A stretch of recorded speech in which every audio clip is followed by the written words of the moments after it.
Customers from across India and the world have been leaning on us for over 75 years. Blue Star, built on trust.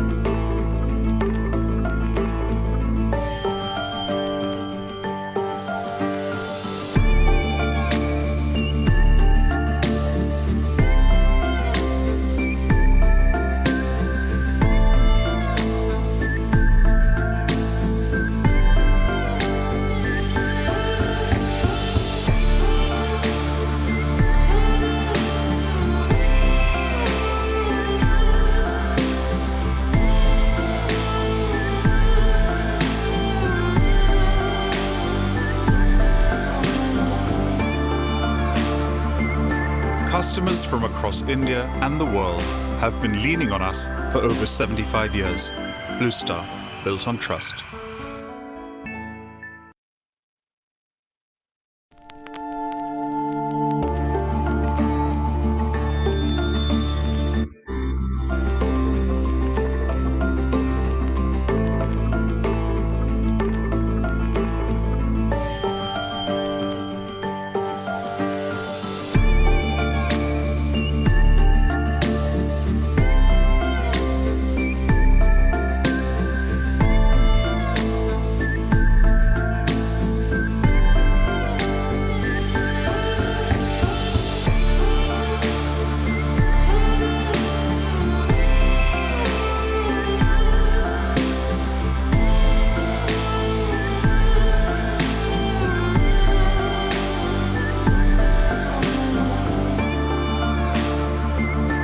Customers from across India and the world have been leaning on us for over 75 years.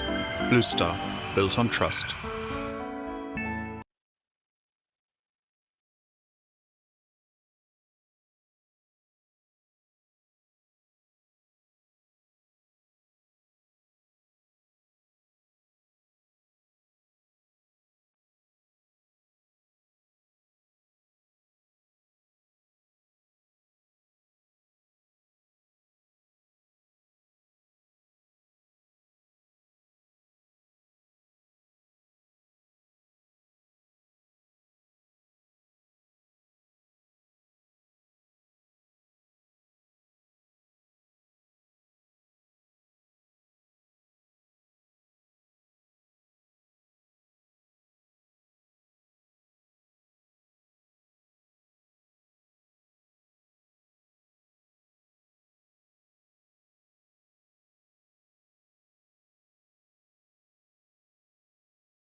Good afternoon, Chairman.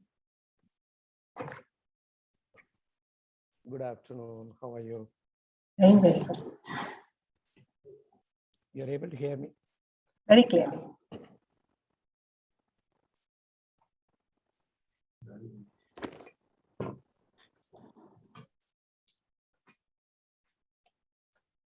अक्षरी भैया आप लोग कहाँ गए थे?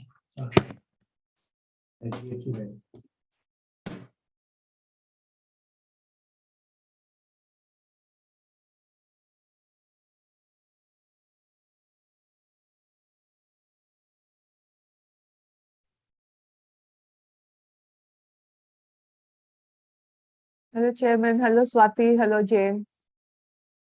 Rajni. Hi, good afternoon. Good afternoon. Hi, Ranjana. Hi, Hi, everybody. hi everybody. Hi. Hi, Jane. Good afternoon, Kashmir. Hello, Mr. Rajan. Good afternoon. Good afternoon, Mr.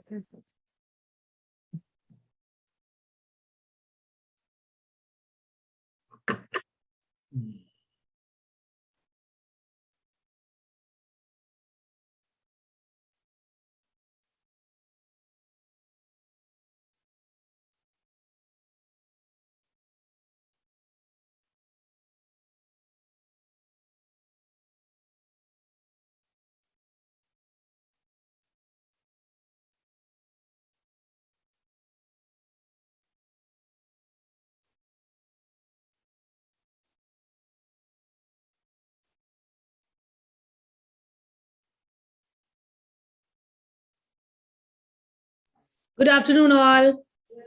We will start on time, right? 2:30 sharp. Yes.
Hi, Preeti.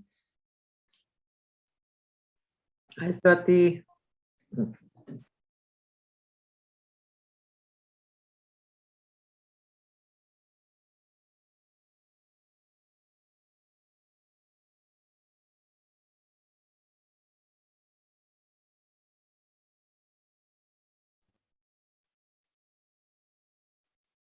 Good afternoon, Swati.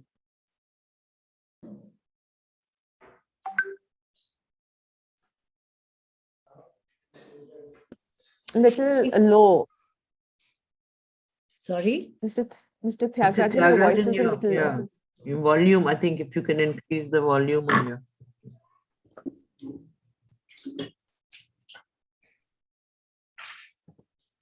4 a.m. I don't want. Quick hygiene check. Everyone, please look into your frames, your headroom, center frame. Just ensure that's all in place so that we all look good. Swati, you are able to hear me? Yes, sir. Yeah. Absolutely. Good How to am I see looking, you. Swati? Fantastic. Perfect. On air. Hey, Anita. Hi. Hi. Okay, I guess we should start. It's 2:30. Yes, Swati, let's start. Yes. Well, good afternoon, good evening, ladies and gentlemen. I would like to welcome you all to the third edition of She Matters, Shaping the Future of Women's Health Through Innovation. You know, it's our flagship event that is committed to strengthening the network, tackling unmet needs, and championing innovative approaches and solutions in the area. With so many differing health challenges faced by women today, during the course of their lives, the summit really will highlight and bring together all the critical stakeholders to focus on the intersections and sector-straddling challenges with the ambition of moving the needle towards improved outcomes in women's health. Clearly, it's a place where we will try and come up with solutions rather than just discussing and debating. There is a strong focus and need on women's health. We need to focus a bit more than what we do at this point in time. The range of issues that predominantly or differently impact women and the emerging trends, innovations, and new thinking in these areas. And I must highlight, technology clearly is playing a big role in this, helping us address these issues in a more effective manner than ever. We will now commence the inaugural session of the conclave, and I would like to welcome our esteemed speakers. We are honored to have with us Ms. Shobna Kamineni, past President CI and Executive Vice Chairperson, Apollo Hospitals Enterprise Limited, a strong women leader, strong voice, we all know. Welcome, Shobna. We have, of course, Mr. B. Tyagarajan, Chairman CI Western Region and Managing Director, Blue Star, who's also going to be a speaker here. Thank you, sir. And of course, our very own Preeti Reddy, Chairperson CI IWN Western Region and Chairwoman Insights Division South Asia, Kantar. Thank you, Preeti. Lovely to have you. Well, Ms. Ranjana Maitra, she will be, of course, going to deliver the welcome remarks. Let me quickly give you a backdrop and a profile of Ranjana. She's a dynamic, accomplished global leader who has over last 29 years, well, if you can call it 30 years, built and grown businesses in the healthcare and life sciences domain. In her last role at Wipro, she was the general manager and global head life sciences, digital operations and platforms unit. She is presently the country head for University of New Haven. Let me invite Ranjana Maitra now to deliver the welcome remarks. Ranjana, over to you. Thank you so much, Swati, for that lovely introduction. And we are so happy to have you all with us for She Matters. And being the chairperson for IWN Maharashtra, it's my real privilege to have you all with us. And once again, a very good afternoon for our third edition of She Matters. A warm welcome once again to Shobna Kamineni, to Mr. Tyagarajan and Preeti Reddy. Last but not the least, a very warm welcome to all our esteemed speakers, panelists and audience today. I hope all of you enjoy the very insightful and interesting sessions we have put together over the next few hours. Just to talk a little bit about health, health is an important factor that contributes to human well-being and economic growth. It is defined by the World Health Organization as a state of complete physical, mental, and social well-being, and not merely the absence of disease or infirmity. Gender remains an important social determinant of health, and women's experience of health and disease differ from those of men due to unique biological, social, and behavioral conditions. There's a strong need to focus on women's health and address a range of issues that predominantly or differently impact women, including mental health, sexual wellness, diet and nutrition, reproductive health, fitness, and overall care. Our focus will be on discussing emerging trends, innovations, and new thinking in these areas. She Matters. Shaping the Future of Women's Health Through Innovation is CII IWN's flagship event that is committed to strengthening the network, tackling unmet needs, and championing innovative approaches and solutions. With so many differing health challenges across a woman's life, our flagship summit brings together all the critical stakeholders to focus on the intersections and sector-straddling challenges with the ambition of moving the needle towards improved outcomes in women's health. The constant race between a woman's work, social obligations, and family life has made the career woman susceptible to serious health issues. Over the last few years, studies have revealed that the general health levels of working women between the ages of 25 to 45 have been declining steadily. Women are more likely to develop lifestyle and stress-induced diseases. Those with no history of diabetes, blood pressure, or heart disease in the family are being diagnosed with serious cases. Healthcare and life sciences, as Swati mentioned, is very close to my heart.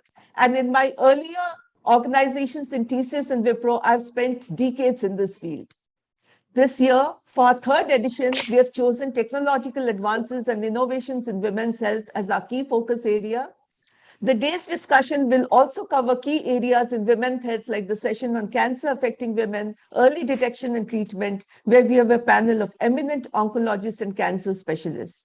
We also have an engaging debate on career timelines versus the biological clock, which is one of the most common dilemmas encountered by numerous career women as they postpone motherhood to establish their careers, climb the corporate ladder, and break glass ceilings. Ask me that.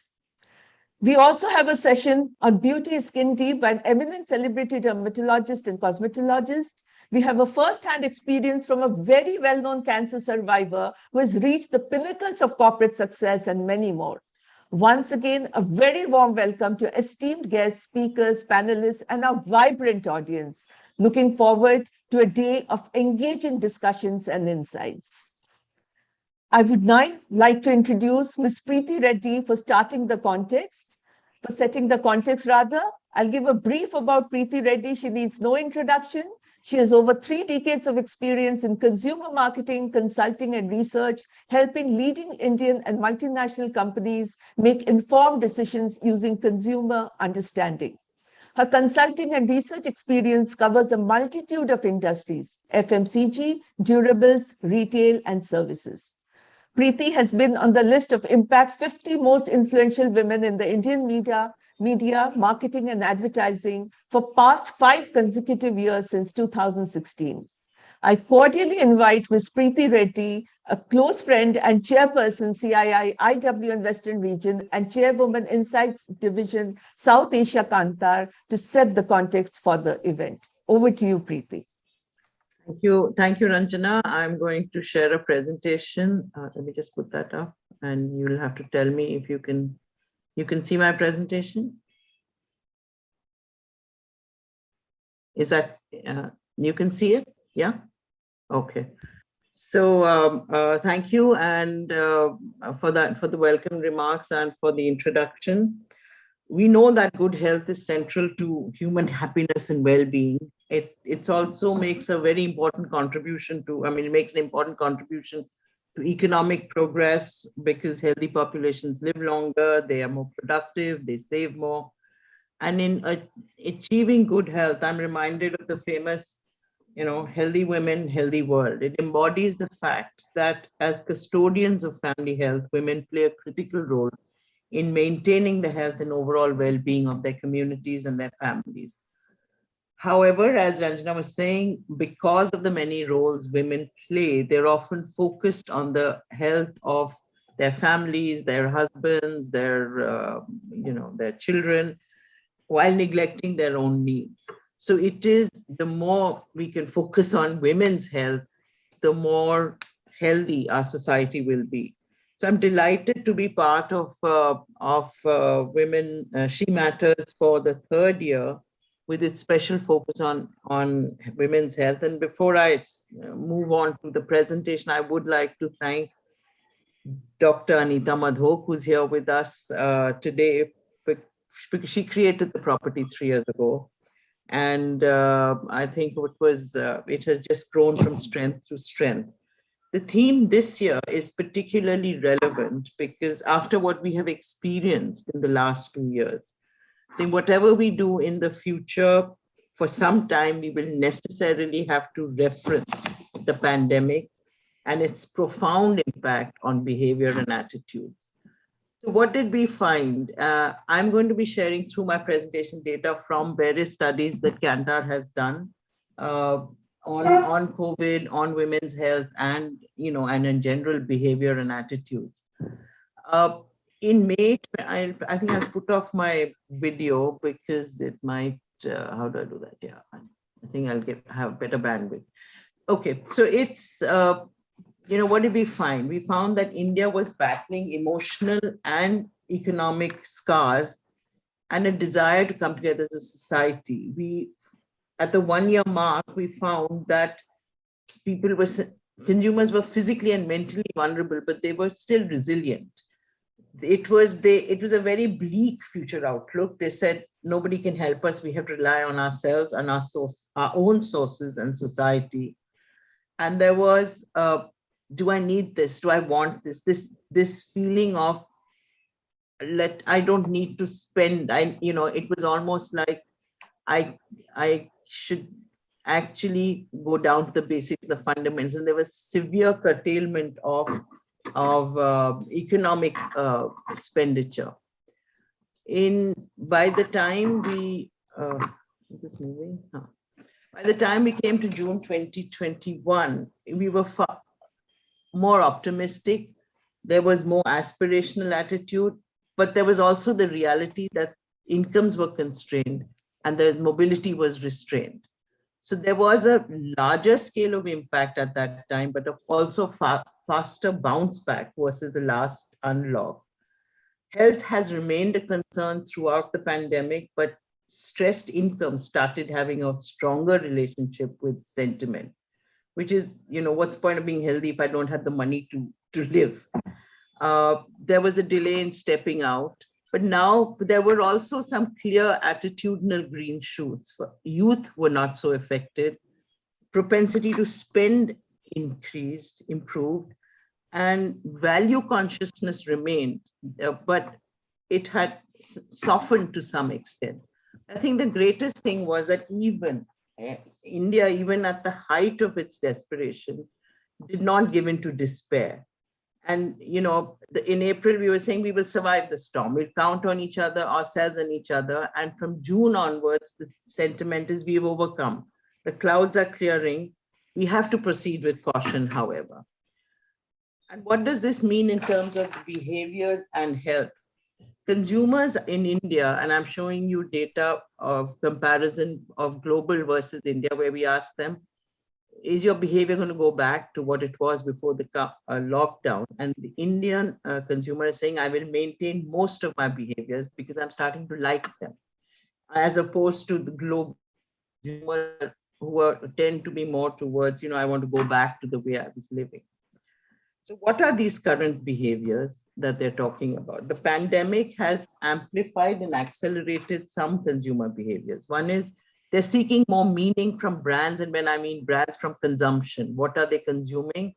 And what is the purpose of what they're consuming, and other brands that they buy fulfilling that purpose? More and equally importantly, they're increasingly health conscious.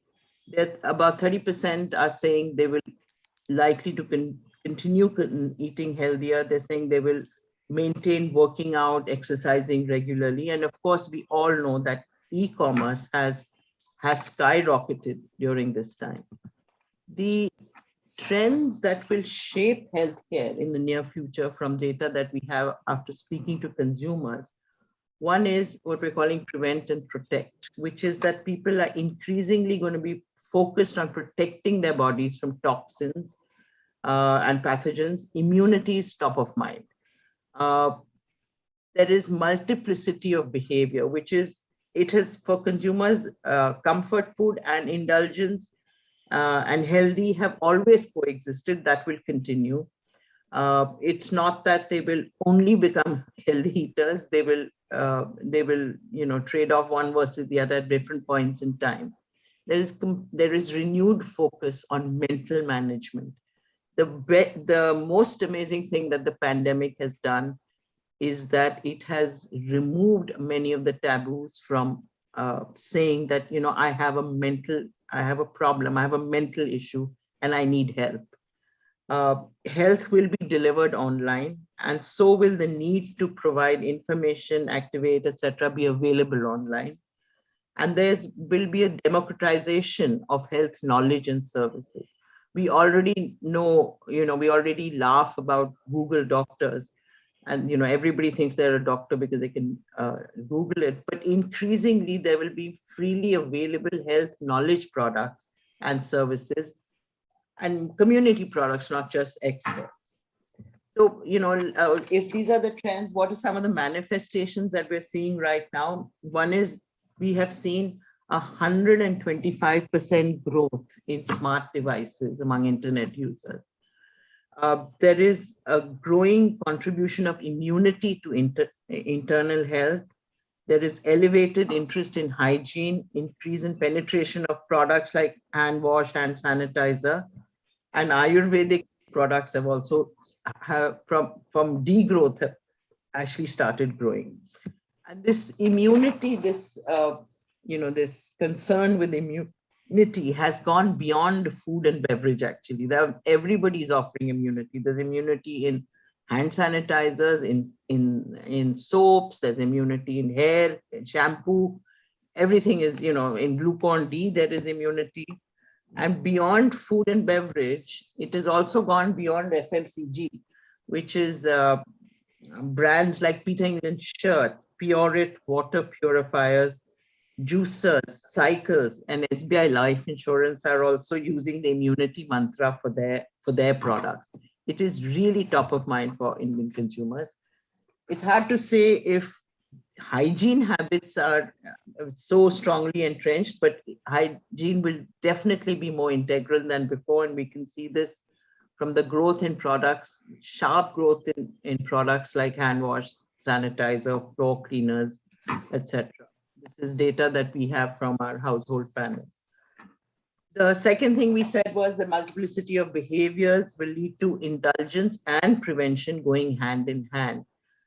So we have seen a growth in snacking, and we have seen a growth in health products as well. And this example here is of coexisting behavior. This is a cocktail mix, which is typically out-of-home consumption, has now become in-home consumption.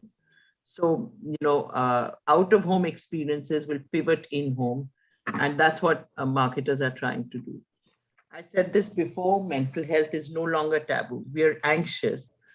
In fact, we are more anxious than the rest of the world. That 42% is global, 51% is India.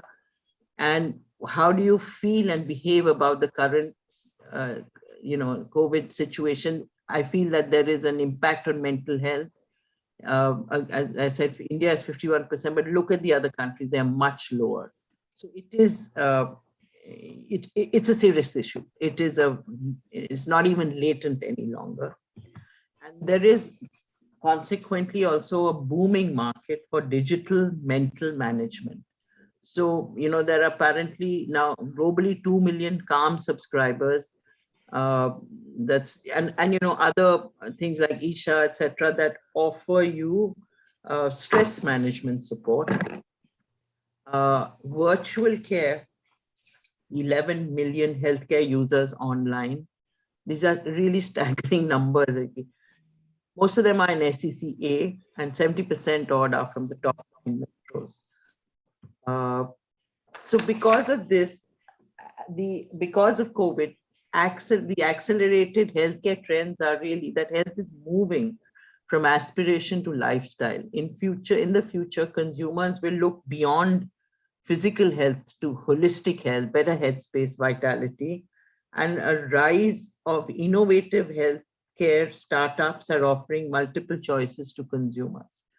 And these are some examples of the growth that we're seeing because of consumer focus on healthcare and 360-degree health, beyond traditional healthcare brands to across multiple touch points that are integrated into our lives. And like wearables and tracking devices will be far more personalized and precise in the future. So all this is very well, but what does it have to do with women? Particularly when you see that when we have data that shows that the severity of COVID is actually higher among men as compared to female counterparts. It's not, the distribution of cases seems to be about the same equal globally. And doesn't seem to be a sex or gender bias on who gets diagnosed as a case. But I mean, it varies from country to country, but the difference really comes when it comes to cases progressing to severe disease and death, where men, for various reasons, are at quite a substantial disadvantage. So why is it important to focus on women and on their health? First of all, health is not driven just by biology, but by the social environment, and gender plays a major part in it. It is not only about how you got infected, but how you got affected by what has happened to you. And any sudden change in the ecosystem leading to uncertainty actually has a multifold impact on women. Women have really been the hardest hit by COVID. in terms of job loss, for instance. For example, they say that 40% of all employed women work in sectors that have been hit the hardest, such as food service, retail, and entertainment. And this has impacted women's mental and emotional well-being, her physical fitness, and her sexual and maternal health. The financial uncertainty certainly leads to various emotional and mental disturbances. We've seen job cuts, pay cuts across sectors, not only for women, but for their spouses. And women are worried about this, this crisis lasting. They're facing full-time childcare, increased burnout, and disharmony at home because of having to make new adjustments in relationships. Unhealthy eating habits, disrupted sleep patterns, increased screen time has actually led to weight gain and obesity. But this is similar to what men face. But women tend to neglect their health because of their overwhelming responsibilities and commitments. Many women have reported disturbances in their menstrual cycle, hormonal imbalance because of sedentary lifestyle. And pregnancy as a condition in general is stressful, but the pandemic has brought fresh challenges for moms to be and has actually compromised IVF treatments, for instance. We know that at every phase of life, women and girls have specific needs regarding their health and well-being that are different from men. And they have been, it's just gotten worse because of the pandemic. And the data that we have in terms of, how women are taking care of themselves is not encouraging, because it has not shown any change. It is, in fact, it is 1 in 2 continue to, less than half are even worried about what they do for themselves. And, in terms of the calories they eat, nutritional content, etc., etc. So women's health does need special consideration. It needs innovation to address some of the challenges. Innovation is key because the future will continue to be unpredictable. Women will continue to undermine their own health versus others. And innovation is the route to actually making sure that women are at the forefront of our healthcare. So, which is why, as I said, this is a particularly important theme for us this year. Women's health is always important, but the pandemic has made it even more so. Thank you, and back to you, Ranjana. That's all. I will stop sharing now. Thank you so much, Preeti, for the setting the context. It was a very insightful presentation. A lot of takeaways like consumer behavior post-pandemic, remove taboos like mental health. 50% of India are still worried compared to other countries. 125% growth in devices, growth in health products, immunity, virtual care. I don't want to play it back, your presentation, but these were wonderful takeaways. And women really have been hit the hardest in COVID, and it needs innovation. Thank you so much, Preeti, for this very insightful presentation and takeaways. And I think it's a lot for us to ponder over and see how CII IWN can also make a difference. Thank you, Preeti. I would now like to introduce Mr. Tyagarajan. Mr. Tyagarajan is Chairman, CII Western Region 21-22 and Managing Director, Blue Star Limited. He plays an active role in various industry fora and is the past chairman of CII Maharashtra State Council and past president of Refrigeration and Air Conditioning Manufacturers Association, RAMA. He's a nominated member of the CII National Council as well. It is my great honor and privilege to invite Mr. Tyagarajan to deliver his special address. Over to you, Mr. Tyagarajan. Thank you, Ranjana. Good afternoon, Ms. Shobhana Kamineni, Ms. Preeti Reddy, Ms. Ranjana Maitra, Ms. Jane Karkada, Mr. Asim Charania. Our esteemed speakers, panelists, media, and our audience today. I begin by stating my deep sense of gratitude to Shobana for accepting our request to be a guest in this event. Without you, this particular program will not be complete. I know that this subject is close to your heart.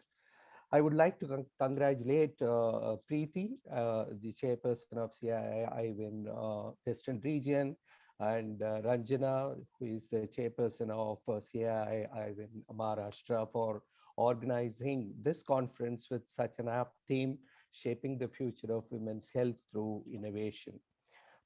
Through the insights that Preeti had provided, you're all aware that how deep we have put together this program, and I'm impressed with the commitment of Preeti as well as Ranjana over the past couple of months in getting this program in order. It is the need of the hour to focus on how technological advances and innovations can improve the quality of healthcare provided to women and also improve the available treatment options. Women's health is critically underserved industry with a plethora of unmet needs, under-researched diseases, and lack of innovative solutions and approaches. Women's health research is extremely underfunded and undervalued. It currently accounts for approximately 4% of overall R&D funding for healthcare products and services, and around 65% of this funding focuses on fertility. There are many reasons for this. Securing early investment in this sector has proven difficult initially for many innovators, with investors struggling to understand the size of the market and assuming it to be niche. However, the reality is that women control around 80% of healthcare decisions for them and for their loved ones, with women in the workforce spending almost 29% more per capita on healthcare than their male peers. When we look into the digital health space, women are 75% more likely to use digital tools to track their health. A woman's health does not refer only to her physical condition, but to her total well-being. It is not determined solely by biological factors, but also by effects of workload, nutrition, and stress. As we know, the health of families and communities are tied to health of women. The illness or death of a woman has serious and far-reaching consequences for health of her children, family, and even community. Today, women's health is taking on higher position in society, and people are realizing that while women have many of the same diseases as men, their symptoms and treatments may not always be identical. Breast cancer, ovarian cancer, heart diseases, as well as depression and anxiety rank among the most common health and wellness issues in women. So it is important to bring these issues to light so that more women are aware of their health risks and can protect themselves accordingly. The famous slogan, "Healthy Women, Healthy World," embodies the fact that as custodians of family health, women play a critical role in maintaining health and overall well-being of our communities. However, because of many roles women play, they too often are focused on healthcare of their spouse or children while neglecting their own needs. Preeti explained it very well in her presentation. Therefore, it is imperative that women take time to maintain good health for themselves as well. In fact, a number of illnesses that affect women can actually be prevented with proper self-care. Over the years, this conference has created an amazing platform to discuss all the pertinent issues related to women's health and wellness. The theme this year that focuses on technological advances and innovations in women's health is particularly pertinent. CII is committed to women and women's health. I hope all of you have wonderful takeaway from today's conference. Thank you. Thank you so much, Mr. Tyagarajan, for your special address. And you touched upon a lot of things, like it's very true that women's health research is underfunded, 4% overall funding from all over healthcare. Investors are struggling to understand this market. And, digital healthcare, in the digital healthcare space, 75% women are more, eager or more capable of using digital apps and wearable devices and stuff like that. And nutrition and stress plays a very important part. And what you touched upon, one thing, that death of a woman plays a very important role, and I've seen it very closely. And I think sometimes we don't understand what impact it has on the family and the complete social structure when a woman, passes away. And breast cancer, depression, anxiety are most common issues. A lot of takeaways from your address that you gave, and at CII IWN will really take this into consideration. Thank you very much, Mr. Tyagarajan, for coming here and delivering your special address. Thank you. I have immense pleasure in introducing Ms. Shobna Kamineni. And Shobna Kamineni is the Executive Vice Chairperson of Apollo Hospitals Enterprise Limited and a member of its founding family. Championing special initiatives for over 7 years, Shobna now steers the organization's emergence as a proponent of integrated digital-first healthcare services in India through Apollo 24/7. She heads Apollo Pharmacy, India's largest pharmacy chain with a pan-India network of over 4,000 plus stores, 30,000 plus employees. It serves more than 600,000 customers a day. She was the founder and chairperson of Apollo Munich Health Insurance, acknowledged as India's best specialized health insurance company for 9 years consecutively, and now is merged with HDFC Ergo. In addition, Shobna is the vice chairperson of the KEI Group, a diversified logistics, leisure, and infrastructure business that she founded with her husband. As lead director in Apollo's research and innovation activities, and cognizant of the convergence between healthcare, pharmaceutical, and biotech industries and the academia, Shobna championed the creation and incubation of a biobank, a catalog library of ethically consented, anonymized biosamples. The biobank was recognized as one of the top 10 ideas of the decade in life sciences by the Time magazine. Complete kudos to Shobna for this. An active member of the Confederation of Indian Industry, Shobna's appointment as its president in 2017-2018 created history, as she was the first ever woman to hold the position since its inception in 1895.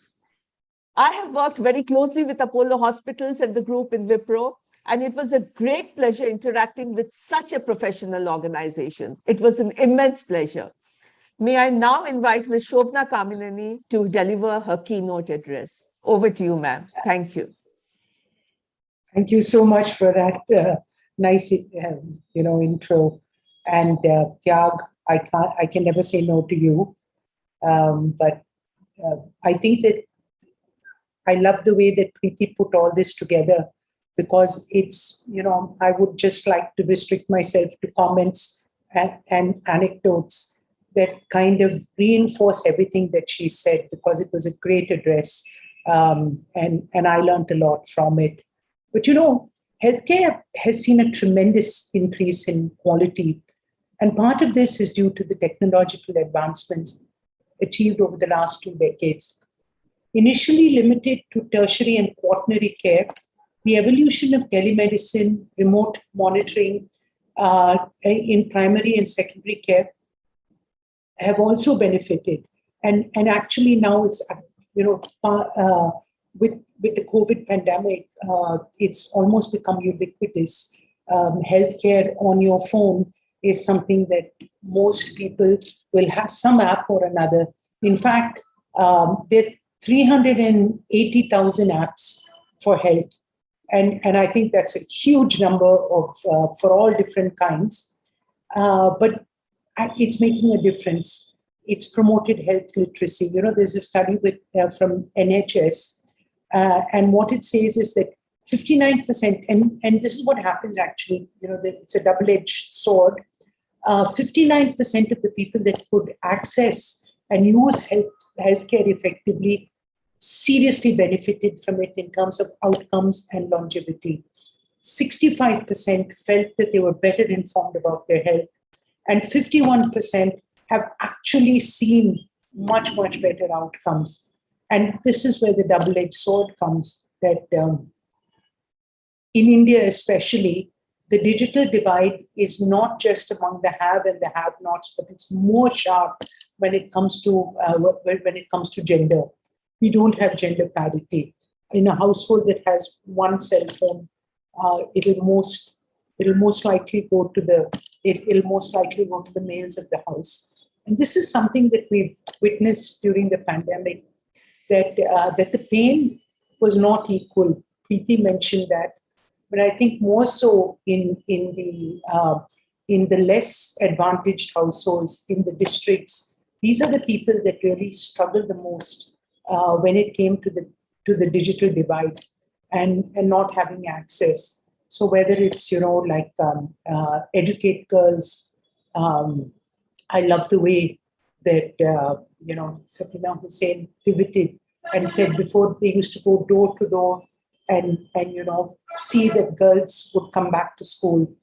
They changed that determinant, and see, one of the things in the pandemic that really affected me was the nutritional health of women in India, especially the young girls, deteriorated so badly because of the inability to access the midday schemes, the midday meal schemes.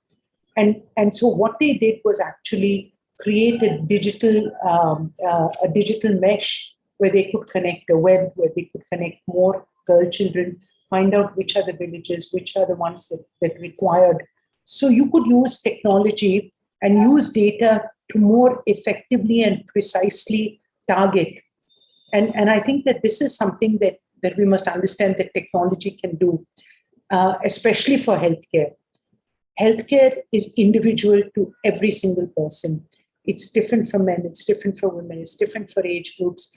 And what the advancement in technology that we see today actually personalizes it. And I think this is one of the greatest achievements and we will continue to build on this so that tomorrow, this thing about the Google doctor will actually be precise for you.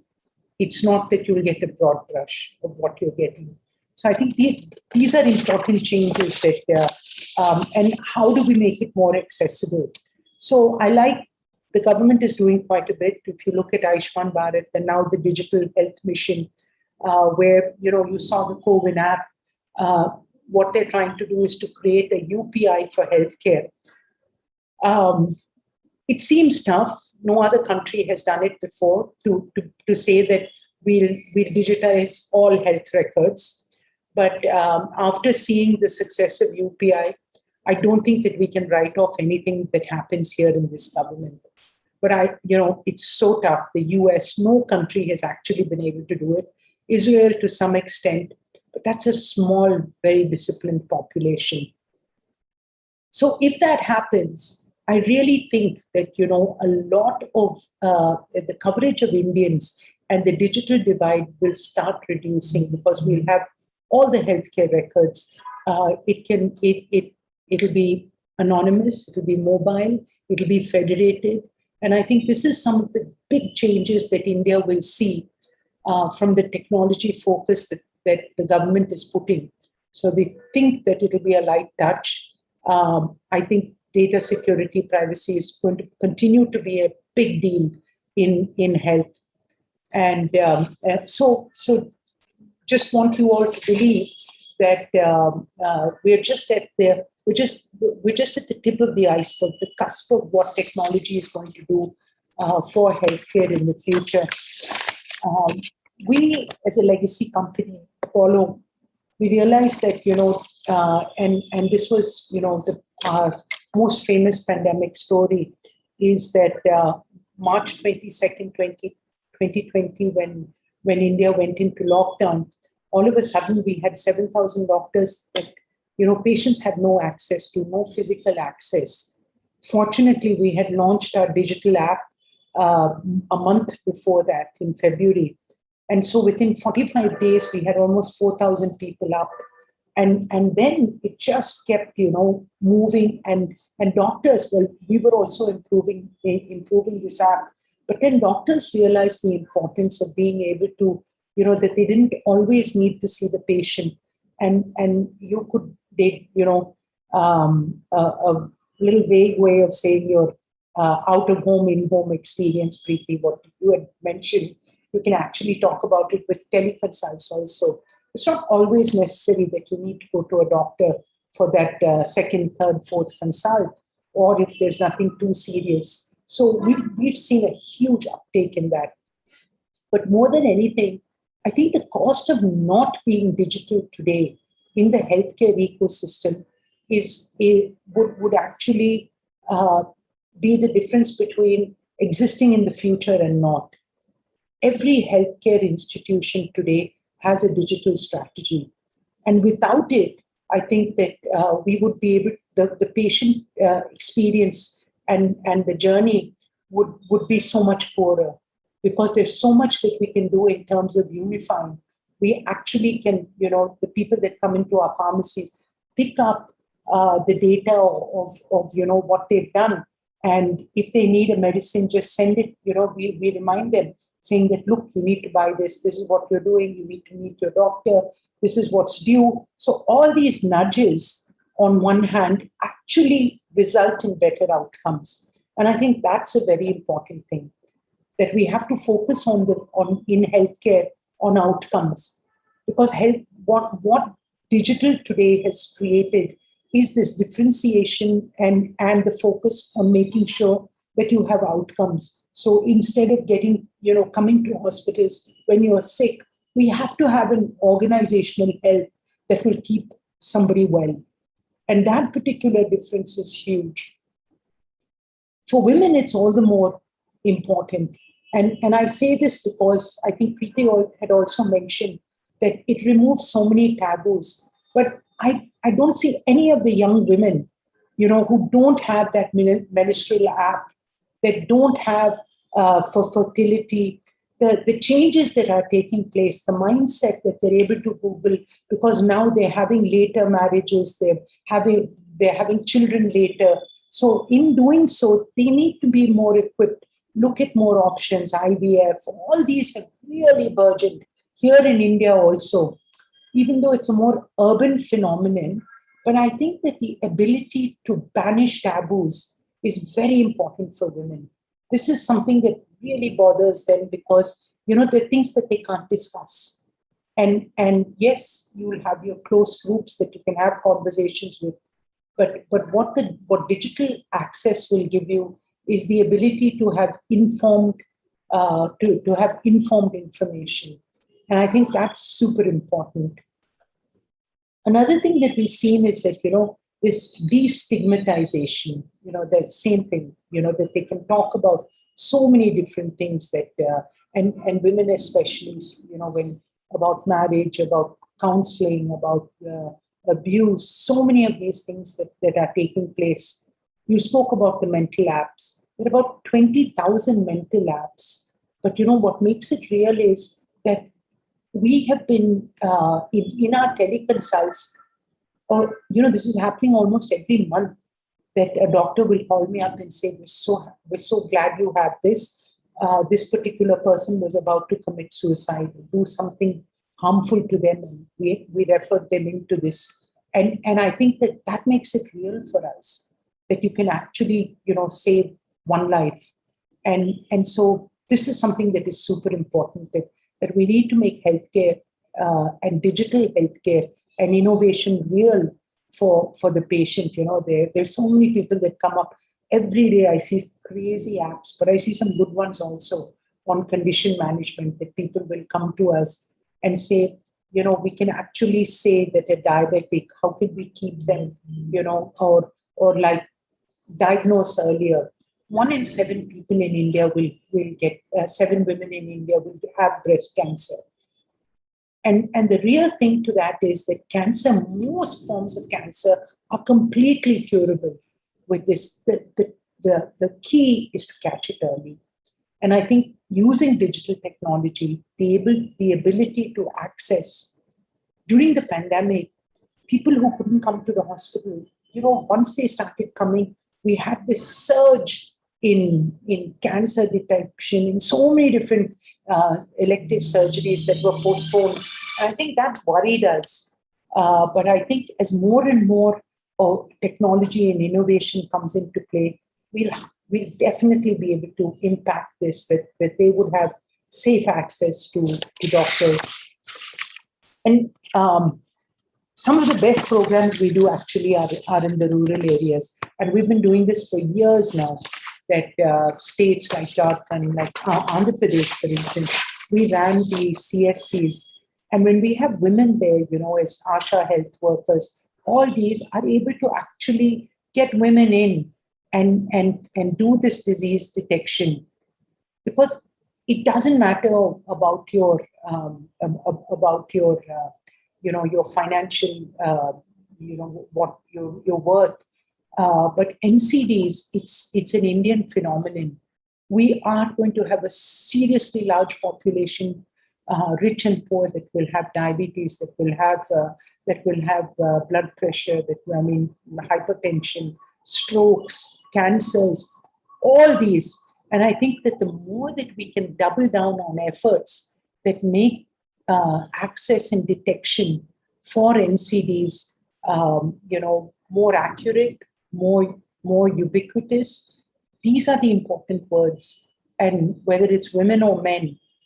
But again, I come back, and because you've got this great meeting specifically for women, I think that again, in this, women are disadvantaged, because a lot of time we expect, I live in Hyderabad, and I was there in the ultrasound one day, and then this patient from Charminar, she waited for 5 months because she said, my husband was busy.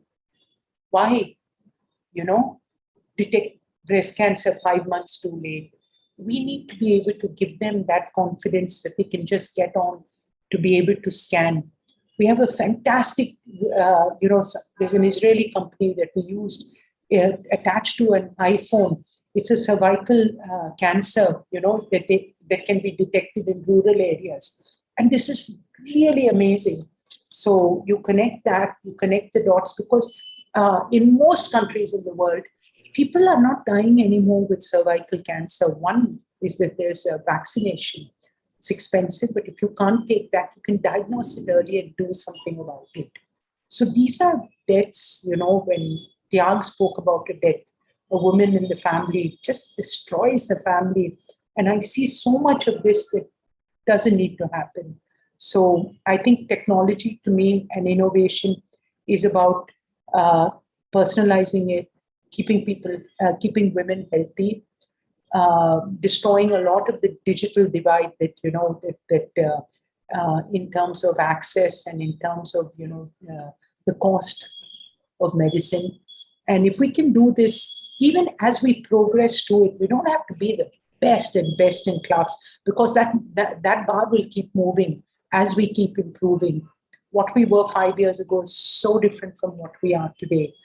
But the journey of that will make the difference in how many lives, in maternal mortality, in women's health outcomes, in nutritional outcomes. And in doing so, I think it'll really help the women to be more productive citizens in this country. So, Ivan, you're doing a great job, and thank you so much for inviting me to this particular forum. I just couldn't say no to it, and I'm so glad that I could participate and also learn. Thank you. Thank you so much. What an inaugural session. I take this opportunity to thank Mrs. Shobna Kamini, past President CI and Executive Vice Chairperson, Apollo Hospitals, for taking time off from a busy schedule to be here with us today. And, Shobna, there's a little bit of Apollo in all of us. When we have forgotten to buy a medication, even in the airport, we look for the Apollo drugstore sign, and it's such a big relief. And since I've worked closely with Apollo for many decades, I would like to tell you something. Now we are talking about telemedicine and stuff like that. Dr. Pratap Reddy, maybe 22 years back, used to talk about rural telemedicine. And I've heard about it, in his address, in the events that we have attended. He was such a far-sighted person. And now we are all talking about telemedicine.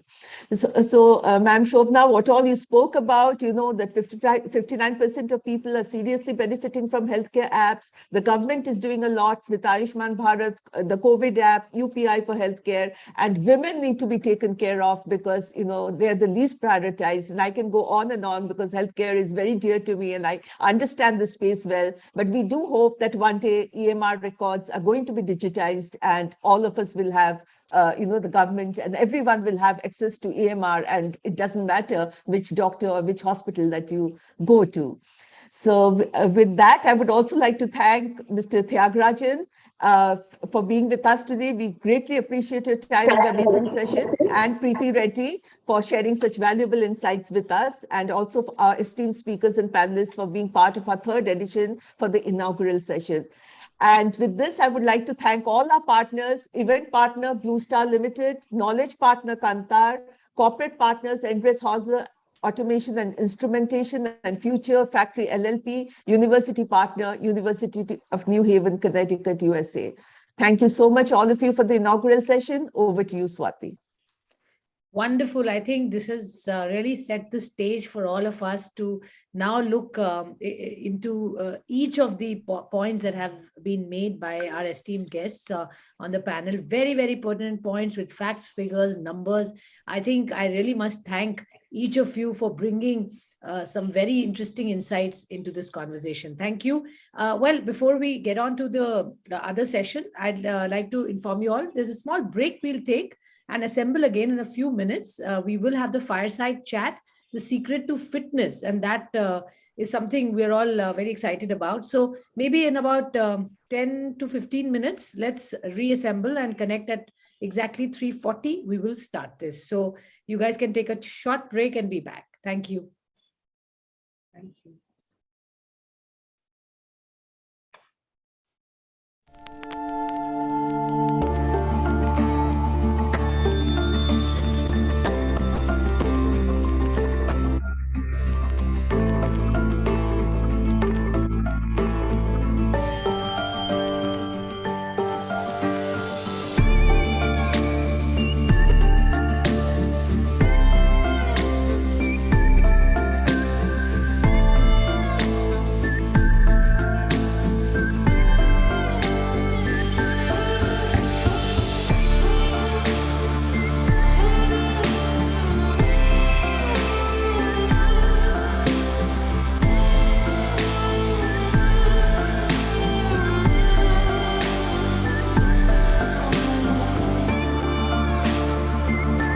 Customers from across India and the world have been leaning on us for over 75 years.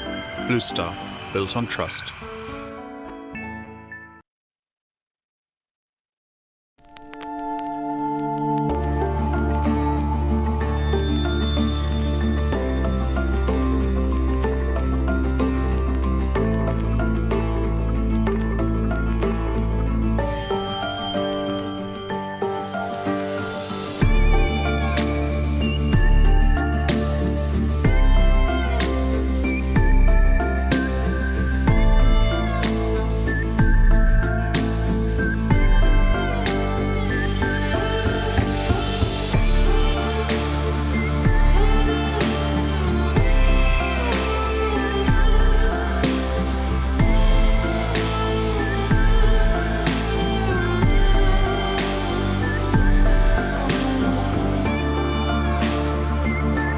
Customers from across India and the world have been leaning on us for over 75 years.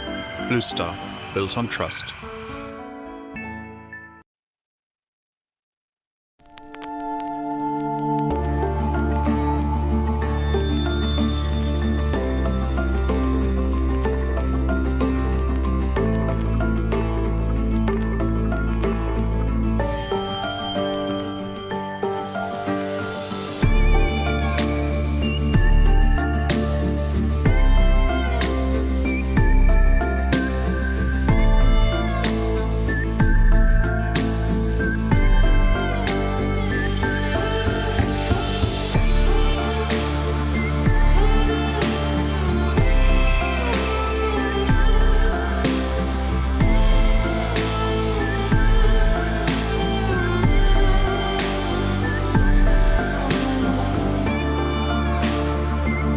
Customers from across India and the world have been leaning on us for over 75 years.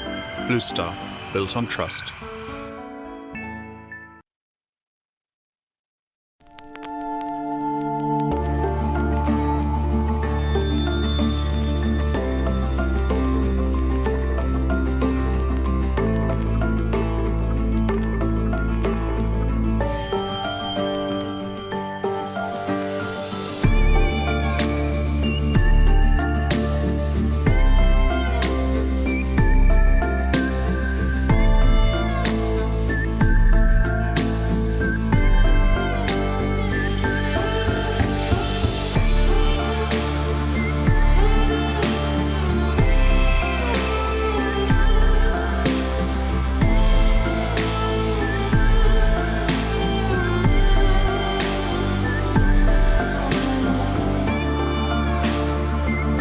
Customers from across India and the world have been leaning on us for over 75 years. Blue Star, built on trust.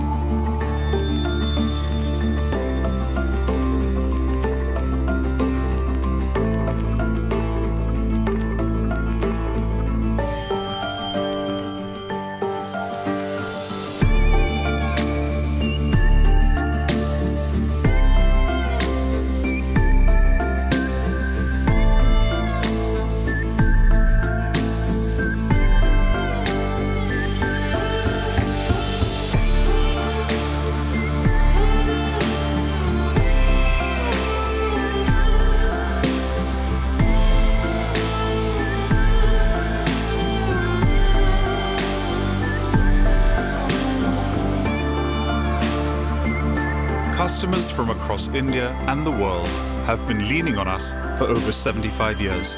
Blue Star, built on trust.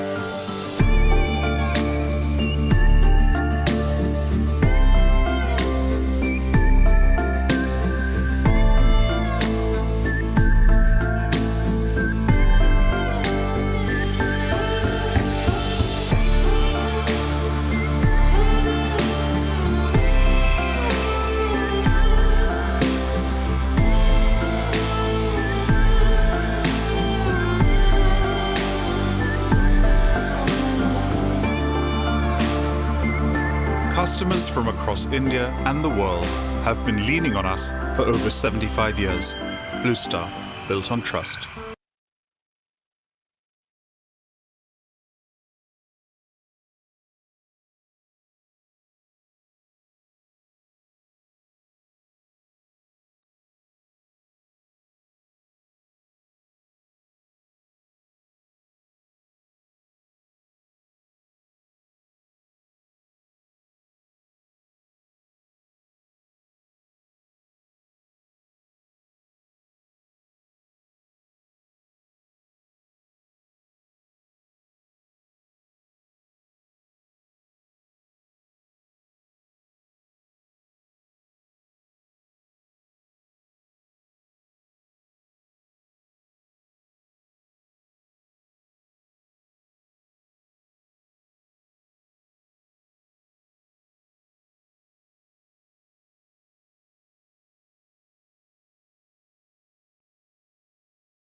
Yeah. Yes.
5 engineering companies came together in 1895 to form the Engineering and Iron Trades Association.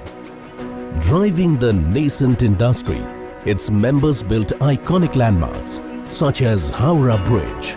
The association crossed multiple milestones as it went on to build India as the Confederation of Indian Industry. In 1912, the first steel ingots in India were rolled out by a member of this association, and EITA was renamed IEA. In 1942, smaller Indian engineering companies formed the Engineering Association of India. The association further helped Indian industry emerge stronger after independence. In 1974, in a landmark move, the two engineering associations merged seamlessly to become the Association of Indian Engineering Industry to set a new paradigm for growth through partnership. In 1975, when India looked for external engagement, the restructured association organized the first ever engineering trade fair, showcasing industry to the world. In 1977, AIEI opened its first overseas office in Saudi Arabia, connecting India to the world. When the first overseas company entered the auto sector in 1982, AIEI worked closely with it to build the ecosystem for a new industry. In 1983, the association initiated its first office building in New Delhi. 1986 saw the AIEI transform to the Confederation of Engineering Industry for addressing the entire manufacturing sector.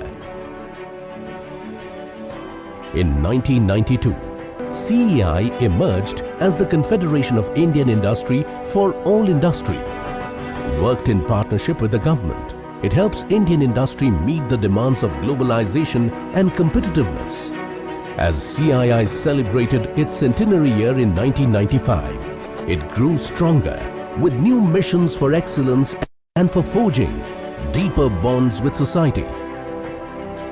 Since then, CII has pioneered many new movements such as quality, green building, skill development and corporate social responsibility. CII has inspired Indian industry to achieve excellence and reach for ever higher attainments.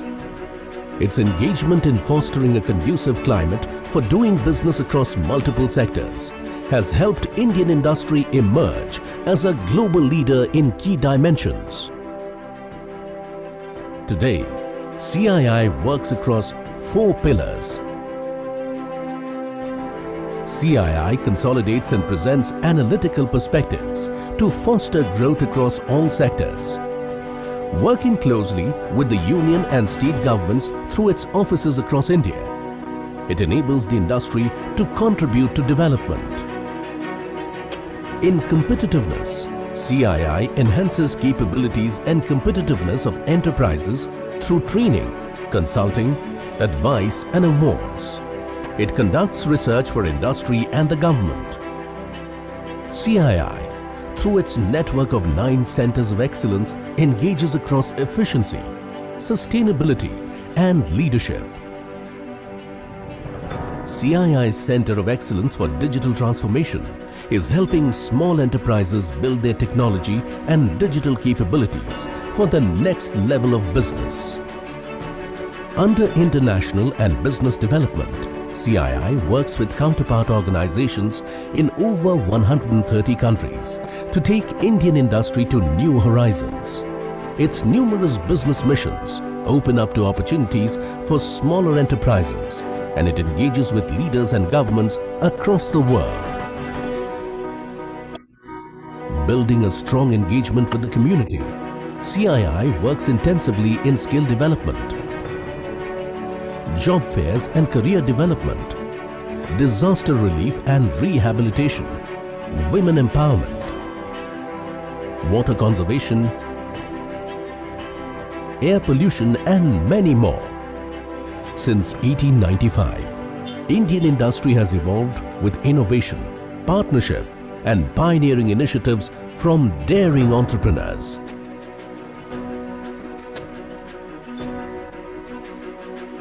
For 125 years, as India's development institution, CII has partnered Indian industry on its extraordinary journey of success.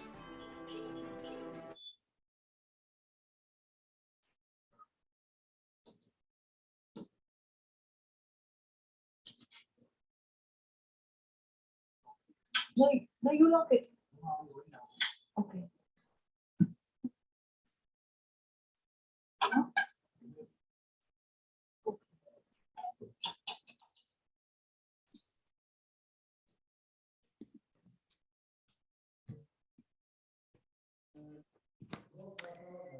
Hi. All right. Hi.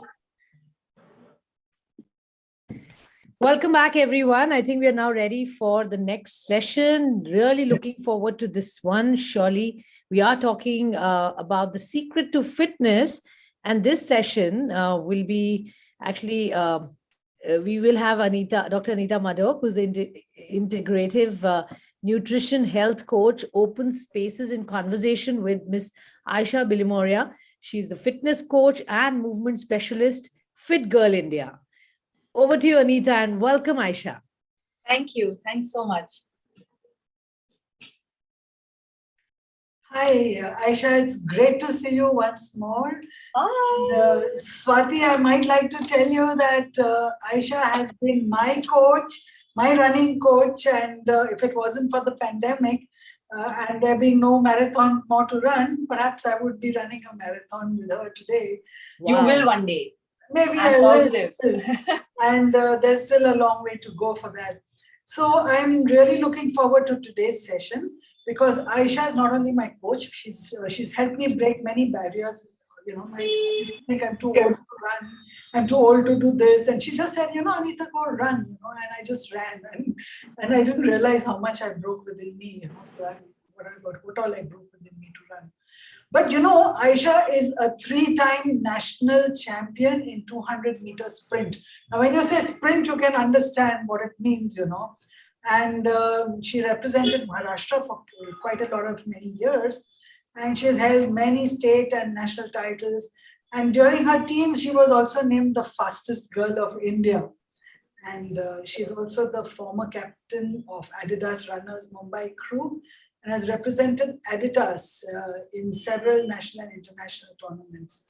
So not only is she a great athlete, but she's also a glamorous personality, gorgeous and beautiful to the core as a human being as well. And I know that more than anyone else here. And she works as an athletics coach and movement specialist in Mumbai. And in 2016, she started her own enterprise by the name called Project Fit Girl. I love the name Fit Girl because it communicates so much. It's a great brand. And the sole purpose of this initiative was to educate young children studying in government schools in Maharashtra, Uttar Pradesh, and Madhya Pradesh in sport, movement, and life. So she's been instrumental in contributing and giving back to society some form of fitness herself. She's received a lot of accolades, and you can also find out more about her if you see she's been a TED speaker, a TEDx speaker, a keynote speaker at the World Zoroastrian Congress, and a vocal proponent of gender equality and environment warrior. Aisha, today you gained a lot more followers, at least on your social media already, I think. But you know what? I want to take you back to where it all started. I want to take you back to that point when you made the choice to focus on fitness as a career. And at that time, what were the options? Maybe there were studies and board exams or whatever. And then since then to now, how is the journey panned out? When I started off in 1998, it wasn't something that was, I didn't think I wanted to get anywhere with sports. It was just something I enjoyed doing. I was good at it, I think. And my first coach, former coach, Savio D'Souza, came to our sports day as a chief guest, and he saw me running in the relays, and he said, "You're really good. I think you should come and train with me at PDP." And that was it. There was nothing that we thought about where we wanted to be, or there was no Olympic goal. There was no career choice that I had to make, that I'm going to make fitness. And health my first priority. It kind of just happened. It, the flow of the journey, I would say, was very smooth, and also transitioned into me becoming a coach, which was something, honestly, I never wanted to become first. I absolutely had a dislike towards children. I did not like the whole idea of being a massage therapist, which was my first job actually before I became a coach. So everything I said no to, I eventually ended up doing it. That's why they say never. That line is going to go with me everywhere I go, because I said no to many things. Consciously you say no, I'm never going to do this, I'm not going to do that, and turns out that the universe makes sure that you do exactly that. So I believe that this whole journey has actually been very flowy from one to the other. There was no real plan on what I wanted to do. My father was pretty confident that after I won a national medal, he said, I want to see you wearing the India colors on your shoulders. And I think that was just one thing that got stuck in my head and it never left me. Maybe I was not meant for the Olympics. Maybe I'm not Olympic material. But at least that drove me. That drove me to learn more. That drove me to train hard. That drove me to get some discipline into my life. That drove me to become fitter, and the most fittest self that I could have ever been. So I've loved this journey so far. There have been many downfalls. There have in fact been more downfalls than uphills. But I believe that if there are no downfalls, you just never learn. If you're given anything on the platter, if a medal is served to you without you running the race, there's no fun in that. So I think I enjoyed my downfalls. I think that's what made me fit girl. My fit girl status is not about look how fit I am. I think I'm the most unfit person compared to what a lot of people are out there. And I say it with a lot of honesty that I see a lot of women out there, they're supremely fit, and it makes me very happy to see that Indian women have reached that position today, right? I don't consider myself to be that fit. There's a whole different personality. Yes. And I want through Project Fit Girl for these young girls to become fit girls, physically, mentally, emotionally, at all levels, to be fit, to be able to stand up for themselves, to be able to fight for themselves, to be able to use their voice to do the right things. So yeah. Okay, so two things. First is be careful what you say no to. It might actually come true. And the second thing is, it's always a seed of a vision that gets planted. The way your dad said, I want to see the national colors. So I can imagine you're just physically visualizing that, actually concretely doing that. And then I actually visually, in my head, I visualize that particular moment over 20, 100,000 times or even more. I used to sleep thinking of me 1,000 times or even more. I used to sleep thinking of me crossing the finish line in an Olympic stadium. For years, I did that. For years. Through my entire career. It was, and I was very close in 2012 during the trials of the London Olympics. I was pretty close. But it didn't happen. I think I was not fit enough to get there. But you reach for the stars, you may get to the moon. Yes, yeah, that's right. All right. But there are many girls and young girls you're coaching who would love to be, give an arm and a leg literally to be like you. Yeah. But there are some who succeed and some who don't succeed. So what do you see as the difference between, the young girls who are successful and the ones who are not successful at achieving fitness? What is the essence that makes the difference? I think for me, success is very individualistic. How you define success, how Anita defines success is different from how Aisha defines success, right? Success doesn't just mean that you won a medal and that now you're successful. Success also means that you made 5 people run who thought they could never run. To me, that is success. To me, making sure that people walk out of my training session, and it personally, people walking out of that training session feeling good. To me, I see that as being a successful coach, being a successful human, that, I made sure that this person felt good today. I made this person smile. I gave them energy that was energizing, To me, that is success, because everything else is going to come and go. What will remain? So what is the difference between the girls who achieve what they set out to achieve, whatever criteria of success they never had, and the ones that did not achieve, and the ones that kind of flopped around and gave up halfway? I think in sports, luck is a very big factor. We have to address that. It's not just hard work, it's not just talent. Sport is, or I would also say anything in life requires a little bit of luck. How you resonate your energies with the universe. I believe in these things very strongly. I mean, I have a very spiritual side to my life, which I'm very connected with, and I feel that's what keeps me positive and going. So I think the girls who've made it, or the boys who've made it, of course they've worked hard, of course they are talented, but I guess on that day it was their luck and it wasn't mine, something like that. But each person sees success differently. Again, I didn't think I was going to be fit girl. This was not part of the plan. The part of the plan was only to become an Olympian, and that didn't happen. But maybe I was directed into another direction where I became fit girl, and without even realizing, the word India got attached to my brand, right? And I started representing myself through Adidas runners. As fit girl, I've been invited to several places outside India. I feel maybe that was it. Maybe that was where you're meant to be, not be that Olympian. So maybe you didn't become successful there, but you got success in another field, as in the same field, but in a different way. Yeah. Wow, that's great. So different yardsticks of success and different criteria, and each one has their own path, and there is definitely something ahead for those who try and those who don't try. But tell me, a lot of times we see the women and girls are very active, physically active and very fit when they are in school, and even it goes on to college to some extent. And then somewhere later on, two things can happen. Either marriage happens or career happens. Nowadays, more of careers are happening than marriage. Yes. Careers happen first and marriage happens. Marriage happens second. Yeah. So people get involved in their careers. They put it on the front burner, and everything is invested in their career. And I've seen so many women, they become so unfit. They gain weight. They get neck and back problems because so much on the computer. Whatever different manifestations of ailments there are.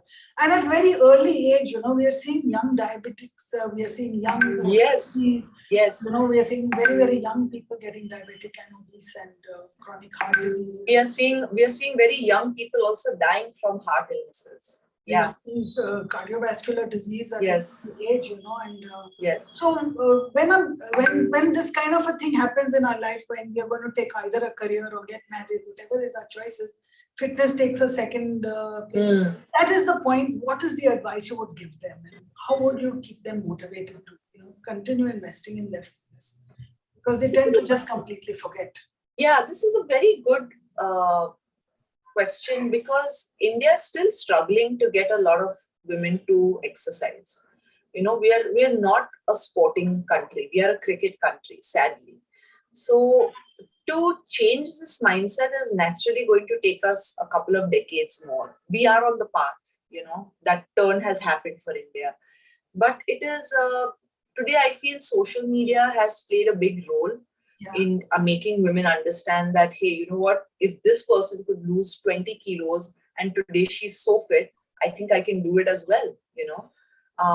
It has its pros and cons. There are good and bad days, of course, but I still believe that we are on the path of progress. Individually, how one can reach out to these women and say that, hey, you know what, you can get married, you can have a great career, but you can't give up on your physical self.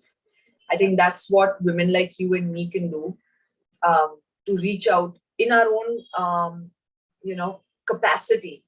We can reach out to women and say that, hey, you know what, this is a good choice you can make for your life without compromising on the other two. So yeah, it takes a little bit of talking. I think platforms like this are really important to reach out to women, and to give them a message saying that taking out 30 minutes of your day for your physical, mental health doesn't take much. I mean, I understand it's not easy having kids. I understand it's not easy being a single mom. I understand it's not easy being a working mom. I'll never know all these things because I'm not any of those. So I can empathize with the women who are doing it. And honestly, hats off to them. I don't know how they do it, but I know women who are working women, single moms, moms who don't have maids and still bring up their kids at the same time, go to work and train. And I'm like, that's just wow. But that's a very small population right now. We're really saying 5% of the female population that is exercising is like that. But we've still got a long way to go. And also, I think people make certain choices. Certain people make choices that this is all. I don't want to exercise. I know many people who just don't like running. I've trained clients in the past who don't want to run, and I'm like, why do you not like running? No, I just don't like it. I've tried it. It doesn't work for me. I think that's okay. Yeah, fitness takes so many forms. Yeah, absolutely. You would enjoy dancing. For me, that's fit. Again, how do you define fitness? It's such a vast term.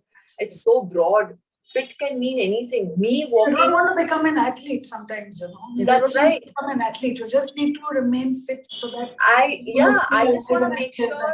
Yeah, you know what? Now I'm in a space since I've retired from competitive athletics. For so many years, I have done so much. And I can tell you, I have killed my body to a point where right now my body was begging for rest, and that's why I think it crashed down so badly. But when I was recovering from that incident, I really thought to myself that you're fit enough for yourself. Yeah. You can run, you can do push-ups, you can do squats, you can do half pull-ups. And what else do you want? Yeah. You don't have to prove to the world anymore. And that's what I want to tell women, that you don't have to prove to anybody what you can do. You can even do just 5 push-ups a day, 5 squats a day, and 5 crunches a day, and walk for 10-15 minutes, and you are fit. Yeah. Yeah. All parts of your body are moving. All parts of your body are healthy. That's right. Yeah, and your checkups come out clear. Yeah. Yeah. The reason why people are going through cardiac illnesses, the reason why people are getting diabetes has a lot to do with your mental state. And if fitness is going to be a chore and not just a lifestyle, like going to the toilet or like brushing your teeth, if it's not going to be that lifestyle, then you're putting yourself through stress, and exercising isn't about stress. It's about the good endorphins. It's about enjoying them. Absolutely. There's a rush of good energy that you get. Yeah, exactly. And that's what gives you the kick. Great. So that's wonderful. So tell me, what are the top 3 things that motivate you? Just top 3. I'm sure there are lots of things that, compel you or that, inspire you. But what are the top 3 things that motivate you to get up in the morning and invest in your body? There has only been one thing that motivated me my whole life, and that was the Olympic medal. Okay. But now that's over. So now what is it that motivates you? Now I think nothing motivates me to wake up. It's a part of my lifestyle. Okay. Yeah. You don't need motivation.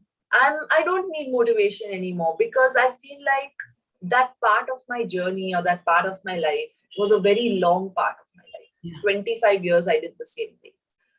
I can rest my motivation. It's all right. Yeah. I mean, I'll never be demotivated because sport has become a part of my lifestyle. It'll never leave me. But tomorrow, if I wake up, tomorrow's Saturday, I don't have work. It's an off day. I don't need to get out and work out. It's fine. I'll take an off. It's really okay. Because 5 days of the week, I do the same thing again. I go out, I train people, I'm showing them exercises. Some clients I train with as well. So I'm fit. It's good for me. I don't have to be crazy anymore. I know people who are still crazy out there, and I'm like, it's fine. People who are your peers, you mean? I have lots of peers in my space of fitness across India. There's some very dear friends of mine, but they're obsessed. And I watch from afar and I'm like, good for you. I don't want to be that person anymore. I've been through that. It wasn't good for my health, So I guess it's different strokes for different folks. Of course. What works for you and what works for somebody else. See, I peaked. Fitness is such a unique and bio-individual kind of thing. Yeah, but I peaked as a teenager. I peaked as a teenager. I was a national champion in my teens. I was doing very well in my 20s. So I've been through that stuff, you know. Maybe this part of my life now demands something else out of me. Maybe now it's telling me, relax. Now enjoy the fruits of all that success. Now give people the education. Now go out and, you know, train more people. Give them all that knowledge you got. So yeah, I guess I'm okay not being so crazy anymore. So what's the vision that drives you now? Project Fit Girl definitely drives me. It's something I want to tap into across India, into smaller villages and towns. I think it's very important to educate a girl child, not just in your social studies, geography and mathematics, but also in fitness, sports, to give them an outlook. At the end, it's their choice if they want to choose sports as a career or if they want to choose sports as a lifestyle. But to actually go out there and give it to them is a very difficult task in our country. So what are some of the, social, psychological barriers that you encounter, particularly in BNC classes? Lots. What are some of these? Would you like to talk about these and how do you manage to convince the young girls? I was thrown out of a school because I was trying to convince the principal to make sure the girls can wear shorts. I was thrown out of that school. The first thing is you can't wear shorts. The girls dare not wear shorts. That the word is dare not. They told me, they said, this is our school. Yeah. Don't you dare tell us what our children should be wearing and doing. Yeah. I was like, and these were all men, basically. So I thought to myself, okay, you got to be ready for this because this is going to be across India. This is not just Bombay. I'm talking about a school in Matunga, by the way. I see. A government school in Matunga. So can you imagine what it's like in UP? Yeah. So the girls I've trained in UP, they can wear burqas and do sports also. Well, the Muslim girls have to be in their burqas. Yes, the Muslim girls have to be in their burqas. But otherwise also girls, you'll never see a girl wearing anything that even shows her shin bone. They are all either wearing those kurta pajama pants or they're wearing track pants or they're wearing jeans. And on the top, some of the girls who are a little more boisterous will wear t-shirts and jacket. But other girls are still in their salwar. And what I love is they never complain. You know, you go train these children, and I'm sorry to say the people who are watching, with no offense to your children and what schools they go to, but kids who go to very elite schools or even go to ICSE, SSE schools, they're so fussed about what they wear. My shoes are not right. I wore the wrong singlet. My shorts are hurting. I got chafing. Children in these small villages, they don't know what complaining is. You know, and for me, that is the real joy of coaching somebody, where you give your whole self to me saying, I trust you, coach. I know you are here to teach me something. So I don't care for the rest of it. I don't care कि मैं नंगे पैर भागूं, मेरे पास पानी नहीं है, मेरे पास P cap नहीं है, मैंने चश्मा नहीं पहना. दीदी क्या करना है आज? They get up at girls who want to run, they will wear anything and run. Not just girls. It's not just girls. It's anybody who wants to have a better life for themselves. It's anybody who wants to achieve something in life will go ahead and do it no matter what. But then there are barriers that stop the girls sometimes. Sorry? Specific to the gender, the girls. Particularly when you go to B class, C class towns, or you go to. So yes, there are many social barriers and even psychological barriers. But I'll tell you from my personal experiences that today a lot of fathers and brothers are actually encouraging their girls to take up sports. Small population, I would say 1.5% population of the entire population of our rural India, but that is still progress. Yeah. I still see that as progress because talking about when you were my age, that was a complete taboo. True. It was a complete taboo. Today, at least, these men are saying, "Betiyan dukaan pe nahi baithegi. Betiyan jaake school jayegi."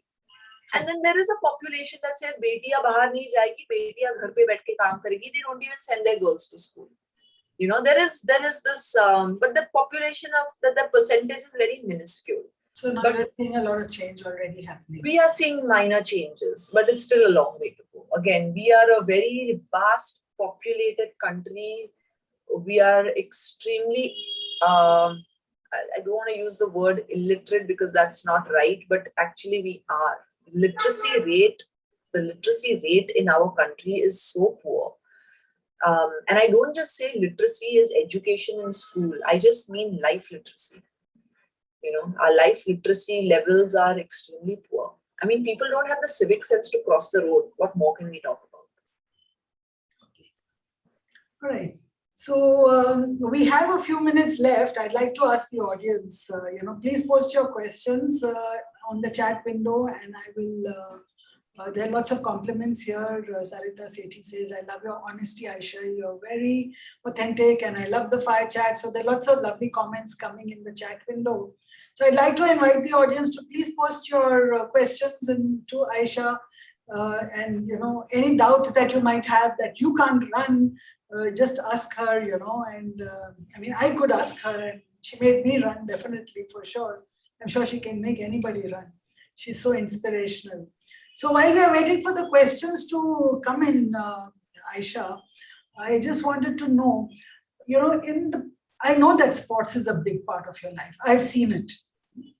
But in the past 6 months that, or a year and a half now of pandemic, have you picked up any new hobby? Because we had to be locked down, and 9 months, many of us didn't even leave our homes. So how did you keep it up during the pandemic? Your fitness? I personally, I'm not a big reader. Yeah. I mean, I like to read, but I'm not a big reader. But I also like to read things that motivate me or educate me. Yeah. So I spent a lot of that time studying different things. And since my speciality and expertise and skill has a lot to do with running techniques, so I started studying biomechanics of running in this period. That was very eye-opening for me, for all the mistakes I had made through the years. That's about it. Otherwise, we were pretty fortunate, touchwood, to keep our work going, because we were, doing a lot of online. I think the only people who really got saved through the pandemic were fitness trainers. Yeah. So I didn't have much time to do other stuff because work was pretty good. And I think we did some good work in that time. Just made sure that our clients became super strong with their base with all this online training. But hobby-wise, no, not really. I didn't pick up anything. Okay. So according to you, what is the role of nutrition, food in being a sports person? Do we have all evening to talk about that? Yeah. So I would love you to talk. I said, do we have all evening to talk about that? Because nutrition is such a big topic. I'm waiting because, somebody is asking. Okay, let's go to the questions that come in. What is one motivational quote that you would give to women and girls to get in their shoes and exercise and stay fit? This is coming from Preeti Wellinkar. What is the one motivational quote? I'll just say, enjoy it. Go out there and enjoy it. No matter what distance you run. Just have fun. All right. Shoma Srivastav asks, what do we do with weak knees past 50 years of age? Tough. I don't think anybody is weak. I don't think any part of our body is weak. But I do believe and I do trust the process of aging. Yeah. You can consider food as an option to take care of your joints and exercise. The good kind of exercise, not just doing something because you've been told to do it, but knowing what suits your body. So Ranjana asks, if someone has not run, can they start at any age? You should answer that question. Yeah, okay. I started at 61. All right. Yeah. If that helps anybody. I started running at 61. So, and I was not very fit when I started. That's for sure. I was like. And you enjoyed it. That's amazing. Yeah. And you enjoyed it, remember? You enjoyed your running. It didn't matter if you ran 100 meters or 20 meters or 200 meters. You just had fun, whatever you did. At Joggers Park, you told me, okay, Anita, run one lap and come back.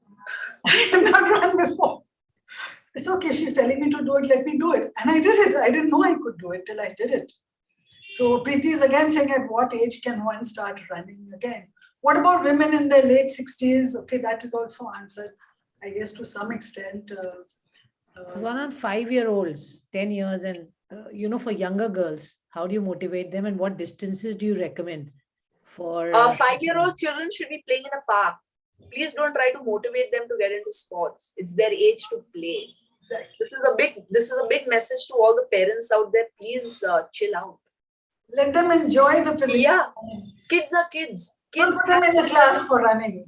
Kids should be put into everything: skating, swimming, gymnastics, whatever running they want to do. Let them pick. Yeah. Why do you have my book in your hand? It's so cute. So I've got your book in my hand because, you know, this book is actually says the ultimate mind body fitness guide, and it's called Run, and it's by Aisha, and I have a personal autograph, that's of course, but this is step by step, you know, Ranjana, many are asking to run and all. It's a step-by-step guide to running. Running, yes. Okay. And it's a paper coach, you know. Of course, nothing like a physical coach like Aisha. No, but you know when I sorry to interrupt, but can I tell you, when I was writing this book, I wasn't very happy when I was writing it, because I said running cannot be written in a book. You cannot teach people how to run via text. And anyway, the publication house approached me. They said, we want you to write. I said, okay, I'll do it. I was super lazy. It took me 2.5, 3 years to write this book because I wasn't convinced that this was going to help anyone. Although I knew that the method will, like in person, the method will always work for people. But I didn't think that writing a book would be any help. And the feedback that I have received from people, I am almost blown away. And, you know, I'm not trying to be modest here, but people have gone out and run 5Ks and 10Ks. And people who've never run before said, we ran because we read your book. Yeah, I didn't think the book would do so well. Please go ahead. I think it has had some positive impact on a lot of people. And I hope that if you have never run before, this might actually give you some insight into how to run well and how to just enjoy your running. You know, more than anything, you got to have fun no matter what age you start at. And parents, you know, I'm sorry, but let your kids enjoy what they're doing. Everybody doesn't need to do the sport that you want them to do. They don't need to be competing or being professional, but just make sure that they're physically active, because you have to get your energy out somewhere. And for children, that should be in sports. Okay. Yeah. That's wonderful. We are approaching our closing time, you know, and it's so sad because that one question which I wanted an answer to, what about food and nutrition for people who are physically active? Do you have to take all those protein supplements and stuff like that? But I'm going to make sure that you come back once again to CIIIWN to answer the food link and connection with fitness. Because I know there is a lot that you have. Oh my God, we can really talk about nutrition at a completely different, table together. But anybody who has any questions regarding running, how to get into running, if anyone needs help with training, you know where to reach out to me. I'm available on my Instagram, Facebook. These are the places you can contact me. I go by the name fitgirl.india. So please do not hesitate to reach out to me. I'm always happy to help. And always happy to make sure you're running right. Fitgirl.india just got a lot of followers now. Great, wonderful. Thank you. And so much, appreciate all the honesty that you have brought to this. Thank you. Thanks so much. Authenticity that you have brought to this entire conversation. Thank you so much for having me. Thank you. Thank you so much, Aisha. And lots of people with questions, please ping her directly on her Facebook or Insta handle. Yes. And you can get all the answers to your questions there. Thanks a lot, Aisha. Thank you. Over to you, Swati. Thank you so much. Thank you. It was amazing. Thank you very much, Aisha and Anita, for bringing this piece together about running. Basic stuff, but how much difference can it make to one's life? I think you've put it very nicely, simply for all of us. I think most of us are now itching to run out of this conference and maybe start running. Yeah, so thank you. And this is always needed. I mean, we all know the goods and the bads, and somehow we just need this platform to come when, you come share your experiences, and that makes such a hell of a difference. Thank you. Yeah. Thank you. Thanks for having me. Thank you. Absolutely. Wonderful. So thanks. Well, on this running note, let us get on to our next session, and the focus session of the day, really, the panel discussion on technological advances and innovations in women's health. I think that's really the center stage, because we are talking about how technology is playing a very, very critical role to bring in more innovation in improving women's health and the innovations that we're talking about. Let me bring in our moderator, Gauri Pathak, who's the Director, Life Sciences, Kantar. She's going to moderate this session. And let me just very quickly tell you about the panelists. And of course, the introduction Gauri will do, but Dr. Rishikesh Pai, Medical Director, Bloom IVF Group. Dr. Sid Kolvankar, who is the Head at Clinical Research and Data Analytics, Wealthy Therapeutics. Dr. Satya Sriram, CEO, Preventive Health, Apollo Hospitals. Ms. Malika Kapoor, Chief Executive Officer, NextGen eSolutions. Mr. Abhilash Chakravarti, Board Member, Lark AI Health and Angel Investor with Inflection Point Ventures. Wonderful. So we have a very nice, lovely, big panel who will share their experiences and insights into this. Over to you, Gauri. Hello, welcome everybody. Good afternoon, and what an enriching session it has been so far. Truly inspiring, and I'm very happy to be with all of you here to moderate this session. I can see everybody except Dr. Satya. Is your video on? Yeah, I can see you. Thank you. So, we've discussed so much about healthcare and healthcare specific to women. And also we discussed about what are the kind of innovations that are happening in terms of making the healthcare experience to women better, right? And we all know that in today's world, technology is such an inherent part of our personal lives that it has to become relevant to businesses as well, right? Specifically in healthcare, because healthcare technology is certainly one of the most critical aspects that's going to impact our lives in the future. So our panel discussion today is going to talk about some emerging trends in healthcare technology in general, and also specific to women's health, which is whether it is improving access to health, whether it is improving patient experience, whether it is to facilitate better diagnosis. I mean, the uses of technology are endless. A brief introduction to the panel. We have Dr. Satya Sriram, who is the CEO of Preventive Health at Apollo Hospitals. Her mandate is to shift consumer mindset from curative or reactive health to preventive or proactive health. That's a great mandate that she has. We also have Dr. Rishikesh Pai, needs no introduction, a very, very popular doctor in the country, and also the president-elect for FOXI, which is the Federation of Obstetrics and Gynecological Society of India. Dr. Pai has been instrumental in integrating women's health using combination of advocacy, resource creation, information access, and on-ground implementation. So a very, very a thought leader, in fact, in women's health space. We also have Dr. Malika Kapoor, who is the director at NextGen eSolutions, which is a software subsidiary of a company called AMIL Limited. And this company builds applications for healthcare, right? So something that is new, emerging technology. So Dr. Kapoor is going to enlighten us about that. You all probably heard of Wealthy Therapeutics. They are a data and analytics company, the backbone of which is technology. So we have Dr. Sid Kolvankar from Wealthy. Dr. Sid is a medical doctor and also has a master's degree in health administration and IT. And finally, we have Abhilash Chakravarti. Abhilash has worked with global health technology companies like 3M, Philips, GE, and currently he's in a very interesting role where he works as an angel investor with a company called Inflection Point Ventures. So we would want to hear from Abhilash about health technology and the kind of startups and the kind of investing that is going into health technology. To start off with, I would probably start with Dr. Satya Sriram. Dr. Sriram, in current times, what, according to you, are some of the big concerns that women have about their health? And what is the role of preventive health in this landscape? Thank you, Gauri. It's an absolute pleasure to be here this afternoon.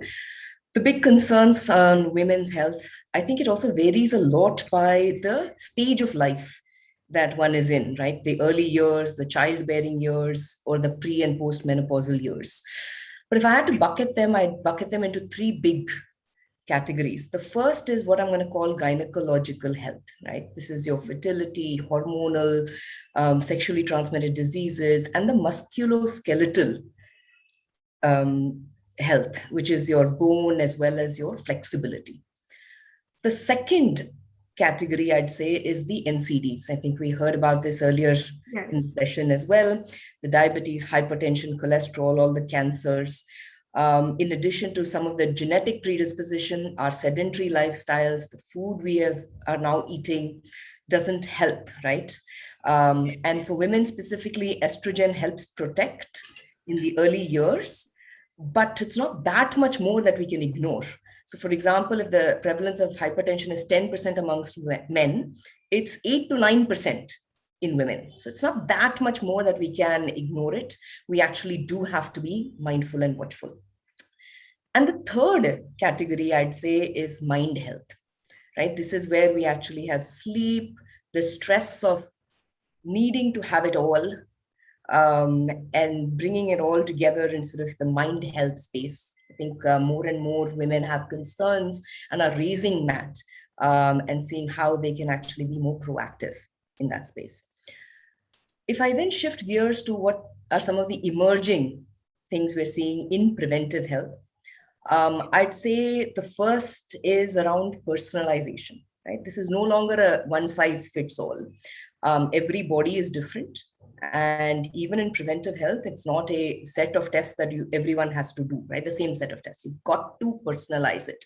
And we have to have the ability to do that. The second is actually prediction. The ability to bring in, right, prediction and make your health risk tangible to you so that you actually do something about it today is, I think, the second area that's emerging. And the third, I'd say, is we all know we need to lose the weight, we need to watch our health, but we always get distracted. And so how do we ensure that it's not just about doing one battery of tests, having a conversation with a doctor and walking away?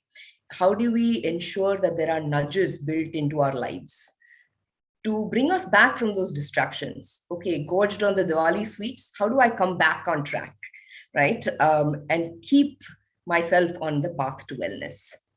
And I think I'm delighted this afternoon because I think technology can play a big role in all of these emerging trends that we're seeing in preventive health. Right. Dr. Pai, my next question is to you. As we know that, reproductive health plays a major role when we talk about women's health. And that is also what definitely distinguishes us from men, women from men. What are some of the advancements in technology that are emerging in the reproductive health space?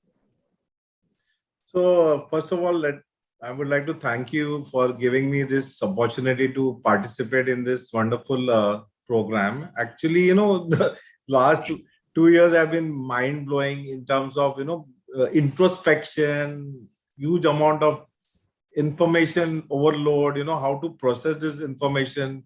So in fact, the last 2 years have been great, as well as there has been a lot of dilution, because what has happened is a lot of information has come in and that has diluted action. So it's very important to not get carried away by the flood. So it's very important because so that's just a tangent point. As well as the women's reproductive health, there is a huge boom. If you look at my internal thought process as far as the classification is concerned, one is that we need to understand this technology has done a lot of, in the last 2 years, especially Zoom has come in. So there's a lot of training within our community.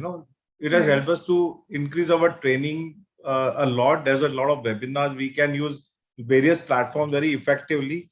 And the second is that we have started doing a lot of video consulting also. And the third part is the technology. So you are asking about technology. Technology has boomed a lot. In fact, I'm taking over as the president of the federation, which is 40,000 members. And my main slogan, every year the president as a slogan. So my slogan for my year, which will start till and end in 24 Jan, is technology is transforming women's health. So technology has got multiple layers. Of course, the main layer till now, as a technocrat, it's called femtech now. It's the whole thing is a revolutionary thought process. But I was thinking we need to coin a new terminology called women tech, not femtech. It's a holistic terminology. So in reproductive technology, there's a huge boom. If you look at the reproductive health, where like I'm specialized in IVF, right from preventive, egg freezing technologies, because IVF has been there for a long time, and you will not believe it, but transforming technologies are coming in wherein you can make eggs out of skin cells. Already in mice, pups, it is already been operationalized, and first human work is going on in China and Japan. And probably commercialization will be available within 7 years time from now, where you can take off your skin cell, reverse it into a stem cell and convert it into an egg. Just imagine the kind of, so there are two different expansions of our human race. One is going towards space and the second is going into the nucleus. The expansion is into, so the technology as far as, and then a lot of technology, there's a lot of precision medicine that is coming in. I've just put in a DNA lab myself last year. So there's something called precision medicine. So all the technologies in the future will be based on your genetic structure. And the NGS, next gen sequencing, is which was initiated by Nick McCook in 2000. But the actual application of next gen sequencing has come now. If you see COVID, for example, the sequencing of the COVID was done very quickly using the NGS technology. So this technology, so precision medicine, prediction, you will be surprised that 10 cancers will be available. We can just take the blood out and micro circulation leakage will be there. We can pick up the cells, pick up the DNA and analyze it and catch the cancer even before it is clinically manifested. So what Satya said is going to be I was telling my wife yesterday, I said, I think we are now making a mistake. Women should not get themselves examined every 1 year. They need to be examined every 6 months. The cancers are very aggressive. I know so many people, you're diagnosing them and they die in 2 months time. The aggression of the disease is tremendous. So maybe we'll have to change the frequency of checking. So there are a lot of things I can't, this is the first question you asked me. So there are so many ideas that are clustering my mind. Right. So this is what I would like to say is the initial opening gambit. So I think it's encouraging, isn't it? I mean, the kind of advancements that are happening in reproductive health, whether it is about fertility and pregnancy or delivery or overall reproductive health of a woman. So that's very encouraging. And when we talk of technology, we talk of some seemingly complex things which most people may not understand, and some very simple things that people or consumers see, use, and find benefit, and then it impacts you in a certain way.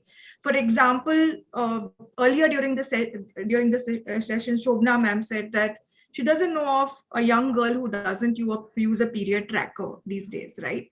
It's a simple thing, probably not too complex to develop or to understand, but has a very positive impact on her mind, on the way she's tracking her life. So my next question is to Dr. Sid, because you are in that area where you develop offerings for people or consumers at large, women at large. What are the kind of shifts and changes that you are seeing in this space? What are women expecting? What are some of the new apps or services or digital solutions that companies are providing to people? Sure. Thank you, Gauri, for that question. And it's nice to sit next to Dr. Pai, even if it's virtual. It's an honor sitting next to you, Doctor. So in the digital therapeutic space that I am in, and what Wealthy is trying to do, I will take off from what Dr. Satya beautifully categorized as 3 different disease areas or the conditions, and the 3 specific points, which is prediction, personalization, and nudges, right? Now that technology is in the hands of everyone that we know, like I don't see anyone without a smartphone anymore, at least in Mumbai, Delhi, Bangalore. These smartphones are unfortunately used by Google and Amazon for the wrong reasons, and Instagram for the wrong reasons. But there is a lot we can do to to have the right nudges at the right time. And this is taking off from a book that I was reading, Daniel Pink's When. So the information that is available on Google is immense. There is a lot of information, but if it's not at the right time, at the right moment, then it's useless.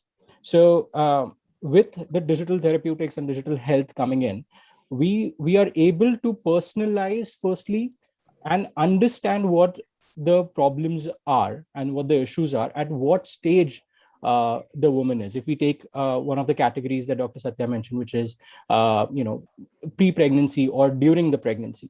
Now, each trimester of pregnancy brings about different changes in the body.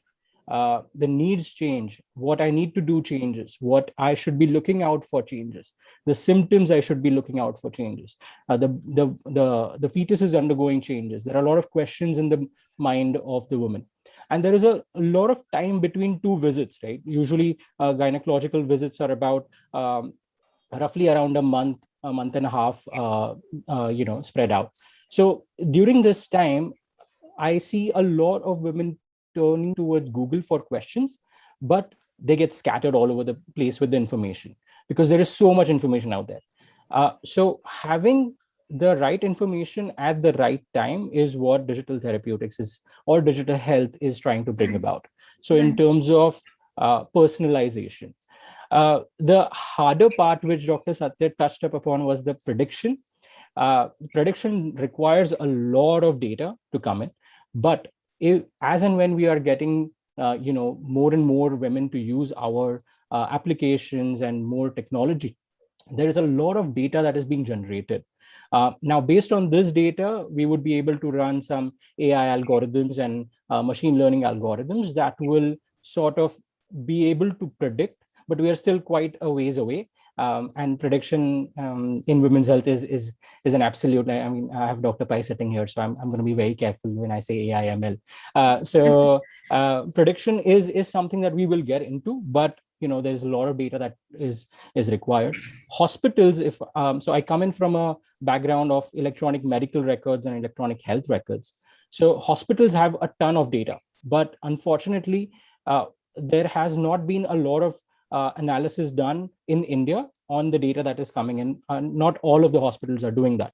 But now that you are having personal data coming in from directly the patient or the woman or the user, there is a lot more you can do. This data that we capture even without you having to do anything. Like, for example, activity data.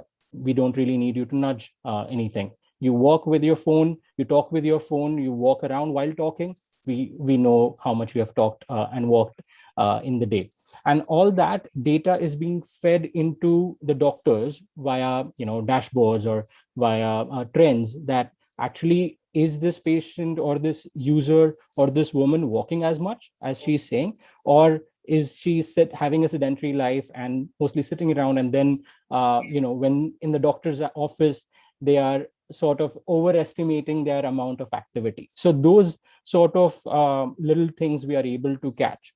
And obviously adherence in terms of nudges at the right time. We have seen trends in women that only walk in the morning. Sometimes they walk in the evening. Sometimes, if they are having certain symptoms, their symptoms are mostly in the morning. Sometimes they're in the evening.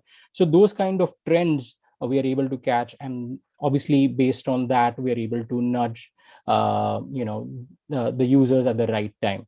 So there's a lot more we can speak about, but I'm going to take a pause here, and I'll let the other panelists. Sure.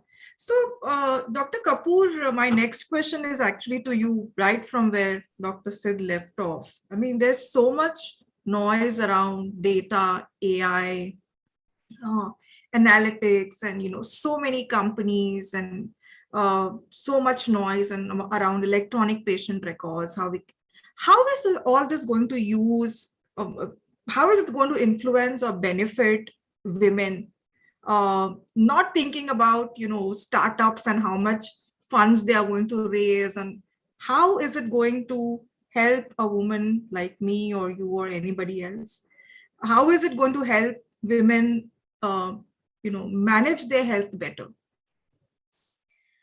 Thank you for that question, Gauri. I think, the one word that stood out out of what you said was noise.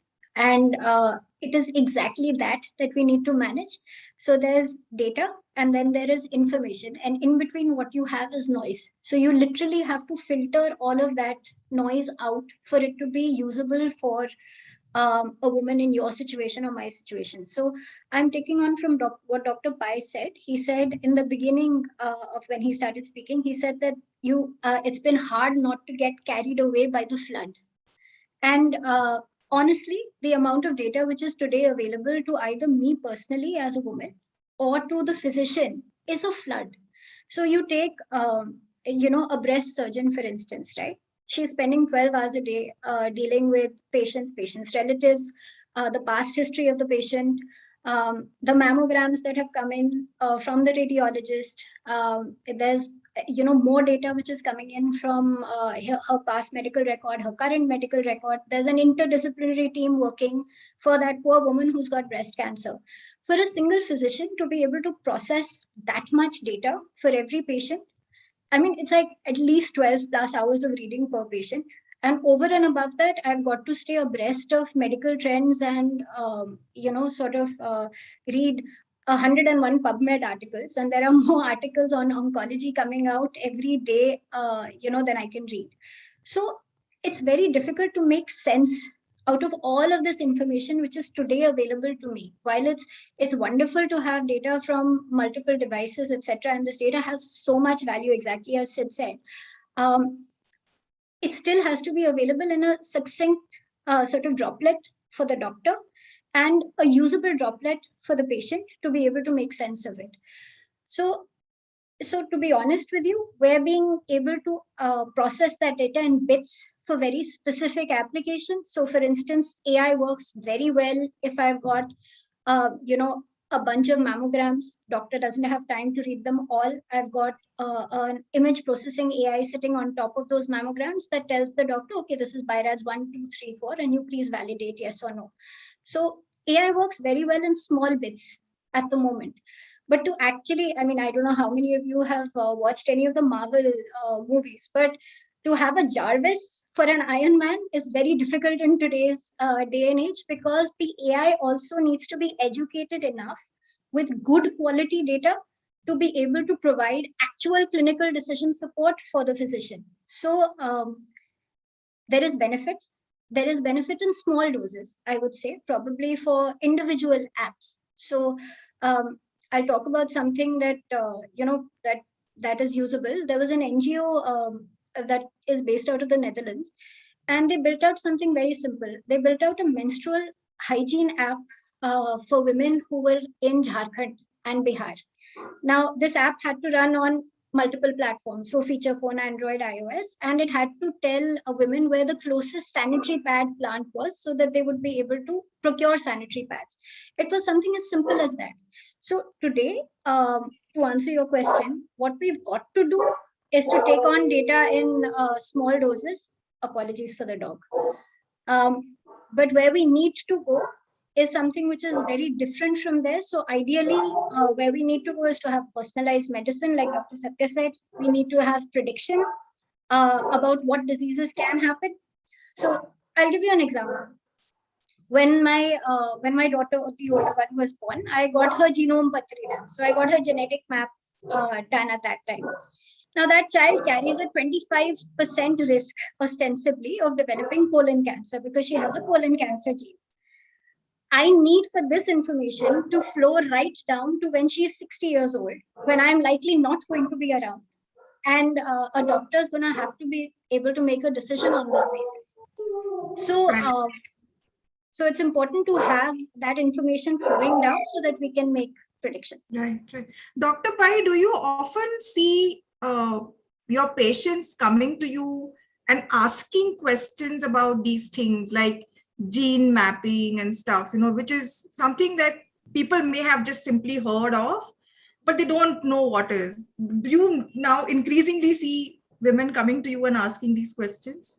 Yeah, so basically we are not, the people are still not, they are ignorant about it in our country, about the gene, but we are telling them now. For example, BRCA1 and 2 gene, especially if you have a family history of breast cancer, is being done quite well. And in my field, like IVF, we have now what is known as expanded carrier screening. So before you get married, you can test about 3,000 genes plus using the NGS system, and about 3 important genes, that is SMA, spinal muscular atrophy, Duchenne muscular dystrophy, and Fragile X syndrome by PCR. And we can find out whether both the husband and wife are having that gene.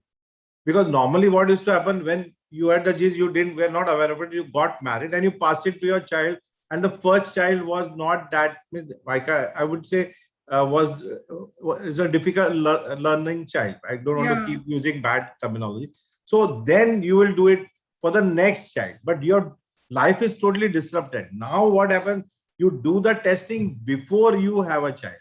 So if you have that gene, you can do a testing of the embryo and put the normal embryo in. That is known as pre-implantation genetic testing. Or once you become pregnant, they have a massive new technology. It's called NIPT, non-invasive prenatal testing. At 10 weeks of pregnancy, you can take the blood, isolate the fetal DNA that has leaked into the maternal circulation, do NGS on it, and find out whether the child is having a problem or not. Look at the technology. So these are things that are coming in, but it still needs a lot of advocacy. So see the whole, so healthcare is in 2 different levels. One is the individual level, and second is at the societal level.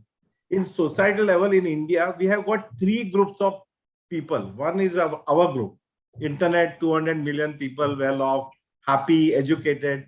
Then we have got the poor group, 800, 900 million, who are totally in bad condition. And then we have the confused middle group of 200-300 people who are neither here nor there. We have to think of all these 3 groups. There are different applications for these 3 groups.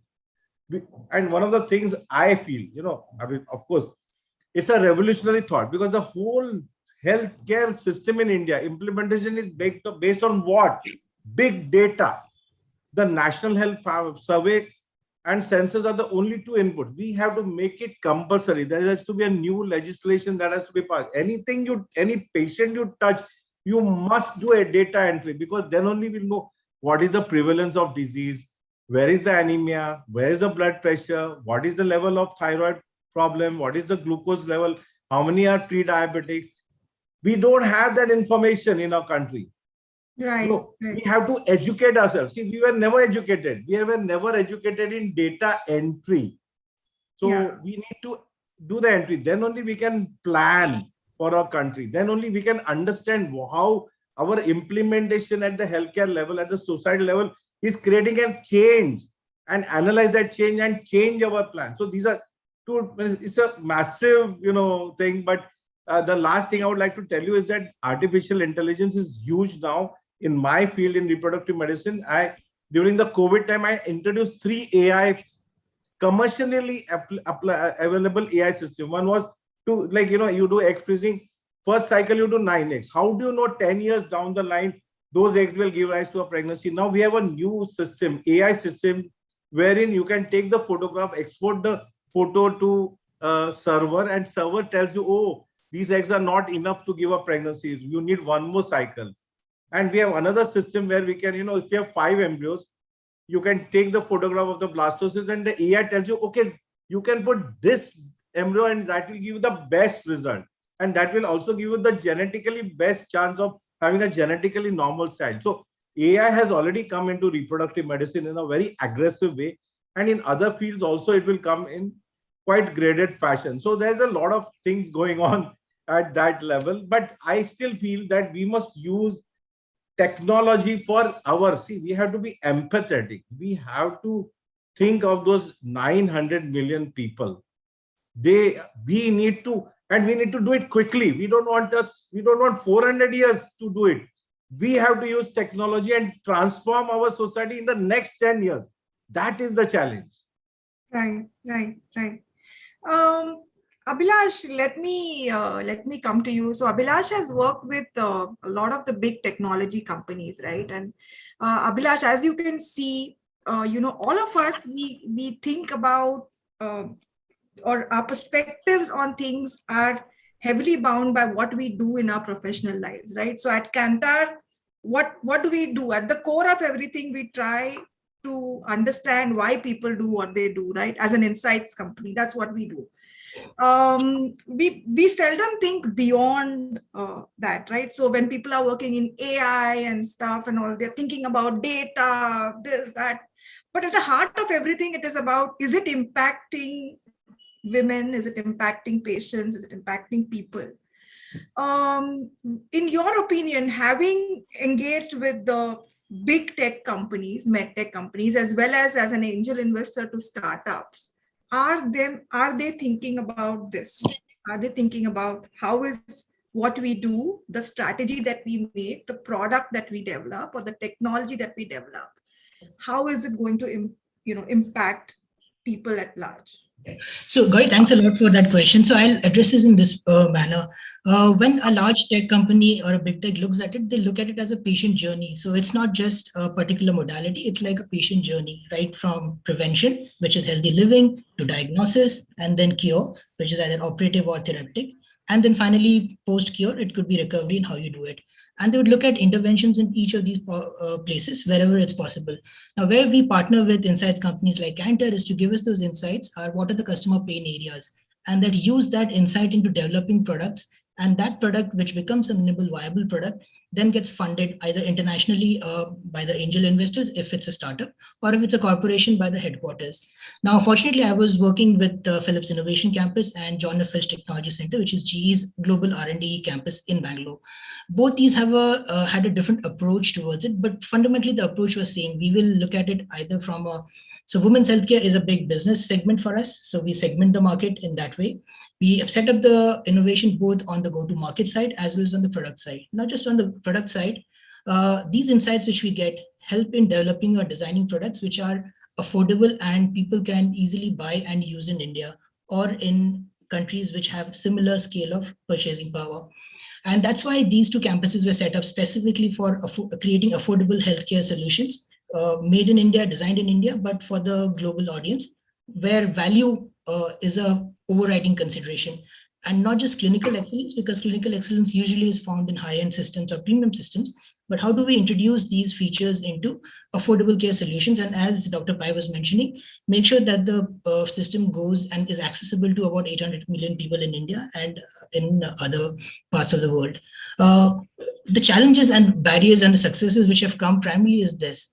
When you look at introducing a new technology, adoption curves in India are pretty steep with relation to training as well as reach, as well as creating a habit. I'll give you an example. For example, breast cancer is detected even now with mammography, which is an X-ray and an ionizing radiation. Ultrasound is a non-ionizing and the safest modality, which is used predominantly in maternal and infant care in OB-GYN cases. Now, in 2010-11, a company for the first time had a breakthrough, which is called a shave wave elastography.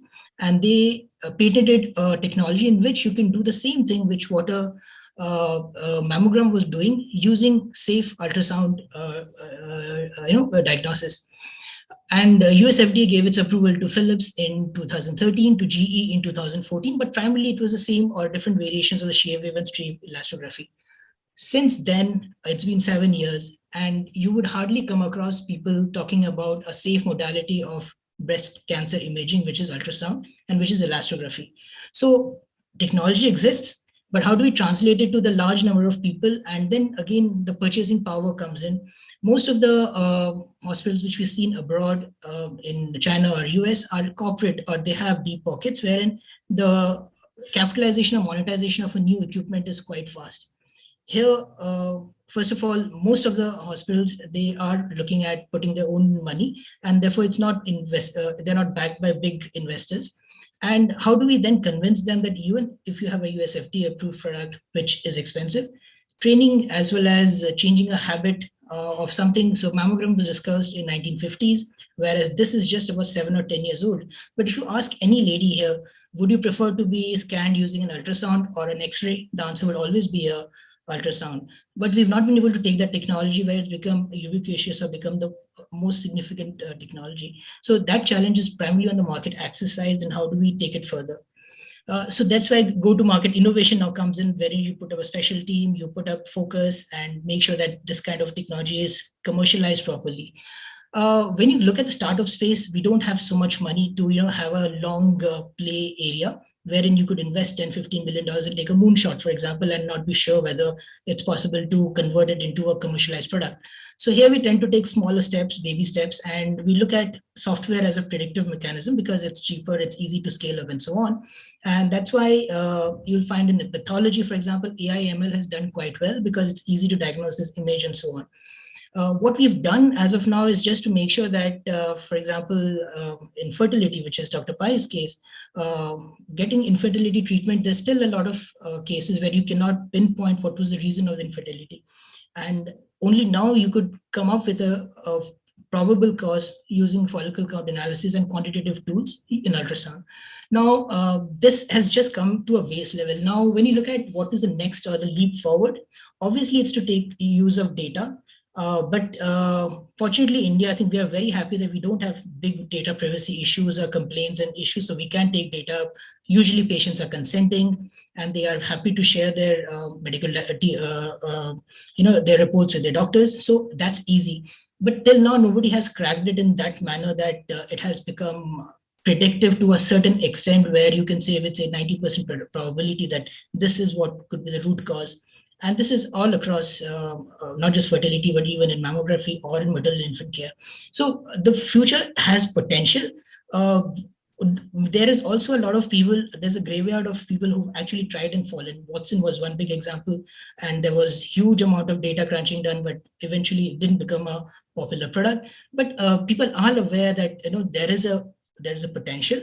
And India is actually the ideal place because of these reasons, that you can get so many patients together in one day, you can get 80-90 scans, whereas it's only possible to do probably 5 or 10 in Europe or US. So therefore, data is there in India.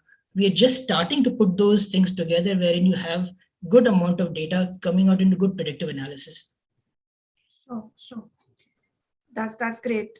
Dr. Satya, I just had one question for you. With all this buzz around technology and innovation and AI, as women, what do we need to do? Do we need to sit and, wait for it to help us or benefit us? Do we need to go and talk to our doctors and ask them about it? Otherwise, we are subjects who are sharing their data with these companies, right? With no clue as to how it's going to benefit us. So what do we do? I mean, or do we not do anything and just read about it? No, got to do many things. I think for the first thing to do is actually take charge of your health. I think that's the first thing. It's in our hands. It's very hard to do, exceptionally hard to do, but to all the women out there who are especially between 30 and 50, you have the opportunity today in your hands to change the course of the quality of your life. Yeah. And so take charge of your health. That's the first thing.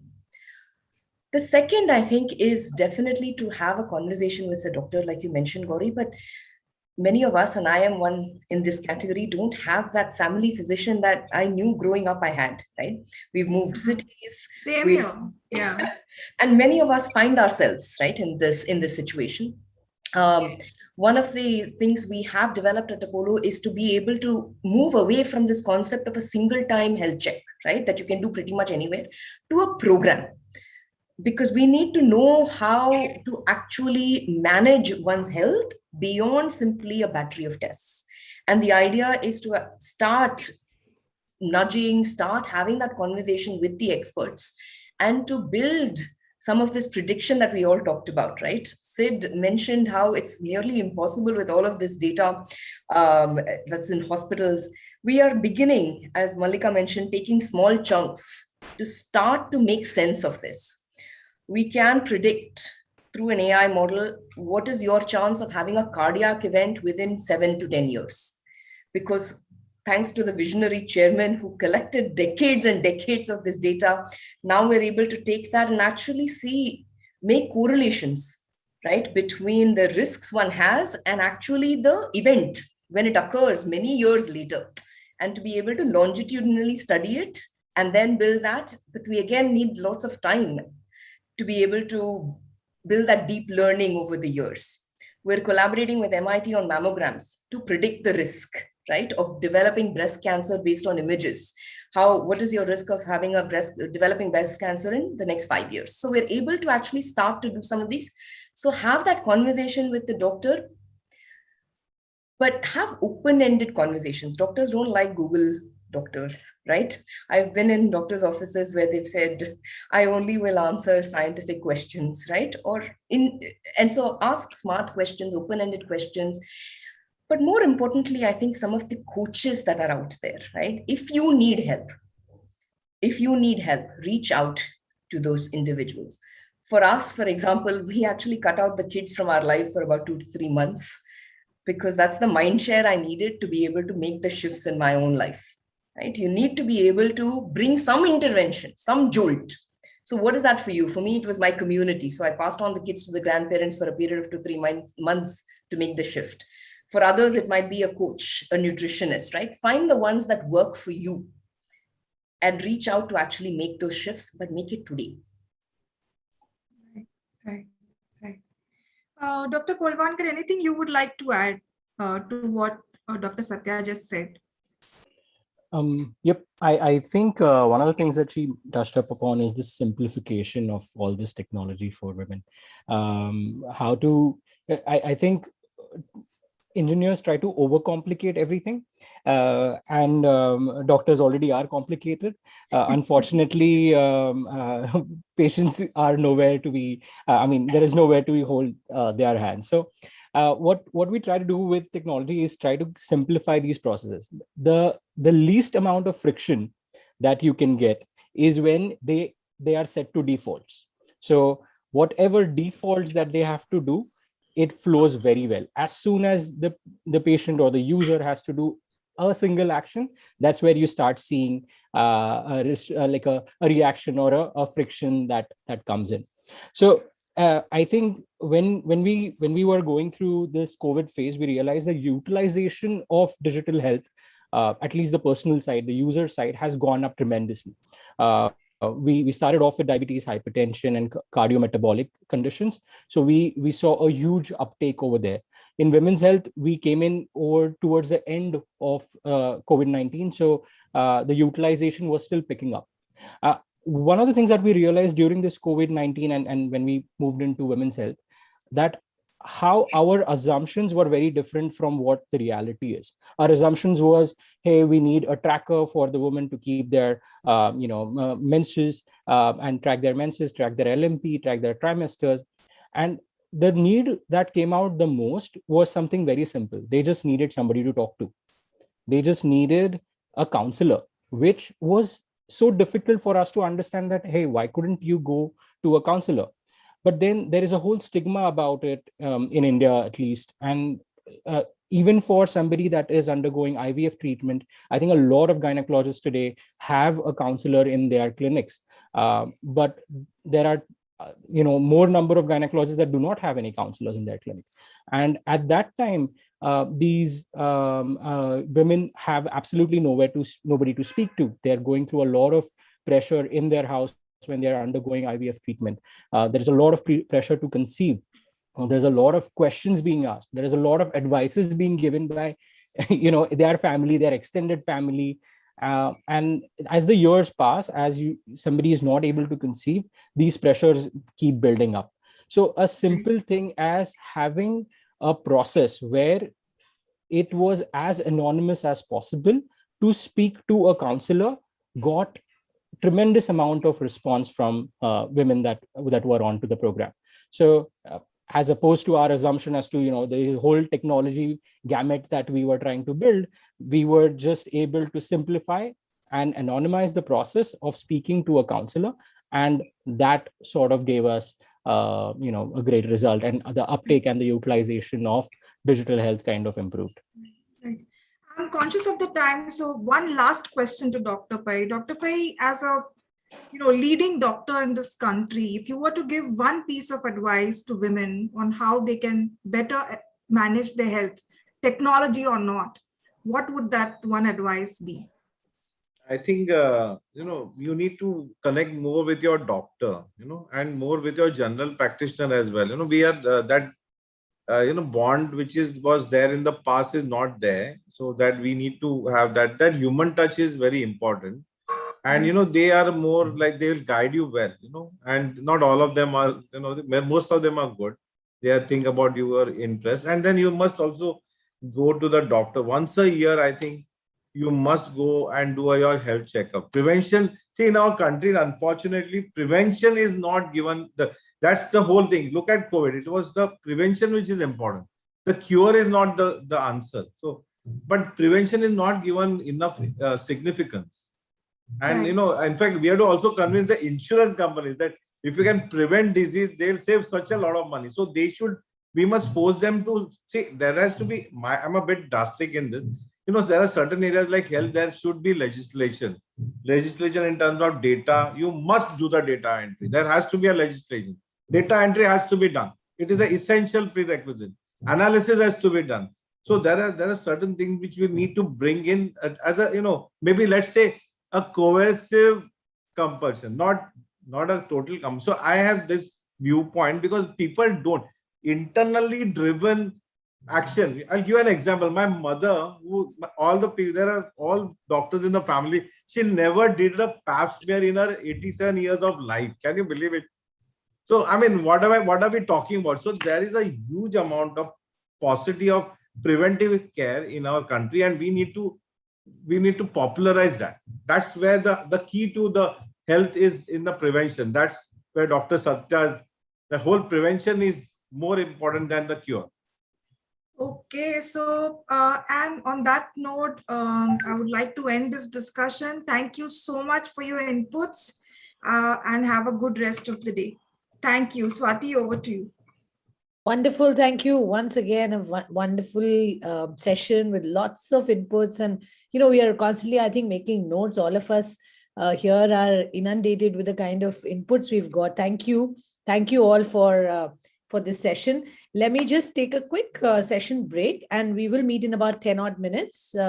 So maybe you can just grab your cup of coffees, tea, whatever, and come back in 10 minutes. 5:10, we will start the next session, which is the big debate, career timelines versus the biological clock. I think very, very pertinent, very exciting topic again. So look forward to this session in 10 minutes. Thank you.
Customers from across India and the world have been leaning on us for over 75 years. Blue Star, built on trust.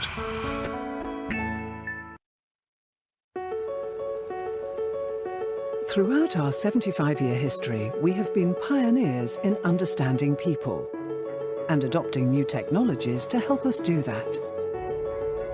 The first to use facial recognition in advertising testing. the first to use people meters to measure TV audiences, the first to migrate to online interviewing. New technology today comes in different forms, from biodata and biometrics in healthcare to capturing human sentiment and even voting intentions by analysing social media, in using telemetry to enhance our understanding of customer experiences, piloting apps to measure out-of-home consumption, deploying audio recognition to measure media consumption on multiple devices, and most dramatically perhaps in exploiting big data, artificial intelligence and analytics to enable us to predict attitudes and behaviour. But ours is a business where we use technology and data in pursuit of a goal, to inspire our clients, our people and society to create and flourish in an extraordinary world.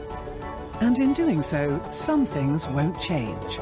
Asking the right questions, listening hard, understanding better than anyone else the way people live, think, feel, vote, shop, watch and post. The desire to understand human needs and motivations has been around for centuries and will continue to define our purpose in the years to come.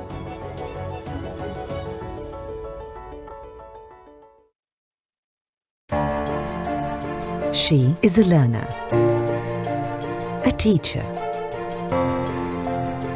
a mentor.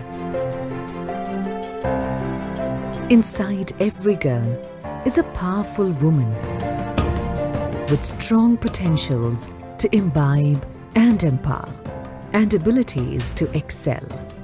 She has evolved. She is bold and leads from the front. At par with global counterparts, she is the changing face of India.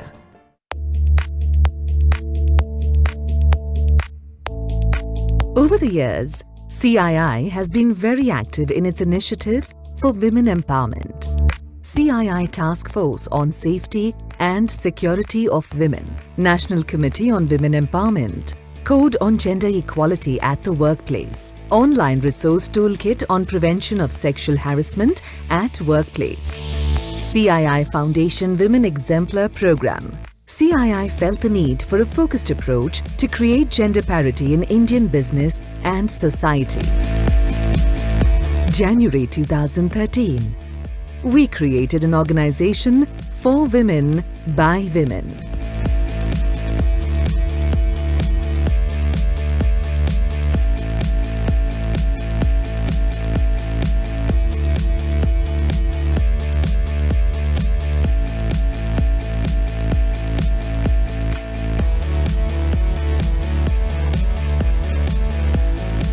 IWN, Indian Women Network. Here, we enable collaborations to network, learn, and shape the future of millions of aspiring women. Our members range from women in industry, entrepreneurs, independent professionals, women students, faculty in educational institutions. A spark which began in the South is now a national movement. Our focus is on learning and development, health and well-being, policy and advocacy. Under learning and development, we work on enhancing knowledge and skills along with improving competency levels and abilities. Health and well-being at an all-round development of healthcare and wellness. Policy and advocacy equips women with information and strategies to counter sexual abuses at workplace. Log on to indianwomennetwork.in.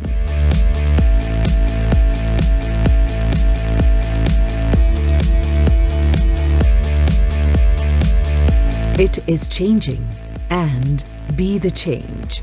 We are waiting for you to become a part of this movement. IWN envisions to be the largest organization for women. And begin your journey of growth today.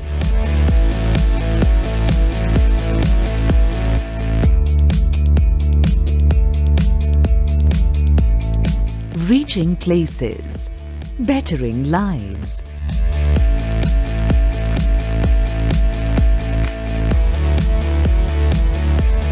Make your move. We are with you.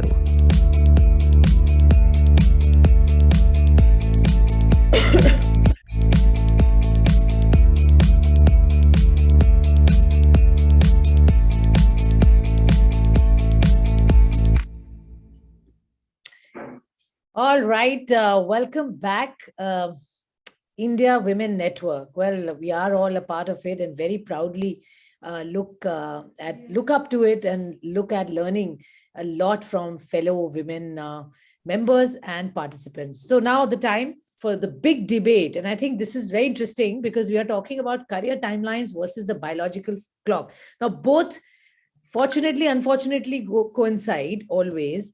And how do you kind of balance it out? I think that's a perpetual question. Will continue to be there always. New life, new challenges. But let's break this up. And we have wonderful speakers.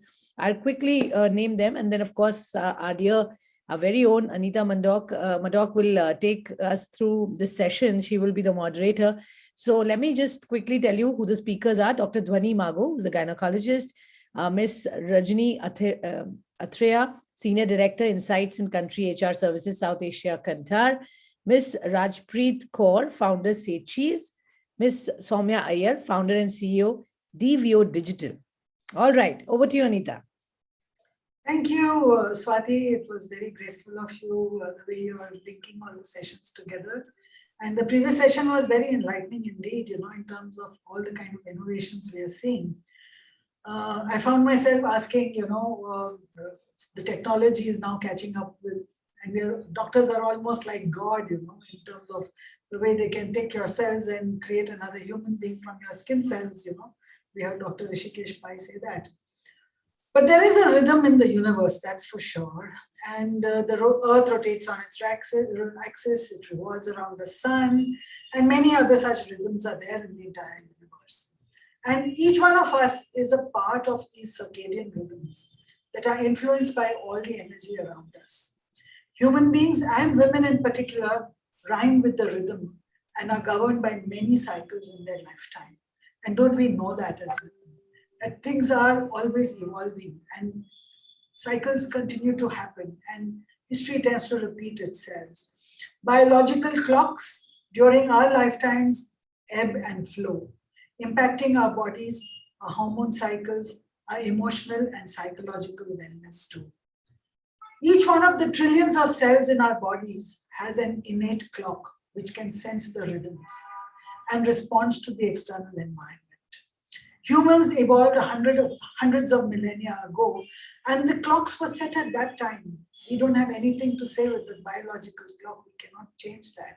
It was set at that time. It was much later that women decided to take up careers, and the requirements of work and jobs were superimposed on top of this biological clock. In 1978, the Washington Post carried an article by Richard Cohen titled, "The Clock is Ticking for the Career Woman." And the debate and discussion around the emerging issues has been ongoing ever since. While the majority of the debate is around fertility and age when career women need to have children, our session is going to take a wider look at the impact of the biological clock on women's careers. So let's look at the career timeline. Typically, it's usually the age group of 25 plus that women start taking up careers after education and move to a working lifestyle. Monthly cycles and PMS make it difficult to work and perform at the same level every day of the month. The mood swings also accompany these cycles, and there is an impact on work. Often career women delay finding partners for marriage and marriage also because career and success are higher priority and something they work really hard for. So each woman has their own journey, but a large chunk today decide on marriage just around the time when they're eligible for the first promotion 5 or 7 years into their careers. The issue of having a child often gets put on hold for a few more years, and the biological clock keeps ticking. And increasingly, women take time off from work during many occasions as a result of this clock. Returning to work after a baby break is not an easy task for the woman, And she juggles her commitments in the best years of her life, 30s and 40s, the best years of her life. A man would be giving everything to his career during these years and be succeeding at everything he does. But a woman is just somehow managing to juggle everything. She divides her time and priorities in multitasking. And when the kids are older, they go to college, she finds that I'm a little less guilt-free. But the biological clock steps in and premenopausal hormone changes result in different sets of mood swings. And we all know, those who have been through menopause know what it means. By the time she's recovered from menopause, she's hit the age of 50 plus 60 and it's time to retire. So definitely the biological clock does not support career timelines. There are many points of big debates here, and there are many pros and cons and ifs and buts and dilemmas and decisions that women have to take along the way. But I'm going to leave most of the debating and discussing to our panelists over here today. And our eminent panelist is Dr. Dhwani Margo. Dr. Dhwani, she's a practicing obstetrician and gynecologist with an experience of over 13 years. She specializes in high-risk maternity care and listen to this, infertility management and all gynecological problems. She's committed to giving the best gynae care to all women possible. She believes in empowering her patients by educating them on their healthcare needs. She has recently received an award called the Women's Health Icon Award from the Indian Society for Artificial Reproduction. That's a new term I learned when I read her resume, artificial reproduction.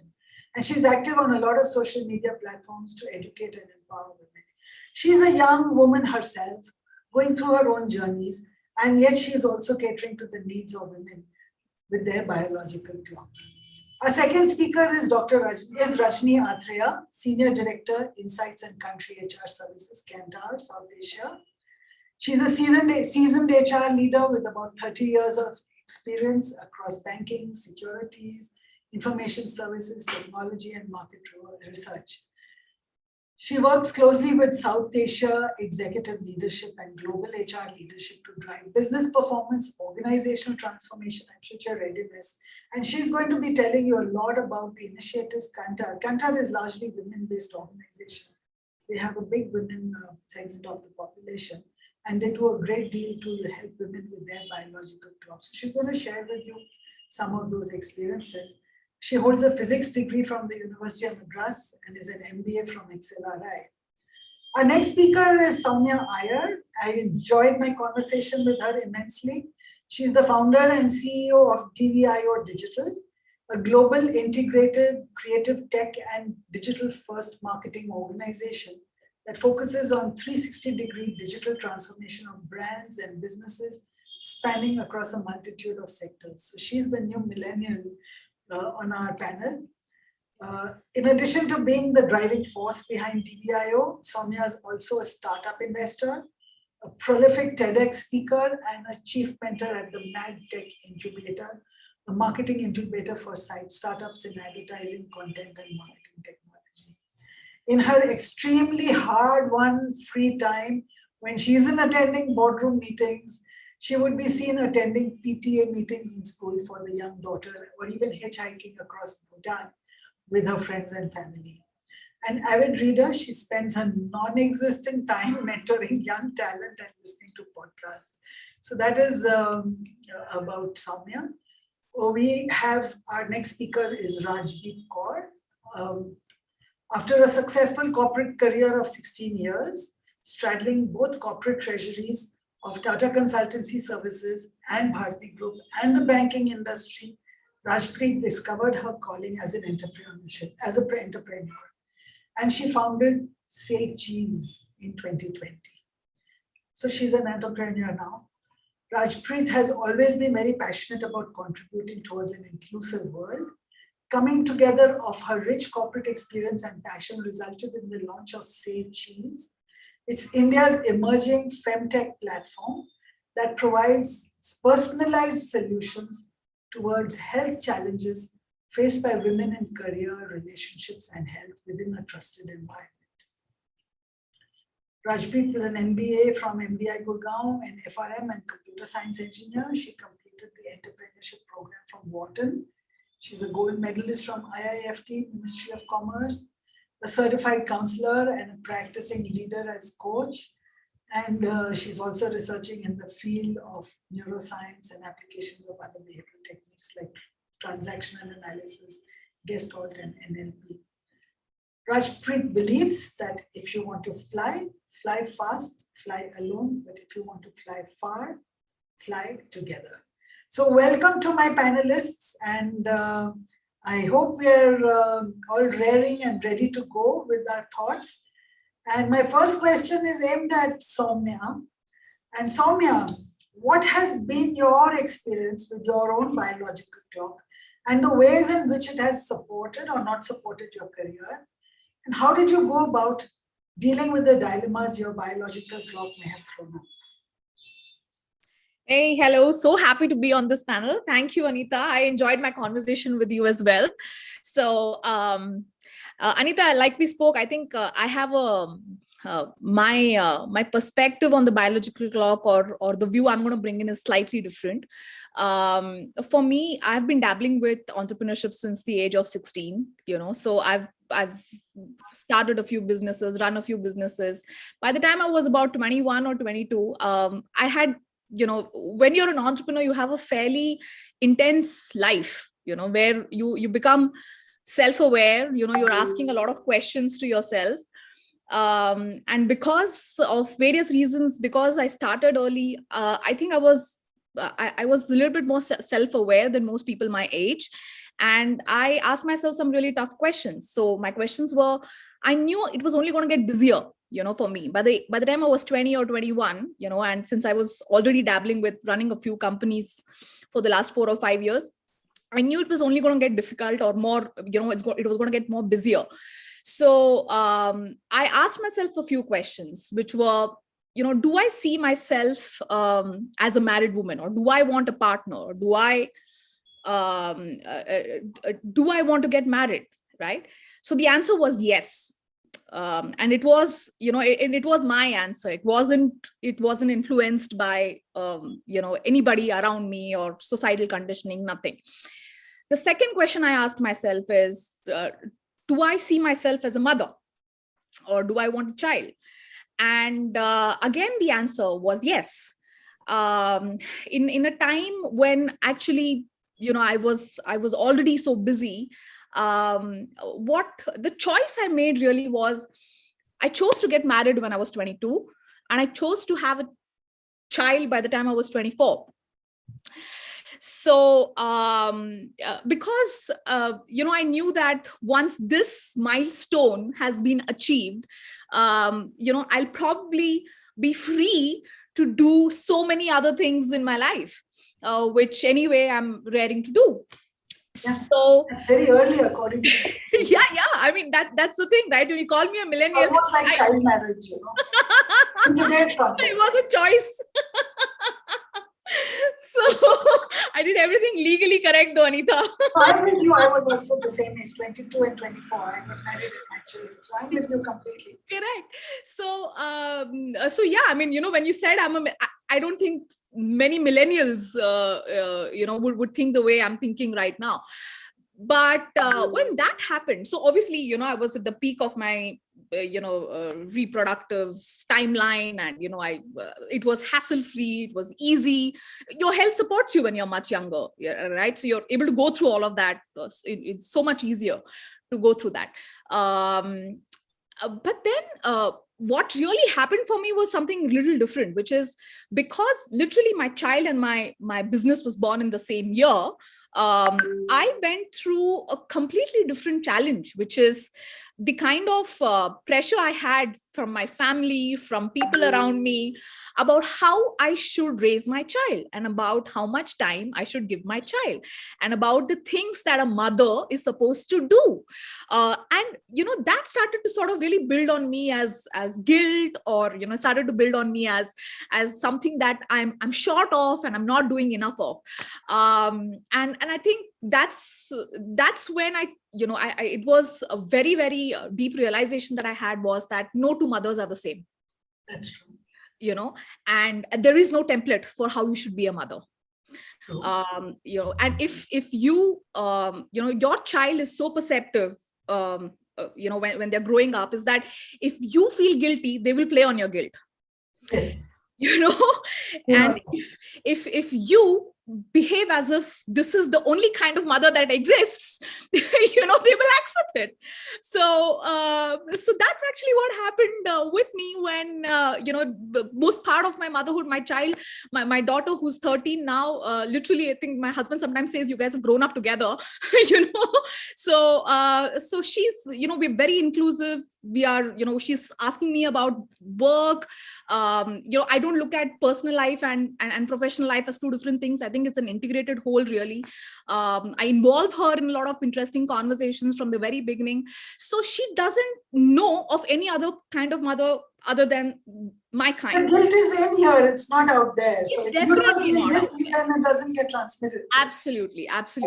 Okay. Yeah. So that's been really my biggest learning as a mother.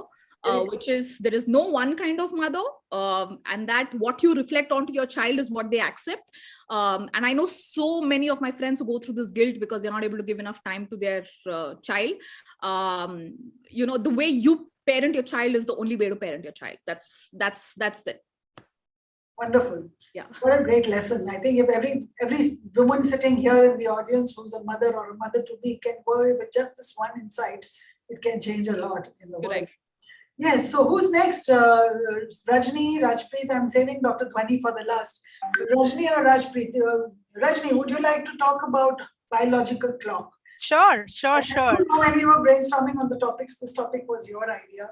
So tell us more about what biological clock in your career timeline and how it Sure. Thanks, Anita. Thanks. And I'm really enjoying the day and the session. And it was fascinating listening to you, Soumya. And I was reflecting on my own journey, actually, For me, I think I pretty much ambled along. I wanted to, and it was like many years ago, more than 2 decades ago. So I only knew that I was, I was very keen to start working and, be a career woman. And I also knew that being a woman, obviously I had a biology which is different from a man. And therefore I will have to go through childbirth and whatever it is, but I just took it in my stride, I guess. But what really changed it for me is a part of my career, which happened about 7 or 8 years into my career. I had started my professional life as a banker, as a retail banker. And 7-8 years into retail banking, I realized I wanted to move into HR. And with great difficulty, I moved because people were not very sure as to why I wanted to move into HR from a frontline sales role. But anyway, I did that. And after I did that, I realized I wanted to gain an academic input from one of the best institutions in HR. So I applied for Excel and I wanted to get into Excel. And yes, I did get into Excel for a 3-year semi-residential course, which warranted that I had to be away from home and my hometown for 60 to 70 days a year. But the beauty of that whole structure was that I was a working woman. I was a mother. I was running a family. I had a 4-year-old kid at that point in time. So that was a moot point, saying, do I want to do this? Because anyway, I'm employed. Anyway, I have moved into HR. But do I want to do this? Or do I want to kind of continue being the mother and the wife and a career woman, which I was in any case? And then that was a big decision point for me. And the whole point about biological clock and the thinking about biological clock started then. And then I said, look, again, this whole realization, I am different from a man. I will continue to be like this. I am clear that I want to continue being a career woman. I want to be successful in what I do. I want to be the best in what I do. So I need this academic input. So I took that call to go to Excel. Absolutely. But then that's not the end of it.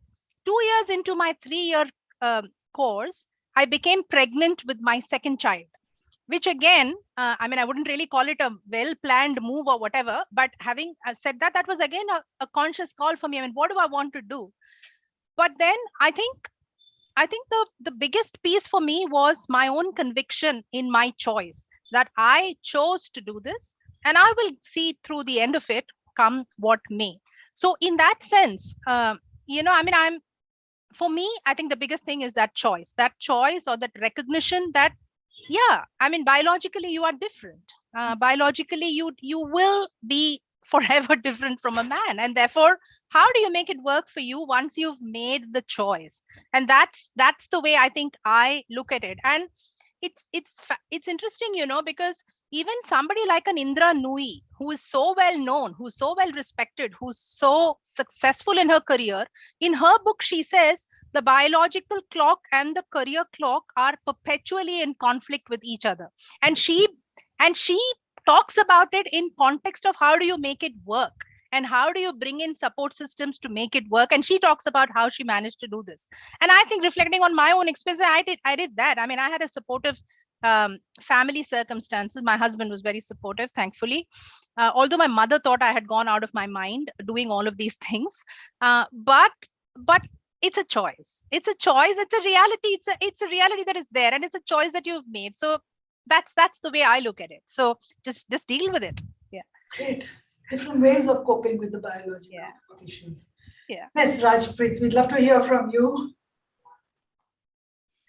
about your biological clock, your career timelines. How did it pan out for you so far, and how does it look like going into the future? Sure. Thank you, Dr. Anita and Ricky and the CI team for having me here today. Really a pleasure talking to all of you and listening to all your views. So I could relate a lot, especially to the fact that every mother has her own way of parenting, and I could resonate a lot with that. So even a lot of career decisions that I made in my life were linked to the biological clock, I may say, to make it work, as Rajni was also mentioning. So I got married at 26, and I was already in my first job at TCS in those days. And of course, then I went on, I was a trader. So I was in foreign exchange, currencies and swaps and options. And when I was heading the FX and swaps desk at Bharti, and it was 7 years, I was like in and out trading, but I wanted to have a child. And so I took a conscious decision after marriage to actually step back from trading and, go the family. Always working. I joined HSBC after that and worked in the banking industry. However, there were other experiences, like, when I was pregnant, there was a that I had worked very hard for, and the offer was actually revoked because when I disclosed to the hiring manager about my pregnancy, because the need of the hour was that you needed somebody throughout and things like that.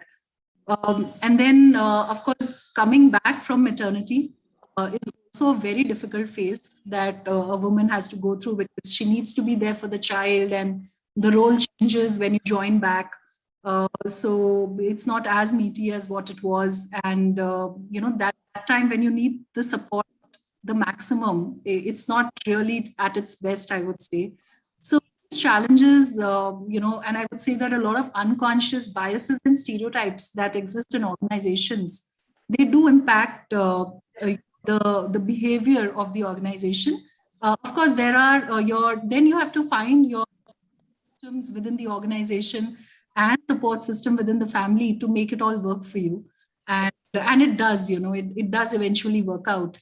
And but these experiences actually left a profound impact on me, to the extent that I actually, after working for 16 years, I founded my own company, Say Cheese. And we do work with organizations to help them overcome these biases, and are also creating a safe space, an ecosystem for women to fall back on in times of needs. So it's amazing how you've taken your personal experience and the dilemmas you experienced and brought that to a digital platform, and now offering that space to people, and women in particular, where they can engage with their issues of life and their issues. Yes. So yes, that's absolutely awesome journey, I could say. So Dr. Dhwani, you are the one who has some answers that help women cope with those biological clock issues and the kind of dilemmas. And between Rajni, Rajpreet and Soumya, they are the alter ego of all the women in the universe. We have three very different ways in which they've dealt with biological clock issues. And I would think that this represents the whole universe of women's experience. Right, absolutely. What are the answers that modern medicine you can offer?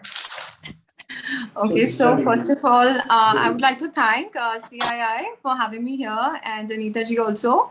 And this topic is very close to my heart, because I have, being a mother of 2 children and being a practicing gynecologist for the last 13 years, it's been a roller coaster ride. It's not easy.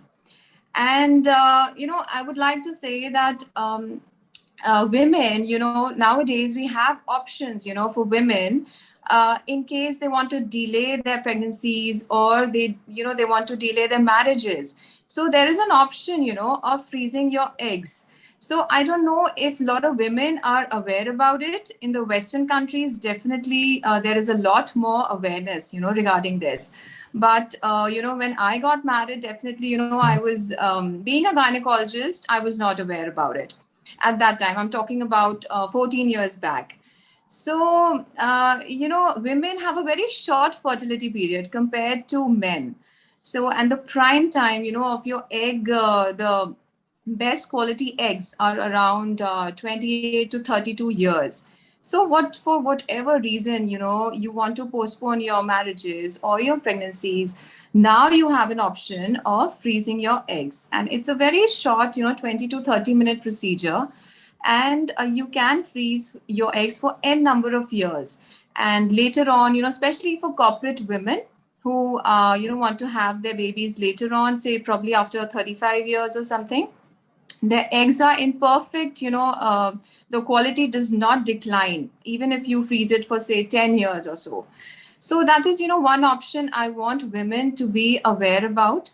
Because nowadays, being in infertility field, we get so many women, who come after 35 years, they want to have babies. And now their eggs have, the quality declines so much that sometimes they have to go ahead with donor eggs. So this is something, that women need to be aware of. And also, I was going through Dr. Pai's, debate as well.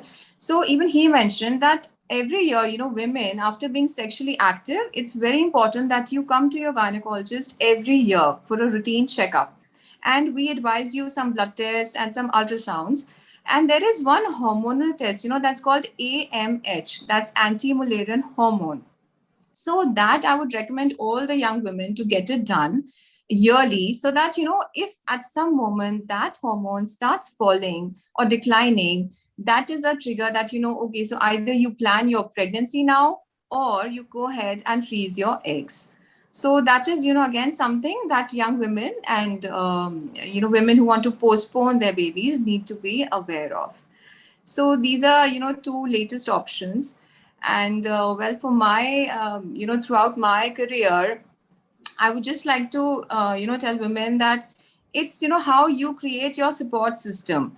And for working women, shouldering so many responsibilities at one go, it's definitely, they say it's very difficult to create a balance. Like Soumya also said, it's just with children and with, every day you have to take a decision. Either you're a wife or a mother or a doctor, and you focus on your priority. You take a priority, and if, you have to do that particular thing, at that time, you focus on it. So that reduces the stress levels.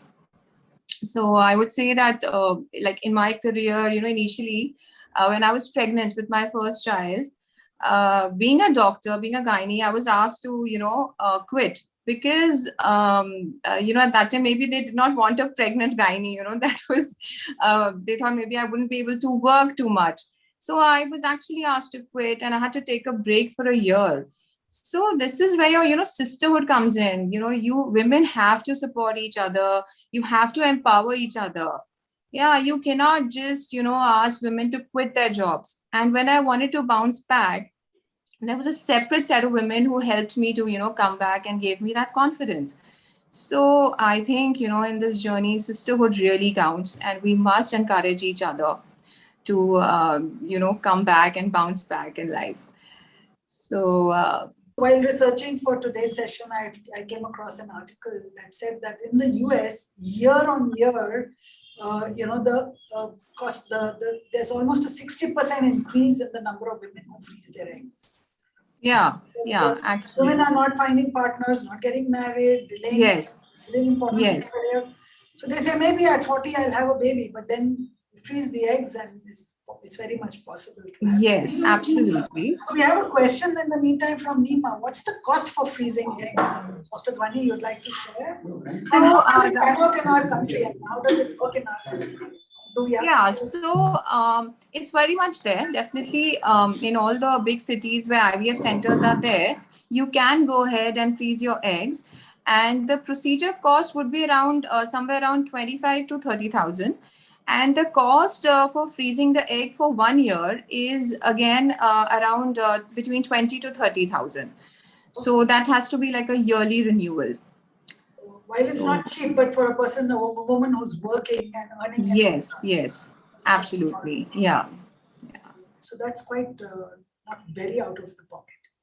Okay. So now I'd like to say, Soumya, when you hear of all these new technologies, and we heard Dr. Rishikesh Pai also in the previous session saying that you can take an egg, technology is being developed in Japan, you can take an egg, you can take a cell from your skin and do the reverse engineering, make it into a stem cell and do some more reverse engineering, make it into an egg and then create an embryo out of that. So that's a technology which he spoke about, which is, on the horizon.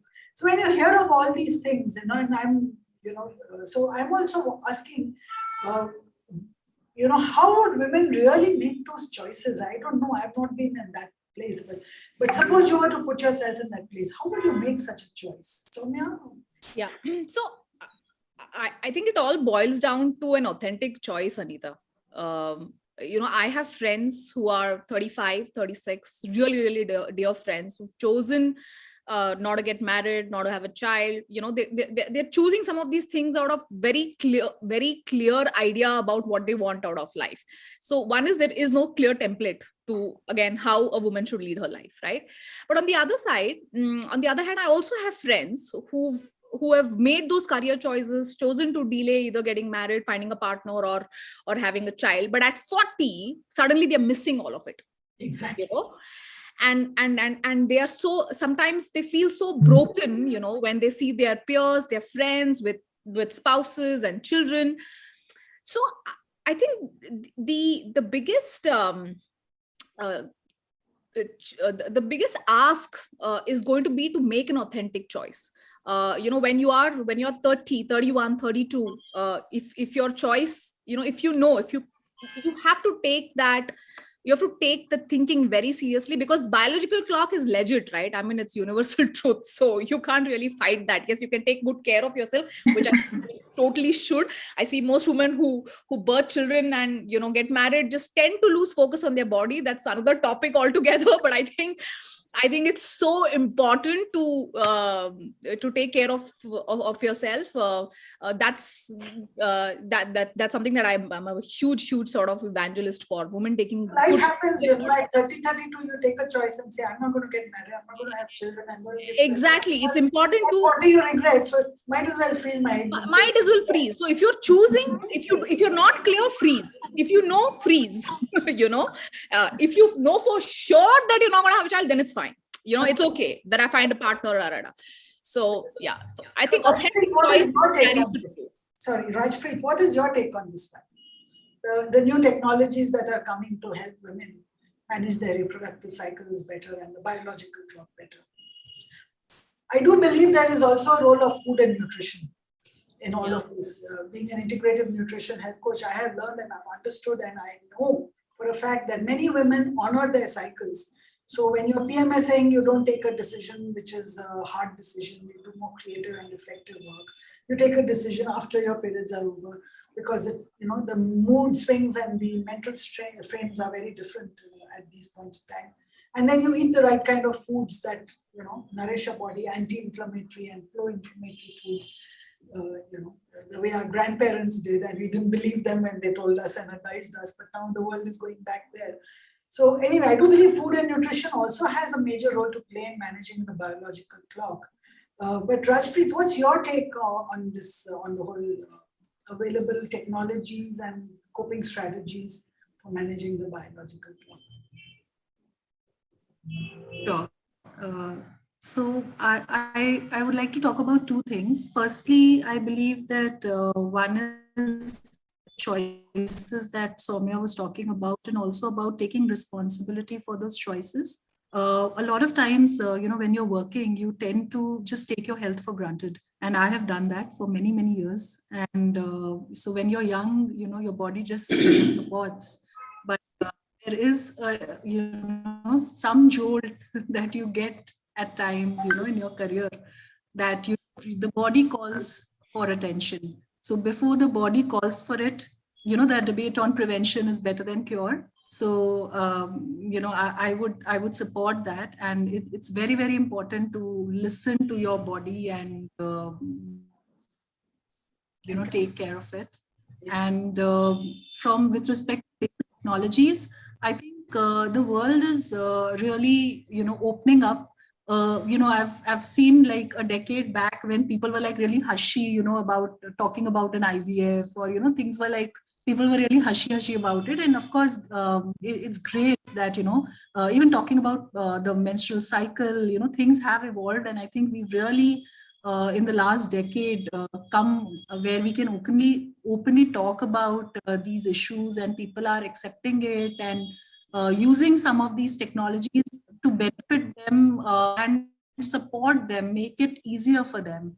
So one should really, I think, more educative sessions around, more education around these latest technologies. And as Dr. Dhwani mentioned about, like, I was not aware about freezing eggs at all.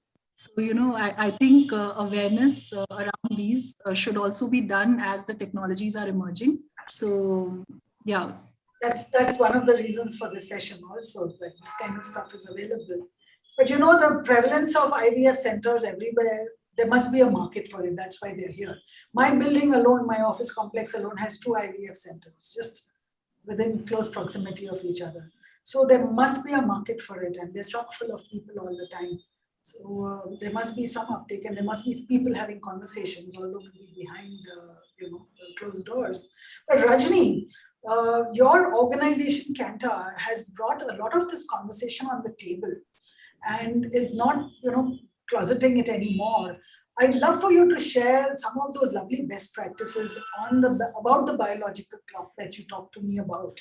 Thank you. Sure. Thank you, Anita. Yeah, would love to talk about it. See, today, picking up some of the threads from, what Rajpreet, Soumya, and Dr. Dhwani were saying, today there is, in fact, a lot more, awareness about the whole concept of biological clock and how to make it work, etc. That it's there. But that's from an individual point of view.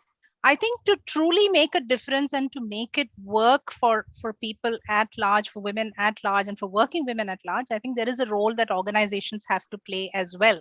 And as responsible employers, we have to play as well. At Kantar, I mean, and you did mention we have a sizable women population. Yeah, we have a good, male-female gender ratio. But more than that, we are very, very keen in terms of bringing this whole point of awareness around women's health, both physical health and emotional health.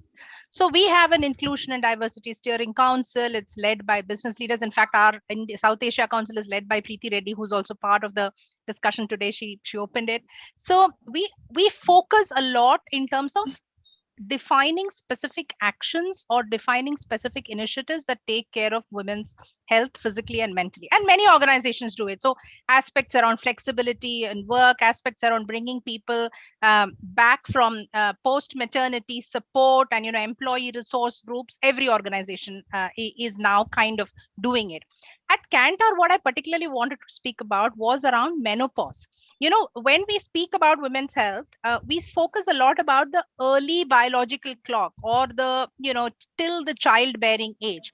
We haven't really, from an organizational point of view, at least, we haven't evolved to a state talking about menopause, where we have, women whose careers are now expanding, who are longer in the workplaces, and therefore who also go through the segment of menopause, and therefore how do they deal with it, and how does an organization enable them to deal with it, both from an emotional point of view and a physical point of view. So it's something we've started at a global level. In India, it's still a bit sensitive. We know it's still a bit sensitive. So the conversations have not started in as much depth as it has started in, for example, in the UK. We are bringing in, male leaders and male allies to talk about menopause and its impact on women, both from a physical point of view and from an emotional support point of view. And what we're doing is this whole piece is, to break the taboo. I mean, during the course of the day, we were talking about, banishing taboos around women's health and biological clocks, etc. So we have men leaders talking about menopause. We are working with an external advocacy organization in the UK called Over the Bloody Moon. And they are sort of helping us drive some of these conversations internally within the organization. There are panel discussions, there are webinars, there are special helplines, so the discomfort about having a conversation around menopause is what we're trying to kind of get out of, because we are having decent amount of conversations around childbirth and and support during childbirth and post childbirth, etc. So that's one piece of it, the menopause focus. The second piece, which many organizations do, but what we are really focusing on is to kind of help bring back people, women who have taken a break for whatever at different milestone points in their life. And so we are kind of focusing our efforts to target this group and kind of make them comfortable enough to get back. And many a time it needs a lot more than just invitation. It needs that sense of comfort and an environment that is enabling for them. So we're trying to kind of focus on those specific initiatives as well, in terms of building a kind of a pathway to help them transition from, if they've taken a break and they've been away from corporate professional lives for about 5-6 years and they're coming back, they themselves may have a bit of misgiving or a lack of confidence or whatever it is. And so how do we break those? And it's not just inviting or keeping positions open for them, it's also enabling them to make that transition in a seamless fashion. That's something that we're focusing on as well. We are focusing on a lot of other things, but a lot of organizations do that. So I just wanted to call these two out in particular. Amazed. I'm zapped. I'm totally zapped because families don't have menopause conversations. Husbands don't talk menopause with their wives. And wives don't talk menopause with husbands. And you actually broke that and brought it on the table in an organization. And not only that, you brought men involved as well. So when those men go back home, they know that they can have these conversations even with, I think hats off to you and hats off to Kantar. I do hope this is the beginning of a trend and it doesn't remain as an isolated effort. And I do hope that whatever you guys are doing in the UK spreads across the globe and planet as well, because it's very much needed. This conversation is very much needed. So Dr. Dhwani, what is your take on all the things that the ladies have said? And, what do you think needs to be done about our Indian policy and our culture and around all the women health issues? What are the 2 or 3 things that are most important in your mind? So I would, really want to, stress on education, like even other members have mentioned, educating women about their health, it is very important. And it should start from, school level. So educating girls about menstrual hygiene, about, nutritious diet, about, to prevent anemias, to prevent vitamin deficiencies, that is very prevalent nowadays. And, also about mental health, talking about mental health is very important, especially post-COVID era. I think every second or third person is suffering from, anxiety, depression, and all negative thoughts. So we have to have, we should start conversations on mental health. I would also, our public health sector needs to be, it needs to be improved. It has to come at par with the private health sector. What we've noticed in this post-COVID times, the health sector really needs improvement. and the government needs to, invest in public healthcare. And also, I would like to stress that we should increase the screening programs for, cancer detections, because there's a considerable increase in the rate of malignancies and cancers. So we need to, make women aware about these prevention programs for malignancies, especially cervical cancers, breast cancers. So there are particular timings to get your screenings done, and women need to be aware about it. And also we need to start, programs for prevention of lifestyle diseases like diabetes and hypertension. So because these are something which can be prevented rather than, we are treating them, but, we have to start with prevention programs as well. So these are certain things, that need to be, improved upon. A woman goes to a gynecologist when she's pregnant, she's Mr. Piss. Or when, she's having problems with menopause. Normally, she wouldn't even go there at that time. But if there's a problem situation, excessive bleeding, whatever, then she would go to a gynecologist. Otherwise, women don't go. So what is your take on that? Do you think women need to go annually to a gynecologist or what? I mean, how does that? Absolutely. There has to be like, women, once, like I mentioned, they are sexually active, you need to visit the gynecologist once a year at least, where we do your basic health check, your vitamin levels, your blood profile is done, and a prophylactic ultrasound is done, of the abdomen. And a pap smear has to be done once in 3 years. That is the screening for cervical cancer. So that is done once in 3 years, once you're sexually active. So these are certain things, you need to keep in mind. And for breast cancer prevention, after 40 years, it has to be like a yearly checkup, So do keep that in mind. And girl, visit your gynecologist. Yeah, definitely. Thank you so much. We are really exceeding time. I wish there was time for question and answers. But if anybody in the audience has a question, please put it in the chat window. We'll make sure it gets to the speakers, and we'll make sure that you'll get an answer. But just leaving with one very fast, one-line motto for for the women audience that we have here. One line. So, yeah, I think, I would like to quote Sadhguru. Like he says, health is not only being disease-free, health is when every cell of your body bounces with joy. So, I think that's a beautiful quote to end.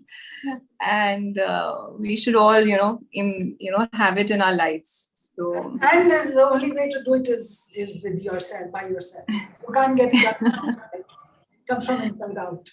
Yeah. Okay, Soumya, what's your one line now? Yeah, so for my one line for all the career women over there would be to say it's the biggest disservice you can do to your own life if you live it in guilt or based on expectations of others. And therefore free yourself of that and live a happy, stress-free, anxiety-free life. Happiness is more important. Yes. Absolutely. Rajni, your one-liner. Mine is on choice. Make your choices wisely. Make an educated choice, and then you will never have a guilt. Wisdom and education are synonymous. Okay, great. Rajpreet. My philosophy and motto has been to stick to your values, the core values, and they take you a long way, and never lose that essence. So that's what I would like to say. I would say cheese. That is my motto, say cheese. Okay, thank you ladies very much. Thank you so much. I can't say how much needed this conversation was for women today. It's not very often, I've never had a conversation like this with anybody before, though I know it's very much needed. I wish during my younger years I had some place to talk these things out with. I'm sure the women who are listening in, and the men too, I can see a few men, are all awakened in some way or the other. There's some shift that must have happened today for everybody who listened in. So thank you so much, and thank you, Swati. I'm handing it back to you, and all the gracefulness that you bring here. Thank you. Thank you. Wonderful. Thank you, Anita. And really, I echo everything that you've said. I think it's been a very, very engaging, very insightful session all through. So we've got completely hooked on clearly. All right, let's move on to the next session. And this is the fireside chat. Beauty is skin deep. Interesting. Robin Banerjee, Managing Director, Caprihan's India, in conversation with Dr. Deepika Shetty, who's a dermatologist and cosmetologist. Over to you, Robin. Thank you, Swati. It's so difficult to speak among such beautiful set of women all around, and it's a pleasure and honor to introduce to you, ladies and gentlemen, Dr. Deepika Shetty. Before we start the fireside chat, of course, now we have to imagine there was a fire. Of course, chat is going on with fire there, but we'll have to fire through the chat itself. When I was going through Deepika's CV, it's so enormous and so beautiful that I'll just try to summarize a few words for you, a few things which I believe are important. Dr. Deepika Shetty is a dermatologist. She has a wide range of qualifications, really wide. She's of course an MBBS. She is also qualified as dermacosmetology from United Kingdom. She has also done a course in skin consultancy from INHS Ashwini. She has also done a fellowship of occupational dermatology from Singapore. Not only that, she has also qualified herself as a marketing guru from Wellington Institute of Mumbai. She's also a marketing graduate. She can actually market things from me. She trains people, she speaks very often. She of course trains, and she is a managing editor of a magazine called Wellbeing Magazine. She's an author. She has authored a book called Demystifying Secrets of Wellness. I can go on. And she has a product of her name called Deepika Shetty. I'm sure we will hear about that. And she also holds masterclasses from time to time. So with this small introduction, actually it's not small, our CV is quite long. Let's move on to Deepika now. And the way we will structure it, I'll try to ask some questions to Deepika herself. And as we go along, we'll chat with each other. So Deepika, the first question which comes to mind, if there is a chat, of course, maybe a few words about yourself and a few words about what's this all about, well-being in skin. If that's the way we can start, Deepika, over to you. All right, thank you so much, Robin. There was so much of an introduction from me. I think I need not say anything more. But first, I would like to thank CII for this opportunity. And it's such a wonderful platform to be giving my viewpoints and feedback. In fact, I was hearing a lot of speakers today, this evening.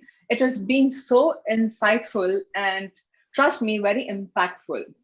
In fact, it has motivated me quite a bit. There's a little propelling of motivation happening through all of them. Coming to your question, first of all, the subject, beauty is skin deep. I would say this is a perception that has been around, but actually beauty is your skin, what you think within, what you feel. And I feel this deserves an entire holistic approach to it. So it cannot be just an external appearance.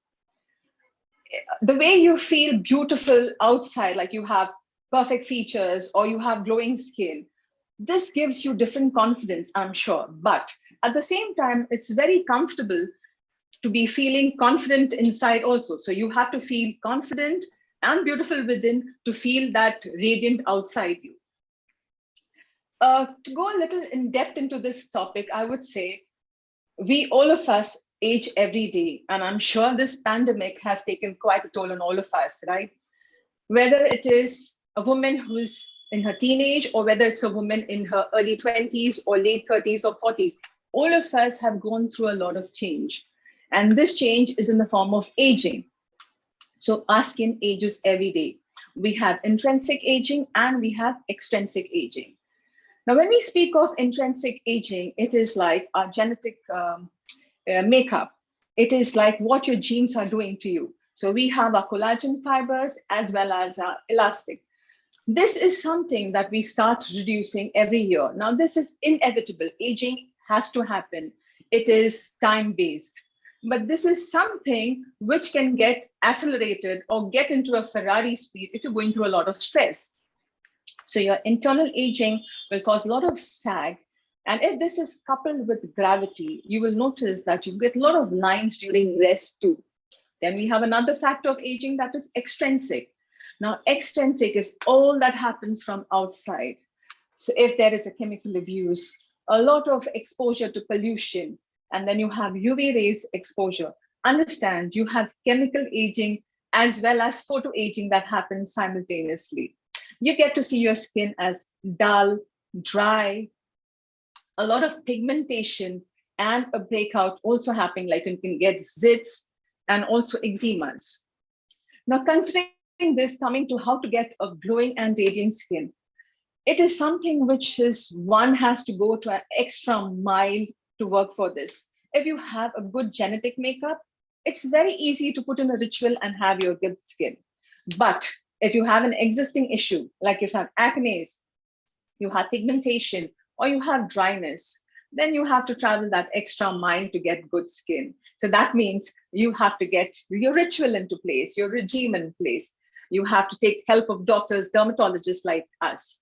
Now, we can help you to do that is by giving you a good treatment line. That means a guidance that we give you.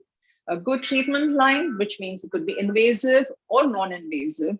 Now, these are all time-bound. So when we do treatments, it is result-oriented definitely, but it could be short-term or it could be a long-term. That means you need to maintain yourself. Like once today you achieve that glowing skin, it doesn't mean it's going to be there forever. You have to come and do it again. You have to maintain yourself. On a daily basis is also a regime of actives that you could be using on your skin. It could be a morning routine as well as a night routine. And apart from it, also your infusion of vitamins and tablets that you should take every day. And then I'm sure it is very easy to get that radiant glowing skin. Yeah, Robert. A quick question is I have on this. What's the bearing on stress on our skin? Is it important or unimportant? Stress is something that has been playing a major role in all our lives. And trust me, I too go through a lot of stress. And it means everyone else also going through. Now, stress is somebody who's working inside your body, increasing your cortisol levels and sending you notifications on the outside. Like you could have hair loss, you could have unwanted hair growth on your body. You could have an eczema, you could have an unexplained allergy coming up where you just don't know what is it due to. You could have also acne and zits coming up. Now, this is the effect of stress on your body.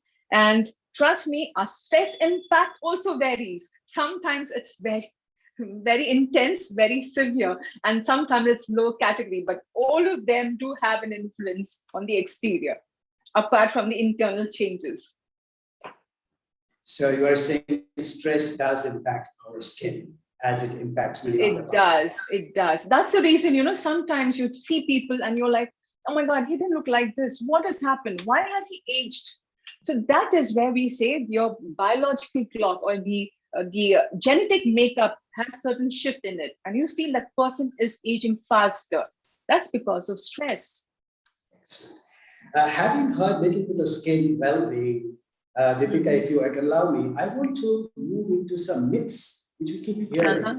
And there are so many myths, and maybe they are myths, maybe they are true, and we don't know. So, for instance, some myths which I have been hearing of reading is drinking water. Drinking water dehydrates our skins and keeps our skin hydrated. So, can you tell us, this is a myth? Does drinking water hydrate our skin at all? Okay, now this is a very important, and I would say something that we should understand thoroughly. Why? When you drink water, it definitely hydrates your body. So if you have any kind of a dehydration, you have given a solution to it by hydrating yourself. Drinking too much of water is also bad because you have depletion of your electrolyte levels.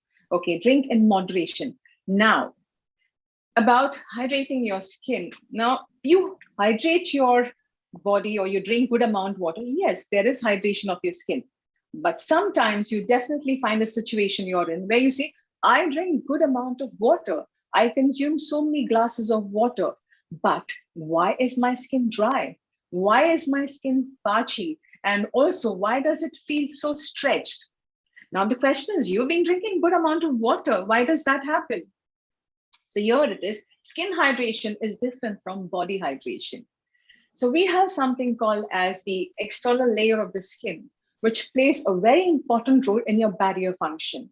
I do understand there's a lot of area that is exposed to the outside. So when there is a break in this barrier mechanism of your skin, now this could be because of pollution, or it could be because of a harsh product that have been used, or it could be because of a genetic history, then you are going to lose a lot of water from your skin. That is called as a transepidermal water loss. That means your skin is evaporating water. Now, when you have such a situation, what is important is to work on the barrier mechanism of the skin. That means you have to use a product which has a right pH, a pH which is skin-friendly pH, and also an active which is able to absorb water inside and lock the water within your skin. So skin hydration and water hydration are two different things here. Now that you are talking about products, I just can't stop but asking that next myth. The natural products, Ayurvedic products, are better than the so-called cosmetic products which we have been using all our lives. What's your opinion on that? Well, personally, okay, no offense to anyone here, but I would say when you hear the word natural, I think it rings a bell to everyone. It's a temptation. It's like you want to buy it. I mean, the first thing is, if it is natural, that means it's not going to have any untoward effect on my skin. That means it's not going to harm my skin. Why? Because it says natural. Now, my question here is, when you say natural, that means, does it not have any preservative? Or when you say natural, do you mean that it is an effective product? Or do you mean that it's not going to cause any kind of a damage to your skin? Because every natural product, not compulsory, but does come in with some kind of irritation, some kind of rash that you could develop. And secondly, if you're saying you're using a natural product, for example, you're saying you're working on your open pores, or you're working on fine lines, and a product says or has claims a natural product that it could reduce. Have you seen it? Have you experienced it? I doubt this, because it's not something that has gone through clinical trials, or it's not something which is dermatologically tested. Okay, so my go on this is, do buy a product who's a known devil. At least you know what he does and what he doesn't do. And if you are confused there, you still have a doctor to help you out. And if there's something that goes wrong, definitely we have that experience and skill to take care of that situation. It can be under control. And sometimes we also say, I must say this, sometimes people combine the two. It's like we have given them a line of treatment, okay? But that awareness is not there, or that education is not there, that natural product does cause damages. And this is not told to us. So you understand, it's like a blindfold study where we are trying to understand what could have gone wrong, why this would have gone wrong, because we haven't got that history from them that they are using some natural products or some Ayurvedic products. Actually, that is the one which is having an interference with this line of products and causing that kind of a damage. Excellent. That leads to the next one, because now that we're talking about natural versus so-called unnatural, what about the bacterial, antibacterial soap? We believe that that's a myth, I understand. Can you explain to us? And we did see a lot of purchase in this line also, right? We stocked ourselves with a lot of antibacterial. And especially in the COVID times. Yes. I'm not very comfortable with using antibacterial products other than hand wash, because when you speak about an antibacterial product, do understand it comes with pros and cons. That means it has a tendency to wash out the good bacteria as well as the bad bacteria from your skin. And we need that bad bacteria, who actually the army on your skin, the defense mechanism is because of that good bacteria on your skin. And if you're going to wash out that means you are going to open your skin and make it more susceptible to infection. So there's a tendency to break out into boils, or there's a tendency to have any other kind of fungal infection.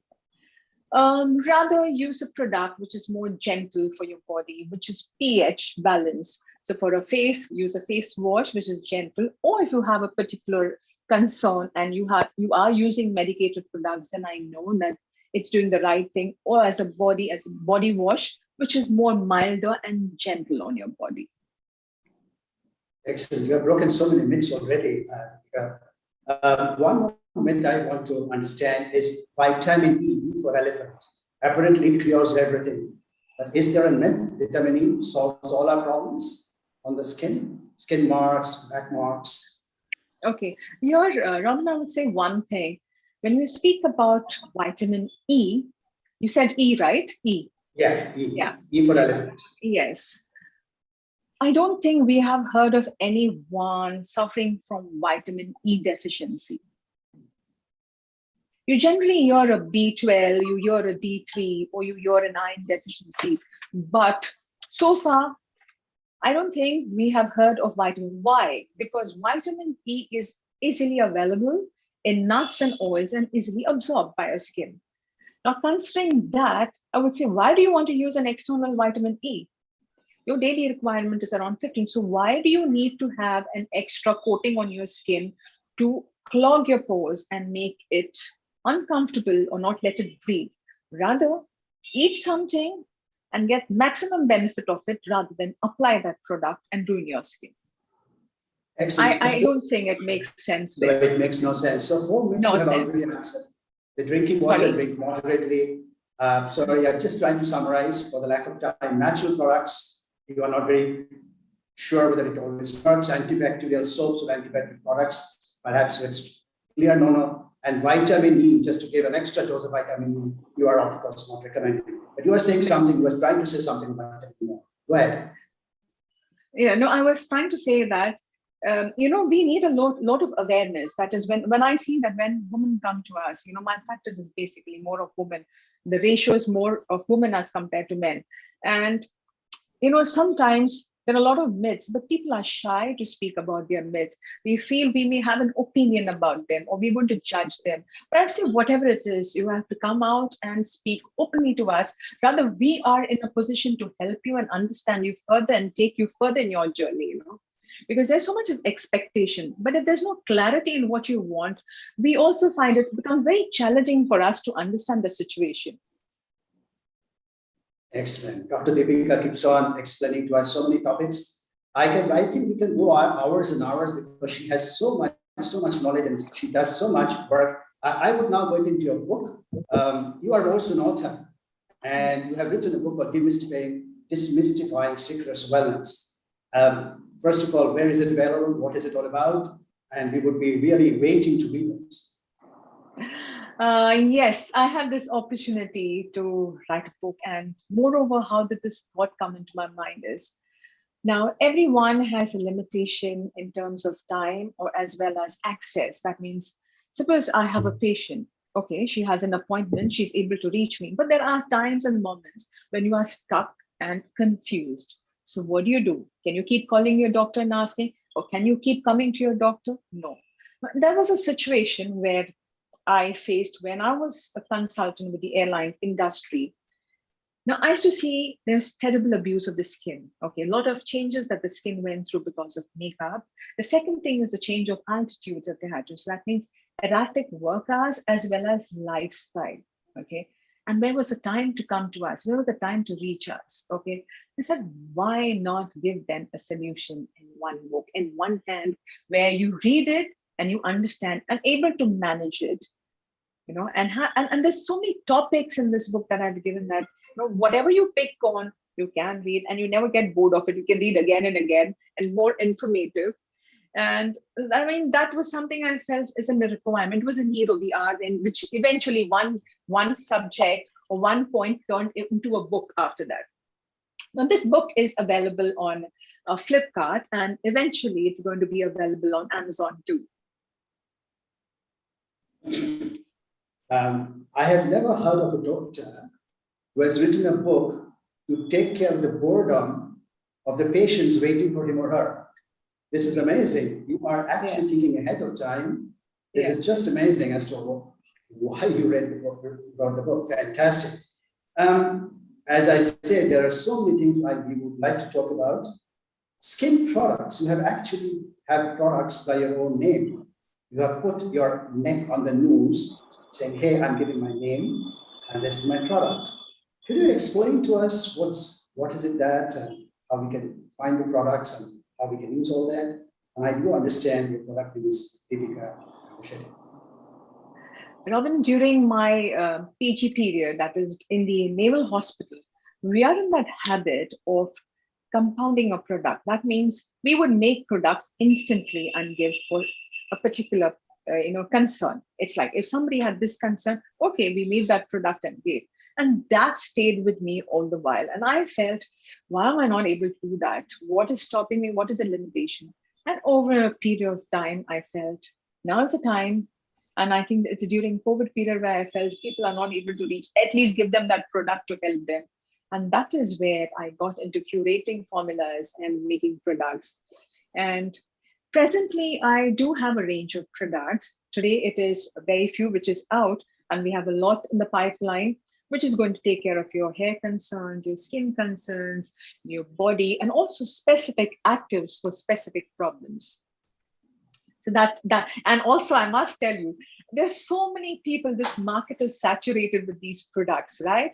And I also see one segment where I see women taking up as, women entrepreneurs handling this line. I think that was another motivation for me to see women handling the skin segment and having products. As why not let us also get into it with the right knowledge? Does your marketing qualifications, you've done a marketing degree from Wellington, does it help you in your business? And do you have some advice for other women here on this? I know my marketing, I must tell you, my marketing doesn't help me to speak better or sell better. My marketing experience helped me to understand better. Excellent. What a word you said. What a word. And that's, you understand the customer better. And therefore you can yes. Wonderful. I would like to ask some skin tips from you, if you don't mind, towards the end of the journey we are.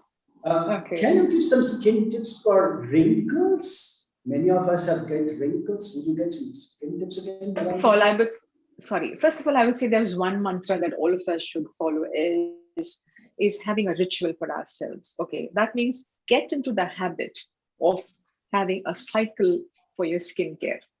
That means when you have a past history, and if you see somebody today with good skin, understand that is a whole process that has gone through to see that person. So tomorrow you want it to be better, then start putting it today. And there's one thing that I would say is when you choose your product, please read your product, because you have to understand your skin type to have that right product. And always, when you start your skincare routine, it is always thin to thick. That means the first product that goes on your skin should be very thin in consistency, very light. So as the second is again in moderation, and the third one, which is going to top your skin, your moisturizer or your sunscreen, could be a heavy one according to your skin type. So that is the first tip I would say. And a lot of knowledge on the net, please don't go by it. And also, if you feel a doctor is not reachable, I'm sure you have today people who have reached their doctor who may help you to understand the situation. Otherwise, don't do anything by yourself. And especially that DIY situation is something that I would say, no. Absolutely not. Please don't do. It's okay to have some craft work or to assemble your furniture, but not on your face. Don't play around with your skin. What an advice, what a tip you have given. Role of sun. Is sun good? Vitamin D, we know we need to be there.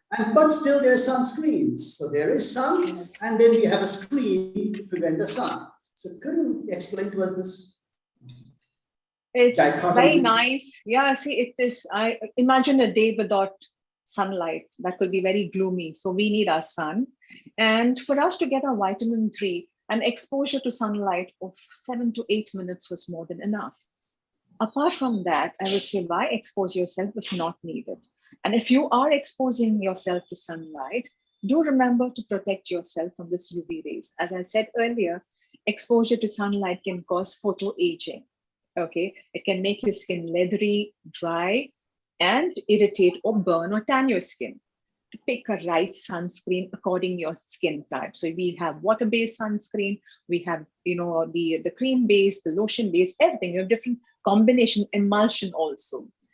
Any sunscreen, irrespective of what the SPF is, you have to remember one thing, that you're going to apply every 2 hours because they undergo a lot of chemical changes when exposed.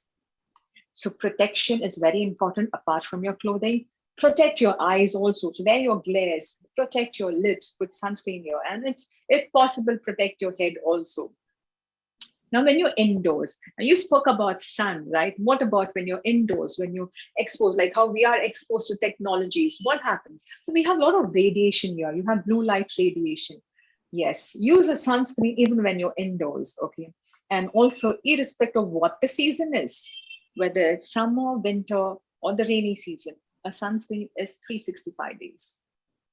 So I want to ask you a little more on this. So sun is good for the skin, which is its vitamin D, and yet not good because that's what you said, you must use sunscreen. So at what time of the day do we expose ourselves to the sun, and what time of the day do we prevent sun from? Are there any hours? Early morning sun is better? Is that something we consider? So you have your UV rays accordingly, the UVA and UVB. So what I would say is a period from 8 onwards is something that you think of, applying a sunscreen. Now, when you say, some people have this question, what about vitamin D3 absorption if I have to use a sunscreen? No, it is not going to be blocked. There are so many, your skin is such a wide organ, such a big organ. There is somewhere it's going to be exposed and absorbed. You don't need only your face to be exposing and getting that vitamin D3, right? So that is what I would say. Excellent. There is whole body which is there to get your vitamin D. Yes. Excellent. So we talked about vitamin E. We talked where you said it's don't put vitamin C, get it from extra. Vitamin D, which is sun. Vitamin C. Is vitamin C important for the skin? Because we heard so much about it in the pandemics. I mean, vitamin C has become a guru of all vitamins. He's become that master who teaches everyone what vitamin C is. We've heard so much, and that vitamin C is bombarding. I think it echoes inside that who is this vitamin C? This vitamin C does this vitamin C. Now, vitamin C is such a beautiful active. It's an antioxidant. Antioxidant means what? For example, let me explain. You take an apple, you cut it, and once it's exposed to sunlight, it gets oxidized, right? So this is what vitamin C prevents. That means it prevents oxidation of your skin. It reduces aging of your skin, and thereby making your skin more clearer, brighter, and also helps in regeneration, the cellular regeneration that happens. So this is the role of vitamin C. But vitamin C, I must tell you, is the most unstable vitamin. So you have to be, again, very careful. Invest your money in the right product. Do not waste. Don't go by the price. I'm telling you that it's not important to buy a fancy vitamin C, but read your labels. Do understand what it is and pick your right vitamin C. If I have an orange every day, is that good enough for my vitamin C intake? Orally, okay, it's internally that you're having. So you get your doses of vitamin C. So it boosts your vitamin. But for the skin, we need topical too. Time being running out, I have still 1 or 2 questions more, Deepika. Sweating. Is sweating good for the skin? Some of us sweat more, some of us don't. Could you give some tips on that? I've heard this sentence very often, when I sweat, I throw my toxins, I would say, well, when you sweat, it's actually your water, okay, and your oil from your face. That's being thrown out. It's not about your toxins that is being thrown out. Yes, if you are exercising and you're sweating, then do understand what you're throwing out is your stress. That goes out of that pore, stress. But sweating in general otherwise can be embarrassing. You speak about sweating of the underarms and sweating of your palm. It's a little embarrassing. But if you are exercising and sweating, that's the right thing. while our doctors in the panel, gynecologists, will say sweating. Otherwise, also the hormonal flush, the menopause change, that's a different kind of sweating altogether. But here I would say sweat to throw out your stress. Wonderful. Some words on, as a skin specialist, anything you would suggest us to eat and drink so that our skin is better and glowing and purer? My first thing is, whether you're doing anything externally or whether you're taking internally, see that you don't have a hurricane of anything. Make it more balanced. Okay, don't overdo procedures. Don't overdo with your products also. You have to understand in moderation, get the maximum results. Okay. So in terms of eating, if somebody tells you vitamin C, you can't keep having oranges, right? So you have to have it balanced. Okay. If somebody tells me, spinach is good, so it doesn't mean your diet has only spinach. So moderation of everything. So you have to have your fiber, you have your protein, you have your carbs. Some fancy diets and expensive food, no, go for the basic, the seasonal ones, and in moderation. And above all, Ms. Robin, I would say self-love, indulgent self-love. That means a factor of self-love should come into all this to make all that work for you and make it a beautiful you. Excellent. We have just about a minute or two left. There is a question which has come to us. Can you throw some light on Schamberg's disease, SCHAMBERG, how to recover the spots? SCHAMBERG, Schamberg's disease. Does it make sense to you? Schamberg's? Can someone, whoever has raised this issue, could you kindly unmute yourself and speak and read the question for Deepika? Yeah. Schamberg, how to recover the spots. Maybe the spelling is inappropriate. Vishwashri, are you there? Is it age spot they're talking about, or is it solar lens? What is it they're speaking about? Okay, not too sure as to, maybe there is a typing error perhaps, if the audience is there or the person is there. Okay, good. So we are at the end of our session. You have thrown so much light. Dr. Deepika, your final words, how we can have that glowing skin, which I can see from here, from a distance, which you have. I'll say we have the inside out, everything will just show. You get that radiance automatically. Okay. Good. Thank you so much. It was Dr. Deepika Shetty. It was a pleasure. It was a pleasure. And whatever that question was, because it's not audible to me, they can always, somebody could send it to me, then I will answer it. Okay. Could Swati help on that, the question? I think so let them message it to me, so I will answer it later because we are consuming time. Excellent. Excellent. I can, thank you. Ranjana can see it. Thank you so much. Thank you so much. Thank you for this opportunity. Thank you, Dr. Deepika Shetty. Thank you. Wonderful. You were extraordinary. Thank you. Thank you so much. Thank you so much. Thank you very much, Deepika and Robin. Lovely session once again. I think we are, I can totally say we are killing it today. Really, really good session. Absolute wonderful inputs. I think all of us are totally enjoying. I can completely say on behalf of all the members here who are on the panel. All right, now let's move on. Focus on cancers affecting women. I think this is a very, very important topic.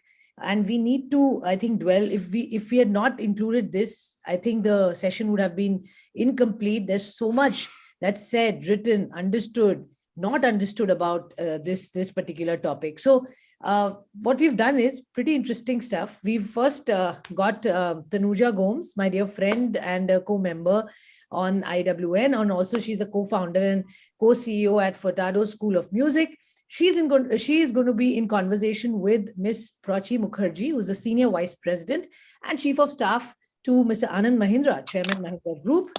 And this is a conversation where we will understand from a cancer survivor what it entails, what it takes, and how do you kind of fight this. That's how we will start this. And then, of course, we will have a panel discussion as well on cancers affecting women, early detection and treatment. Very, very important. So I think we've kind of saved the best for the last, the most critical of all. So let me hand over to Tanuja, who will take this. Hi, Swati. Hello, everybody. So good to be part of this panel discussion. I was really looking forward for this conversation with Ms. Prachi Mukherjee. Apart from the fact that she's a very talented, she has music with her and a part of a very thriving choir group. A brief intro about Prachi to everyone. So Prachi Mukherjee is a lawyer by qualification. She holds BA and LLB degrees from University of Mumbai. She's done her LLM from Yale Law. Definitely one of my aspirational schools, which I would have loved to go to. She has over 44 years of experience in Indian and multinational companies across various companies, as well as across various fields, which includes industrial relations, labor, and consumer laws. Like Swati mentioned, she's currently a senior vice president and chief of staff to Anand Mahindra. She has deep interest in areas of corporate histories and core values and social responsibilities, and largely the issues facing a rapidly growing corporate group with global ambitions. Prachi is married to Sanat Mukherjee, an advocate of the Bombay High Court. They have 3 children. Her other interests includes teaching, theater, and choir singing. All right. Thank you, Prachi, once again for being a part of this session. We're going to be discussing some very personal stuff with emotions. And I truly believe to pivot in life, it's just not professionally, it's personally. How we manage stress, how we manage uncertainties, and uncertainties of this kind truly speaks a lot about who we become. So over to you. Would love to have some, for all the people who are there with us today, some background about your growing up, because that will also help us move how you manage such an important journey of your life. Over to you. Thanks. Thanks, Tanuja. Pleasure to meet you, even if it's only virtually. Hi. And hello, everyone who's here on the panel. And just a clarification, it's Prochi, not Prachi. But that's a mistake everybody makes. So I apologize. I knew when I was talking to you, I kept saying Prochi, but yes, Prachi. So, Tanuja basically read out the introduction, which I give when people ask for my CV. So I guess that's just words. What I'll try to do in the course of this talk is to go a little deeper than that and try and tell you who I am and what happened to me and what's my journey. All of you are involved with the wellness industry in some commercial or professional capacity, I think. So I'm the only one who is not in that bracket, so to speak. I'm more or less the voice of the, woman on the street doesn't sound right, but the person on the street. You're in the boardrooms. Yes. As you can see from what Tanuja told you, I am a person driven to a fair amount of achievement. And I was and still am, I think, a competitive person. I don't like being second, which means that throughout my younger days particularly, I sort of pushed myself to do well in whatever I did. With the result that I had topped the university in 2 law exams, I had represented my company at the UN, I had bagged a job at Hindustan Lever, which at that time was the best job in India, and I had met the man I was going to marry, all before 23.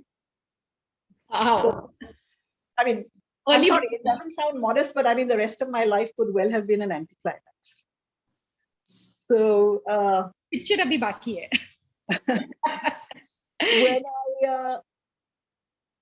When I was younger, I had read a Vogue article which said that if you're a woman who's married, has children, and wants a career, you can have 2 of these 3 things. You can't have all 3. One has to give. And I decided that wasn't going to be me. I wanted everything. I wanted a good marriage. I wanted to be a good parent. I wanted to have a good career. And I kind of was going for it. Not consciously, but simply because that's the way I work. So by the 90s, I was married for 15 years to an advocate in the Bombay High Court, lovely fellow. I had 3 children, 14, 8, and 4. I was in my 4th job and done pretty well in all of them. Kept up with my other interests like music and writing. I mean, it was a packed but a very good life. And then all of a sudden it turned upside down. Because one morning, I usually, with all this stuff, my morning shower is a rather hurried affair. But one day I just couldn't help noticing a lump which I had never seen there before. And which was too large to ignore, actually. I don't know where it came from. As far as I'm concerned, it came up from one day to the next.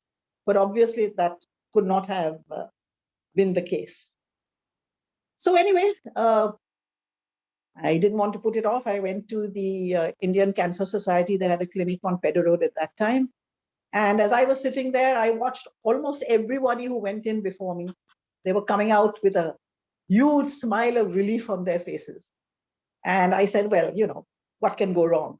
It's going to be okay. But I went in, and the minute they looked at it, they said, you need to go to an oncologist. So I fixed an appointment as fast as I could. And I went to Dr. Jasawala, who, as far as I'm concerned, was, an angel, really, in human form. And he examined me, and he was very gentle, but he didn't sugarcoat it. He said, yes, there was likely to be something there, and that I should get on the operating table 2 days hence. I was, to put it mildly, zonked. It was, just a bit too much to absorb. I had to sit down. I had to put my head in my hands while the doctor and his assistant at that time, Dr. Arun Kurkure, both looked on very sympathetically. But I was determined not to burst into tears or something like that. I put myself together, and Arun then took me to another room, and he sat down and he drew a diagram, explained to me exactly what it was, exactly what was going to happen. And I began to feel a little more comfortable, because I'm more comfortable with facts than with speculation. And so I sort of started calming down a little. But the one question, which was, I think, every woman who goes to him must be asking him, and that question simply was, doctor, what shall I tell my children? Yes. And he was very kind. He looked at me very kindly and he said, don't say anything at all. Just tell them you're having an operation, and later on we'll see. So that was it. I went home, and Dr. Kurkure at that point of time took a needle biopsy. And my brother-in-law, who's a doctor who was practicing in America, kept pushing me, what are the results of the biopsy? What are the results of the biopsy? And the needle biopsy came out negative.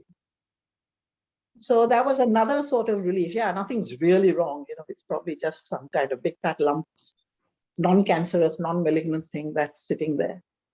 But even then, obviously, I was worried I wouldn't be able to sleep at night. My husband would wake up and finding me sitting in the sitting room, just staring out into the darkness.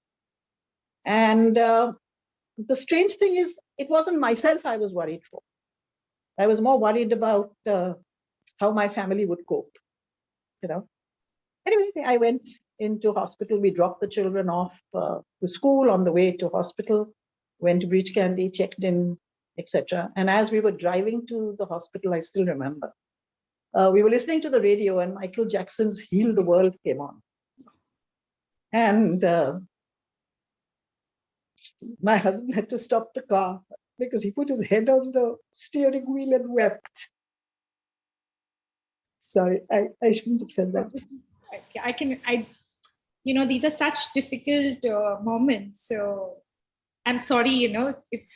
No. If I'm sharing, you might as well know what it was. Anyway, the operation, I went into the operating room, and then I was groggy. I was coming out. I could hear a lot of voices around me. I could hear my mother saying, I think she knew. And the first thing I sort of, I was half groggy and half dead. And I said, was it malignant? And they said, yes. That have they, by the way, Jasawala had told me that, look, I'm not going to, if I find something, you just have to put yourself in my hands.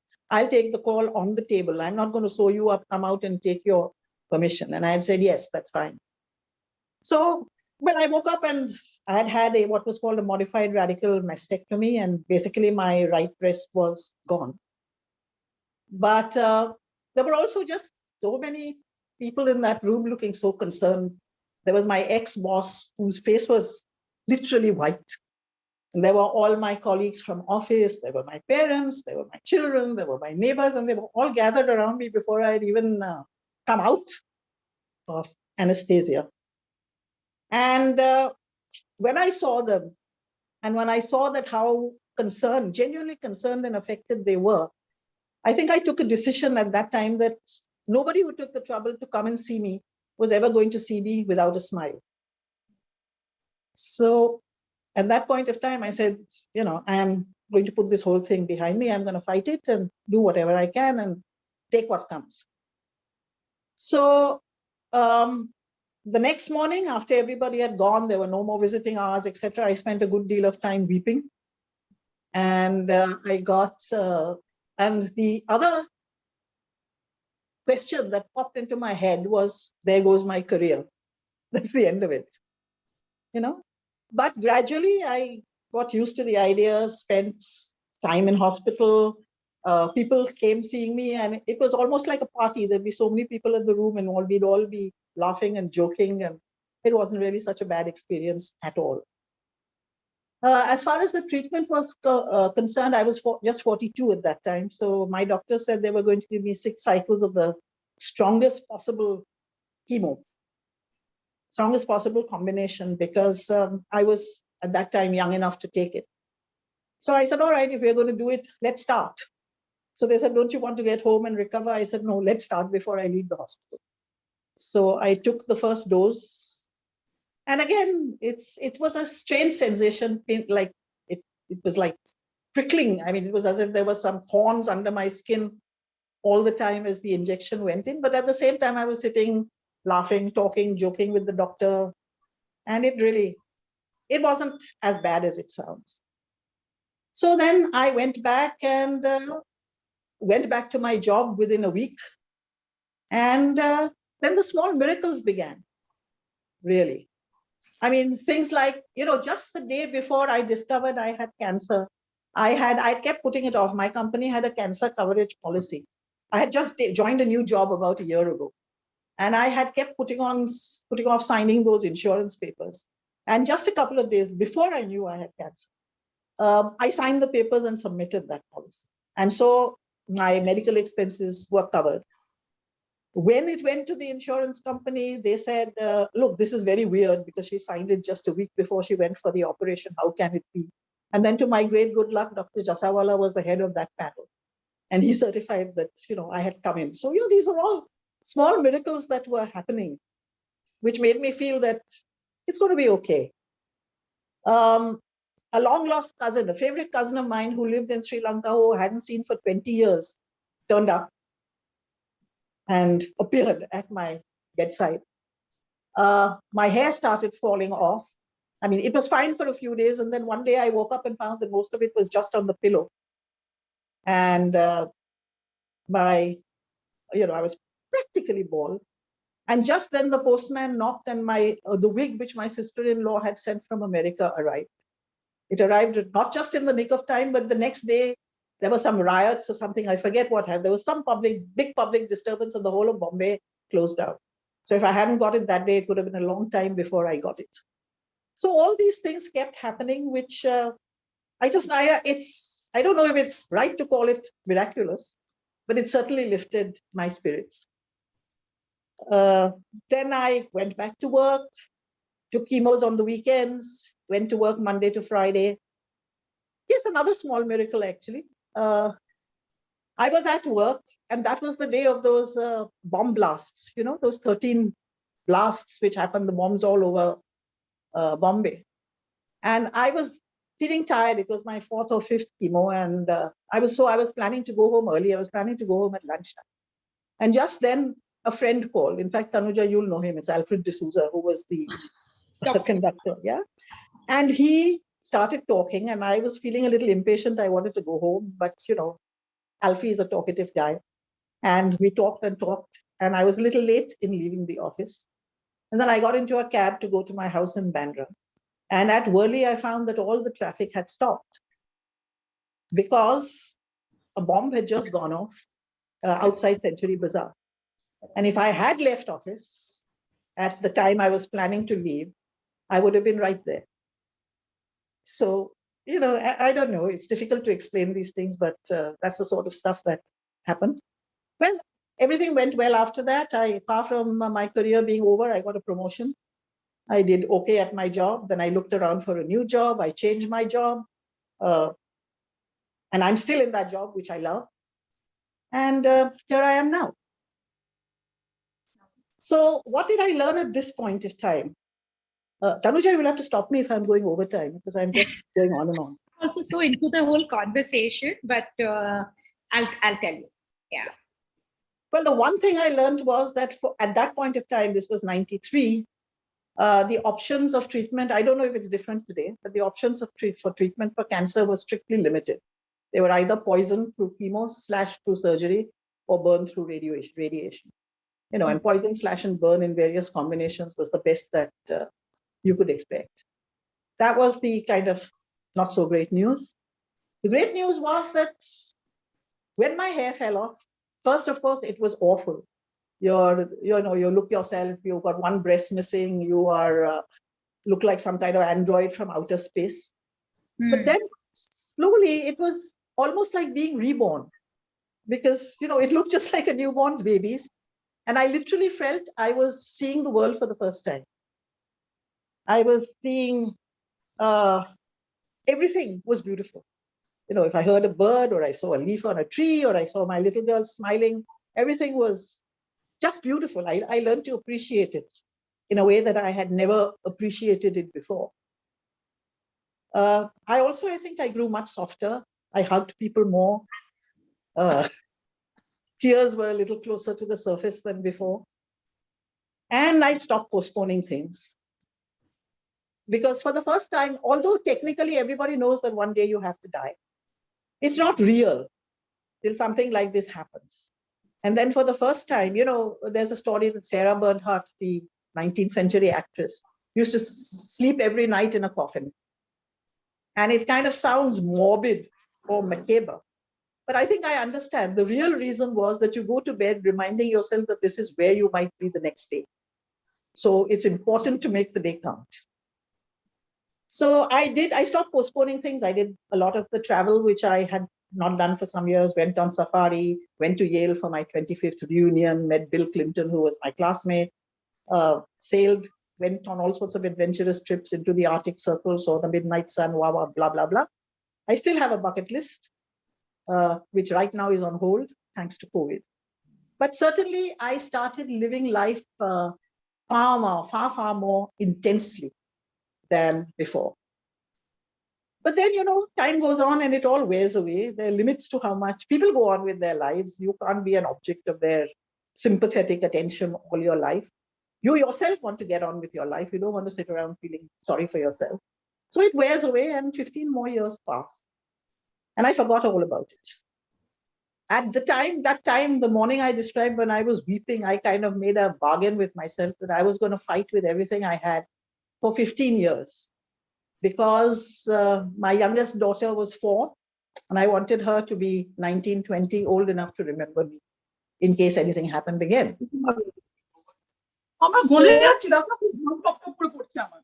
Sorry, is someone saying something? Ricky, can you just go on mute? I think by mistake, yeah. Oh, okay. Yes. So where was I? Yeah, so, yes. And believe it or not, 15 years almost to the day, it recurred. Oh, my. Oh. Yeah. She was 19. Yeah, she was at that time. This was in 2008. So it was 15 years later than the early situation. Earlier.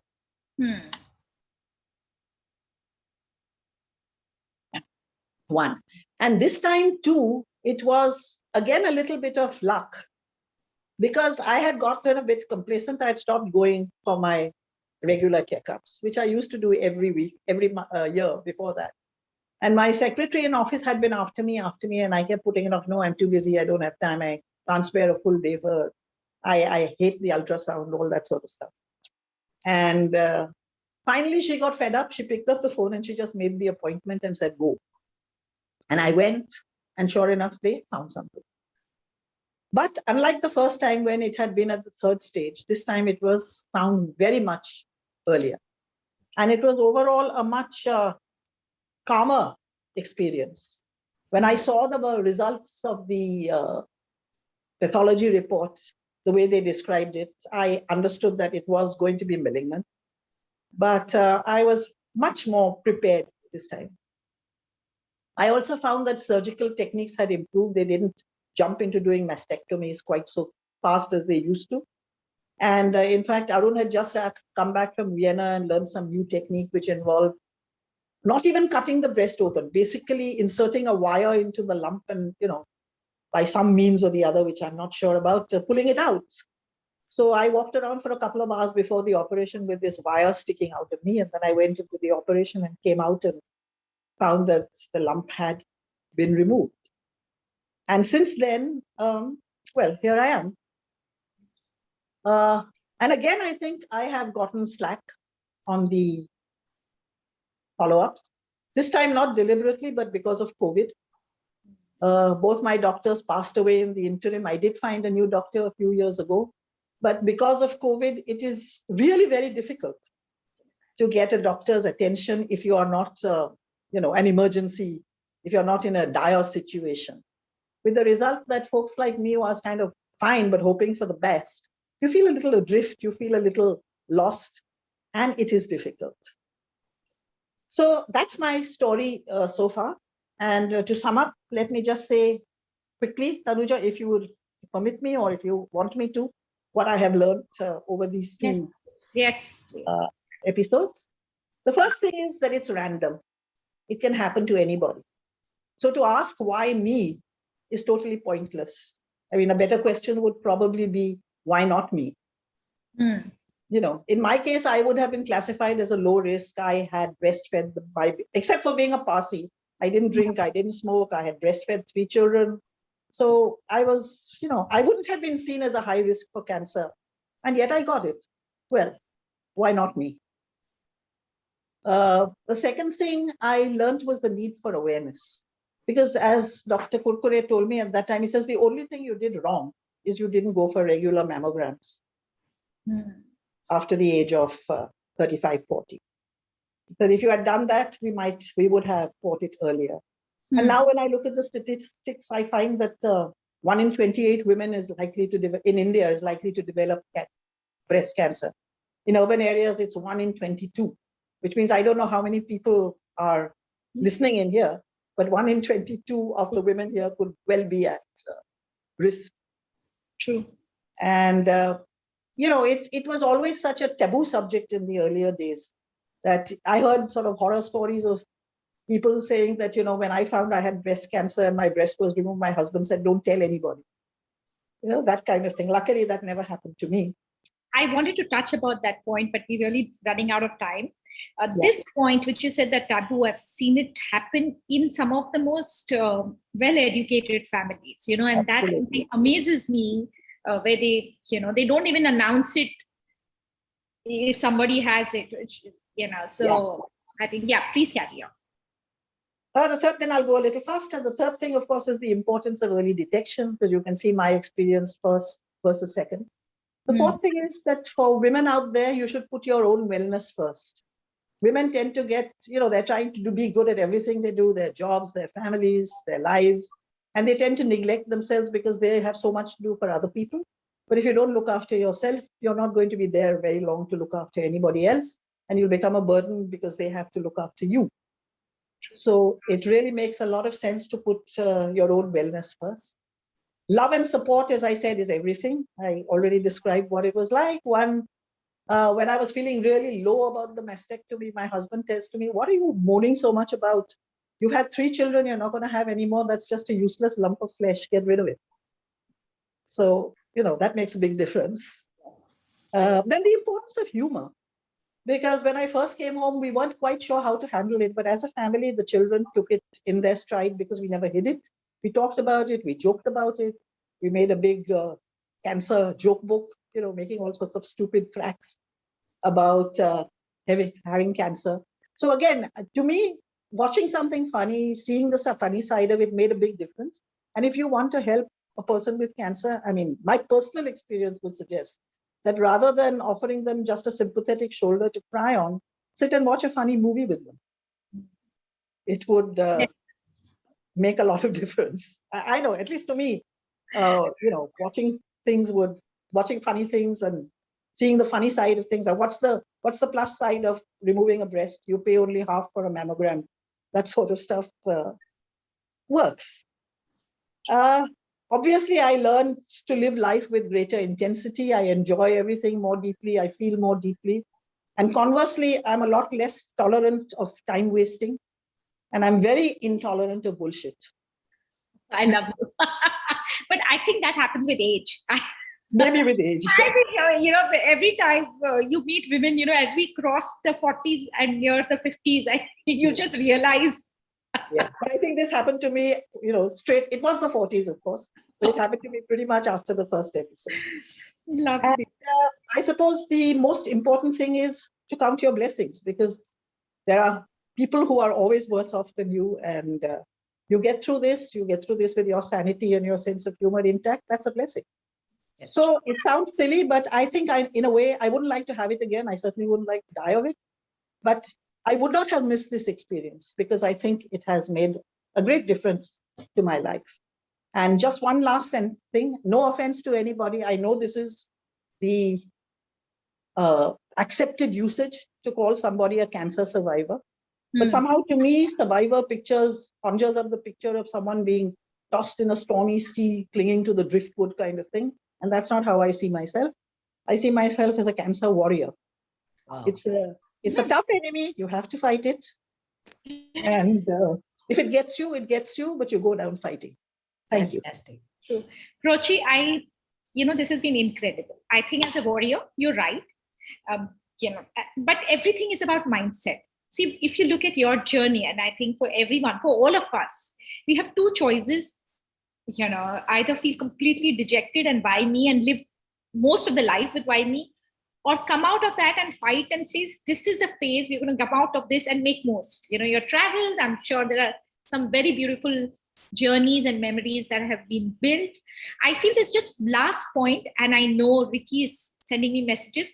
I feel this whole financial planning on insurance is something very important. And this is something that I personally believe for anybody in their careers, good backing like that is just, today a lot of medical plans available, not very expensive, but just, to plan that I feel helps.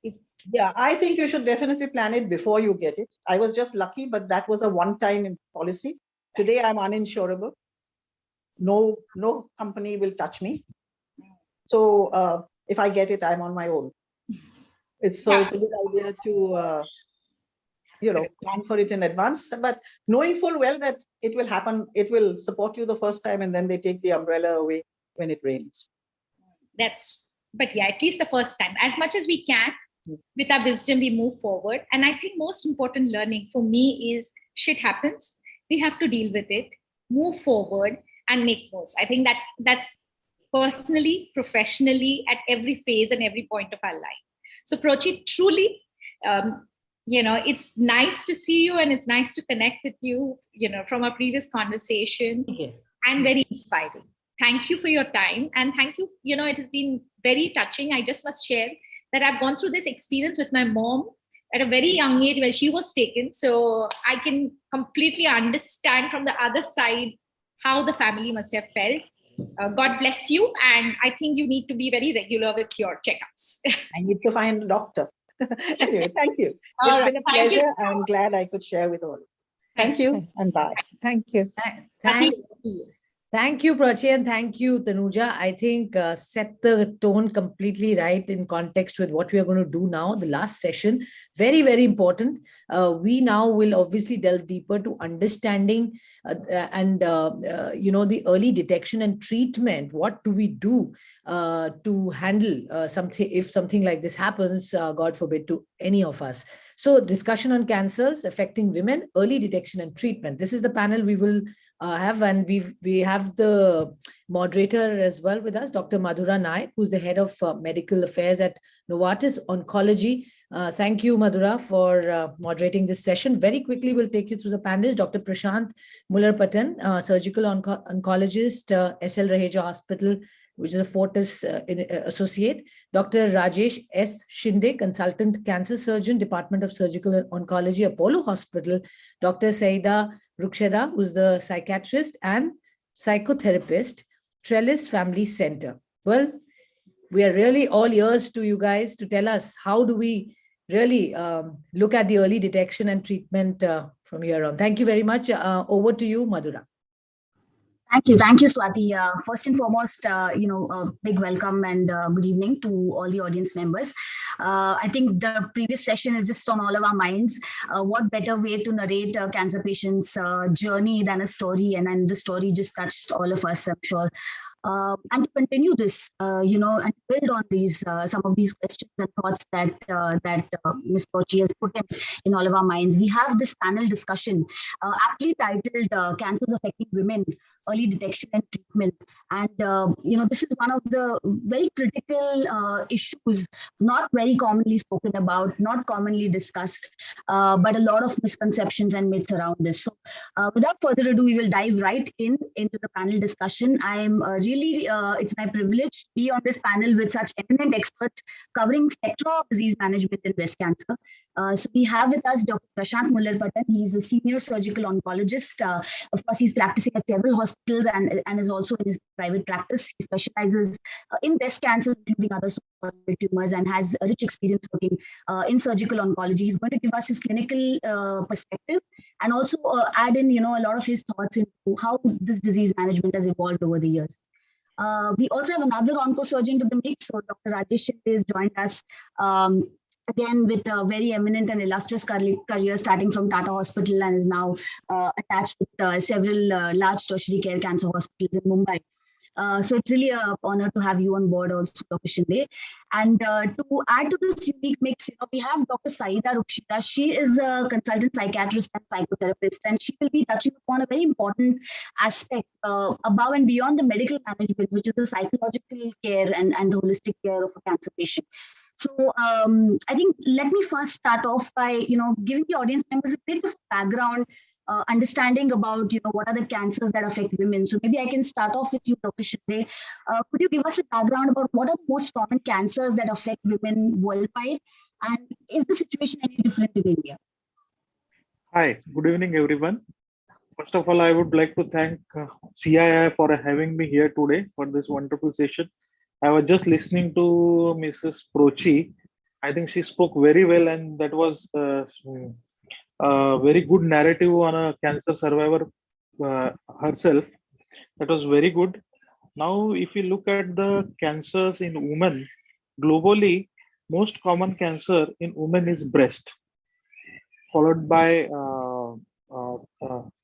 oral cavity and the gynecological cancers.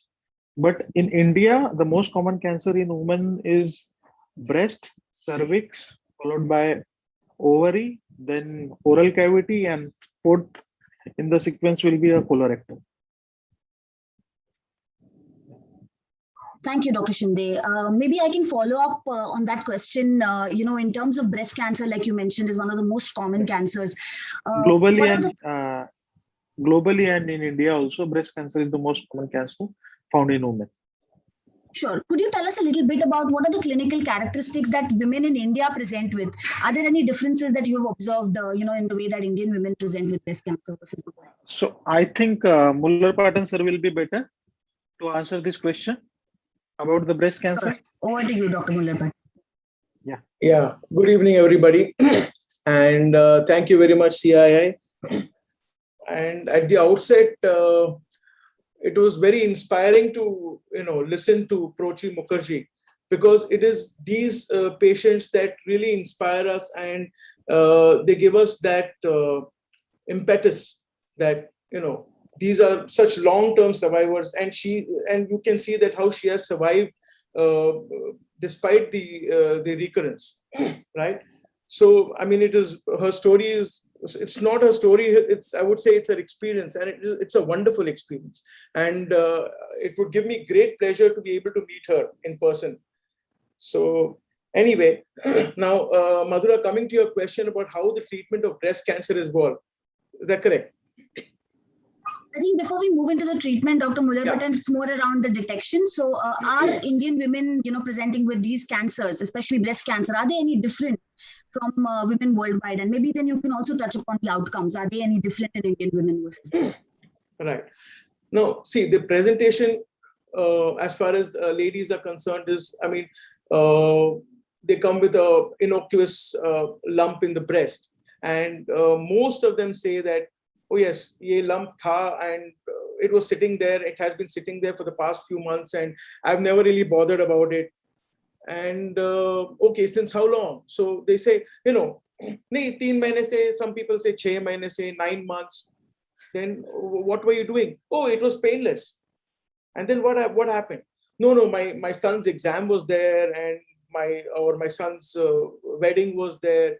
Oh, so how Prochi brought about that topic of how women keep neglecting themselves, and put their family or put their or their career in front. No, ye hone do, and then I will go to the doctor, and putting off follow-up visits. So it is this. So these ladies in India, yes, the presentation may be a little late.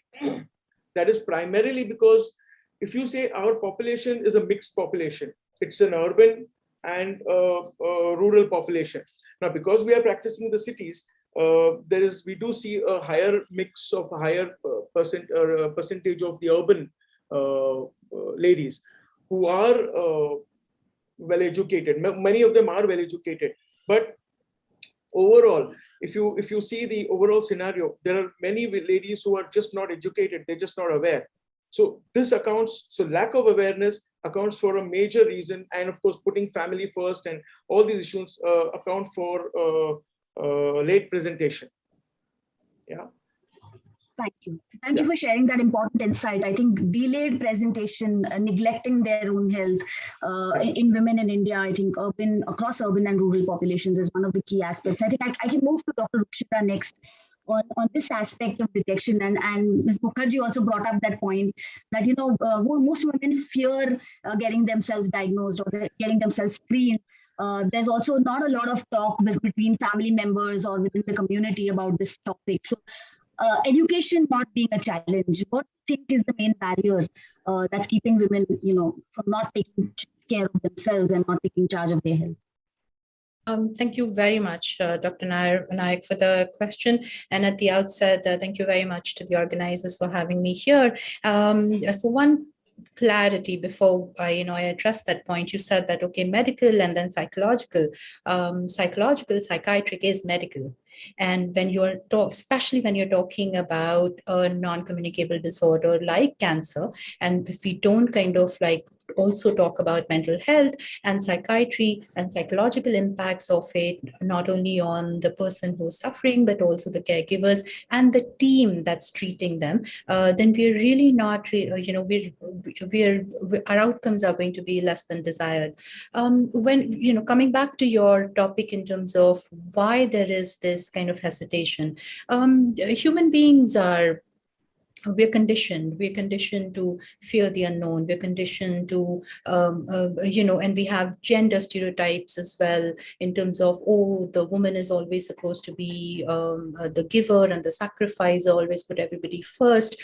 We also have gender discrimination where a woman having an illness will reach probably a physician level, and a man having a similar illness will probably reach a consultant level. So irrespective of irrespective of educational background, backgrounds and monetary, social, financial backgrounds, these kind of attitudes do remain in women across all socioeconomic backgrounds, caste, religion, backgrounds, everywhere. But the fear of something like this, because we attach, especially when we're talking about breast cancer, we attach so much of significance to the sexual and secondary sexual kind of sex organs and body parts, that it does get very attached to the identity of a person. So when we talk about any other cancer, their reactions are a little different. But when we talk about either a cervical but a lot of the times breast cancer, the fear that, oh my God, this will mean mutilation of my body, or this will mean, what is it going to mean? How am I even going to identify myself? So a lot of those fears is something that we don't, that's the reason we don't kind of go ahead and get diagnosed earlier, detected earlier. Also, we don't get told, women don't get told that, okay, this is something that you should be doing. I know I very proactively, I'm active on social media. So if I go in for my pap smear, if I go in for my mammogram, I actually write it on my status. I put it on public, not only just for friends, maybe, and that kind of, then I get so many kind of tweets or messages or in DMs saying that, oh, you know what, thank God you said this. Now I remember I haven't been to my doctor for 2 years. And these are colleagues who are doctors themselves. So a lot of the times, even with education, we tend to kind of overlook certain things because that's scary for us. We want to live in denial, and ignorance is bliss. So we want to continue living in that kind of reality. Those are again one of some of the reasons why there is lack of early detection, a lack of education, awareness of a particular illness. Educated women, even sexually liberated women, if you ask them how often are they touching their own breast for breast examination, which we're supposed to do every month, you will be surprised how many people don't do that. So yes, and there's a lot of data to suggest, especially in India, where lumps in the breast have been found by the partner and not as much by the women themselves. So that's again something that kind of like tells you how the social part of how women treat our bodies, how we are taught how to touch, not to touch, what should we be ashamed of, all of that kind of like comes in with the fear, and then of course the stigma that gets attached to breast cancer.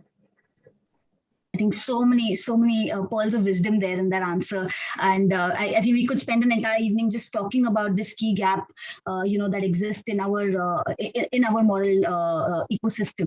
I'm just going to kind of touch upon the key aspect here, moving into detection, because I think a lot of our audience members also know about what they should be doing, what a modern woman who's balancing her work and life should be doing. But before that, I think Dr. Muller-Patton has a point. Please go ahead. I'm sorry, I should have mentioned this earlier. It occurred to me after I finished. Like when I was working in the NHS in the UK, and they have a screening program in place. So I was working in district hospitals. So there was a mix of about a 70% rural versus a 30% urban pool. So even there, but because they had a cancer screening program as a part of the NHS. So we used to get patients who were detected on screening, but even in the rural population who did not go for screening or some, even them, we saw a lot of lack of awareness and the same kind of social issues that Dr. Ruksera was talking about. Clearly, there is something above and beyond education, or the educational qualification of the woman, and so many other psychosocial issues that Dr. Ruksera highlighted. Just moving into the detection element, like Dr. Muller-Patton, you spoke about screening. What are some of the tests that are required for a woman to detect herself with breast cancer, and how frequently should a woman be doing these tests? And what would your advice be to sort of disseminate more awareness around this testing? How can it be made routine and as part of the regular other tests that we do? Right. Now, see, as far as screening goes, in India we don't have guidelines laid down for screening. But if we were to adopt the American guidelines, then any lady above 45, 40, above 40. They would be recommended to undergo annual mammograms. But prior to that, as Dr. Rukseda mentioned, that simple self-breast examination is also critical. Now you have, scientific data coming, from the West that, self-breast examination really doesn't help. But I don't agree on this point personally, because we cannot adopt something directly from the West as a diktat or as, word of God. But we have to adopt and change our practices depending upon our social structure. So yes, self-breast examination, I would say, is very important. We need to teach everyone, especially in the rural areas, and even in the urban scenario also. The ladies should be taught simple self-breast examination. That yes, it is, as Dr. Rukseda mentioned, it is not shameful to examine your own breasts. Not on a daily basis, because you have another extreme of the anxious ladies who would be examining their breasts almost every day and then coming to you with some lump, because it is not just cancer that we are talking of in ladies. You have another gamut, another section of benign breast diseases also. You have fibroadenomas, which are benign tumors. So on the other extreme, you have ladies coming with severe anxiety and about lumps which are truly benign and not cancerous. So yes, self-breast examination, mammograms are essential. You're on the topic of breast cancer, and it's one of the most commonly spoken about cancers. How have surgical techniques or treatment techniques evolved? Because I think even Ms. Pachi spoke about, back in the day when mastectomy was the norm, breast removal was the norm, and today we are at a stage where robotic surgery, minimally invasive surgery is the norm. So how have things evolved in your practice? And maybe I can ask Dr. Shinde to chip in first, and then hand it to Dr. Muller.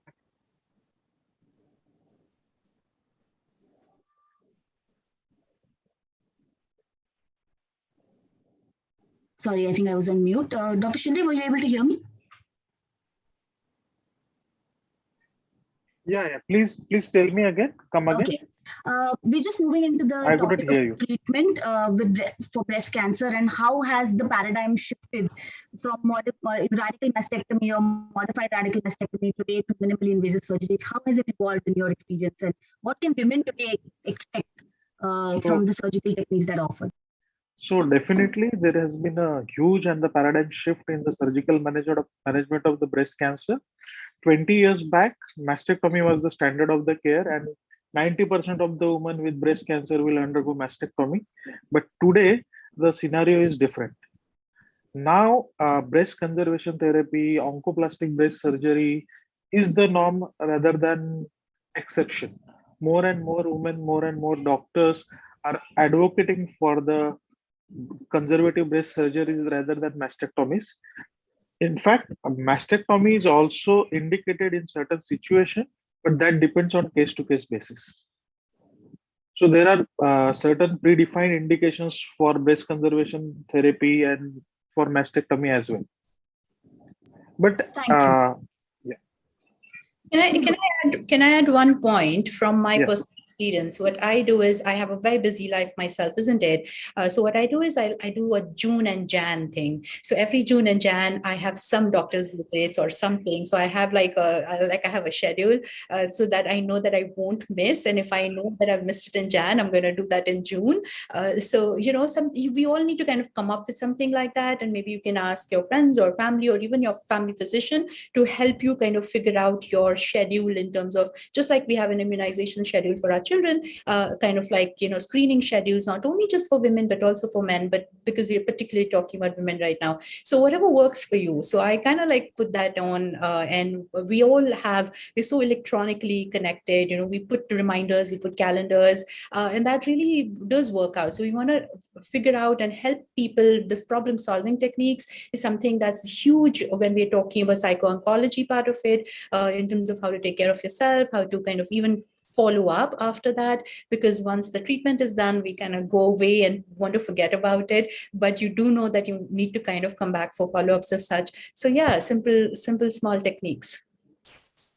Thank you, Dr. Saida. So just coming back to the topic around the treatment evolution, Dr. Mullerpatan, anything to add on the treatment paradigm? And today, what can a woman who's detected with breast cancer, what can she expect from treatment? Right. Now, Rajesh has spoken, I mean, about the paradigm shift. And yes, coming back to Prochi's story, I can relate to it because maybe about 25 years back when I joined Tata Memorial, I mean, I was about 2 years or 3 years after she had, I joined in 95.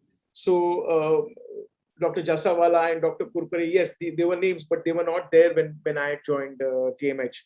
So yes, in those times, sorry, mastectomies were predominantly being performed, and the concept of breast conservation therapy, BCT, that is, it's a procedure where we remove only the lump and we remove the lymph glands in the armpit, and so the breast is conserved.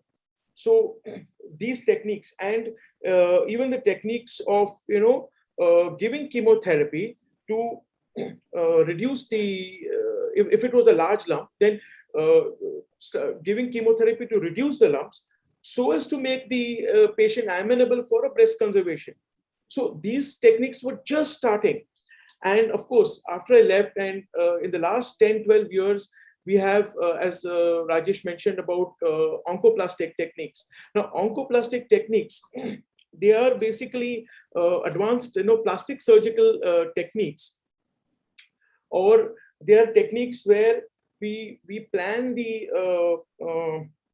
incision or the cut on the breast in such a way that we give a very cosmetically, very good result. Acceptable. Yes, cosmetically acceptable.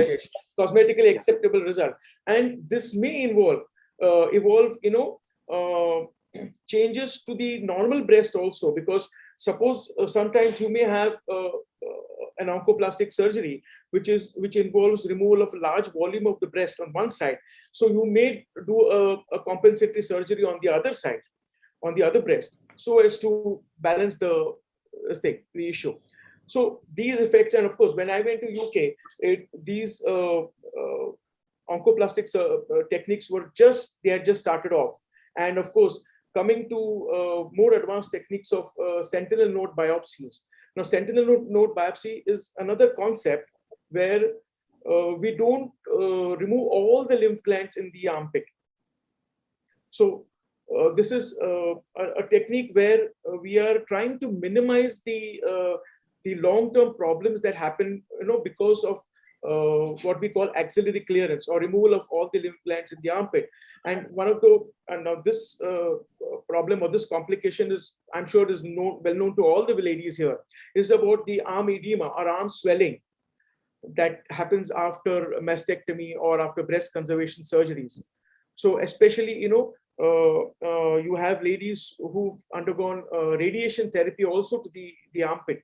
So this can exacerbate, or this can really augment the problem of the arm swelling.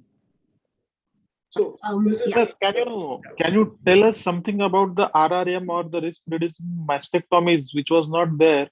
And I think this is important in today's era, where more and more screen detected breast cancers and genetic cancers are being detected, and the people are being counseled about the prevention, since that is the main intent of today's talk. Rajesh, I think I'm speaking a lot. It's not fair that I'm tipping the balance. So I mean, why don't you tell us about risk reducing mastectomies? So BRCA1 and yeah. So in short, the most common cause or genetic link up of the breast cancer is with the BRCA mutations, that is BRCA1 and BRCA2. These people with these mutations have more than 50% chance of getting a breast cancer, and these cancers run in the families. So if someone has a strong family history and BRCA positive, nowadays we are advocating or advising a risk reducing mastectomy, that is removing both the breast even before developing the breast cancer. I think Angelina Jolie has underwent, and after that only it has come into a light, and people are actually asking for it and coming and seeking the advice and the opinion on that. But Dr. So Shinde, it is it's not very expensive. The cost is prohibitive, isn't it? no, actually not. Oh, how much does it cost? It is normal mastectomy cost. How the cost is screening, the BARCA screening, the genetics. That is very costly. But there are certain indications. The screening, there are certain indications if we have a strong family history or any female who has developed the breast cancer before 50 years of age. I mean, that's in a young age, or any family in which there is a breast cancer and ovarian cancer or endometrial cancers. Here, we will have to advise genetic counseling to go for an BRCA testing. Yeah, it is costly. I think in India it will go around 1.5 lakhs. I mean the cost is one factor. I'm sorry to interrupt, but the cost is one factor. But yes, I mean this is a concept. I'm glad Rajesh has introduced this concept, because women need to know about this concept as well. So this is another point for the awareness that we are trying to create by this discussion. Absolutely. I think thanks for bringing that up, Dr. Shinde. And just a key message to the people who are listening in, just to demystify this concept to you. If you have a family history of breast cancer, someone in the family has been detected with breast cancer, in addition to the regular screening and monitoring that is advised for all women, I think the key takeaway here is that you should discuss this with your physician, and you would get a referral to an oncologist to get this genetic testing done. And again, it's not a one size fits all. It would have to be an individualized approach. And I think that's what the panel here is kind of trying to advise. So thank you for bringing those interesting perspectives. I think since we are, sort of short on time as well, and I want to also bring in a little bit about other cancers. And normally we don't speak about female cancers other than breast cancer, and largely neglected, because they again occur in some of the reproductive organs, and not too much of information is available around it. So I'd like to ask Dr. Shinde, you mentioned before about the common cancers in females. Could you throw some light upon what are the other cancers other than breast cancer, and what are some of the warning signs that women should be looking out for? So after the breast cancer, second most common cancer in Indian women is the cervical cancer, and third most is the ovarian cancer. Fifth one will be endometrium. So these are like all come into one bracket, like gynecological cancers. Cervical cancer is actually a very big problem for India. Almost 1.25 to 1.3 lakhs cases are detected every year. Unfortunately, most of them, like more than 50% of the cases, are detected in the late stages or the advanced stages, where we cannot offer them a curative treatment. That is a red sign or the alarming sign. Only 20 to 30% of the patients are detected early stages, where we can advise them a curative treatment in the form of surgery or a radiotherapy. Another 20 to 20% patients are detected in locally advanced stage, where the chemotherapy is not the answer. So this most common signs or the symptoms of the cervical cancers will be an irregular or the abnormal bleeding PV, particularly in sexually active females or an elderly females. This is the only gynecological cancers where there are options for screening, though there are no accepted screening policies or guidelines in India. But if we look at in the Western data, a simple pap smear or the HPV testing is available for early detection of the cervical cancers.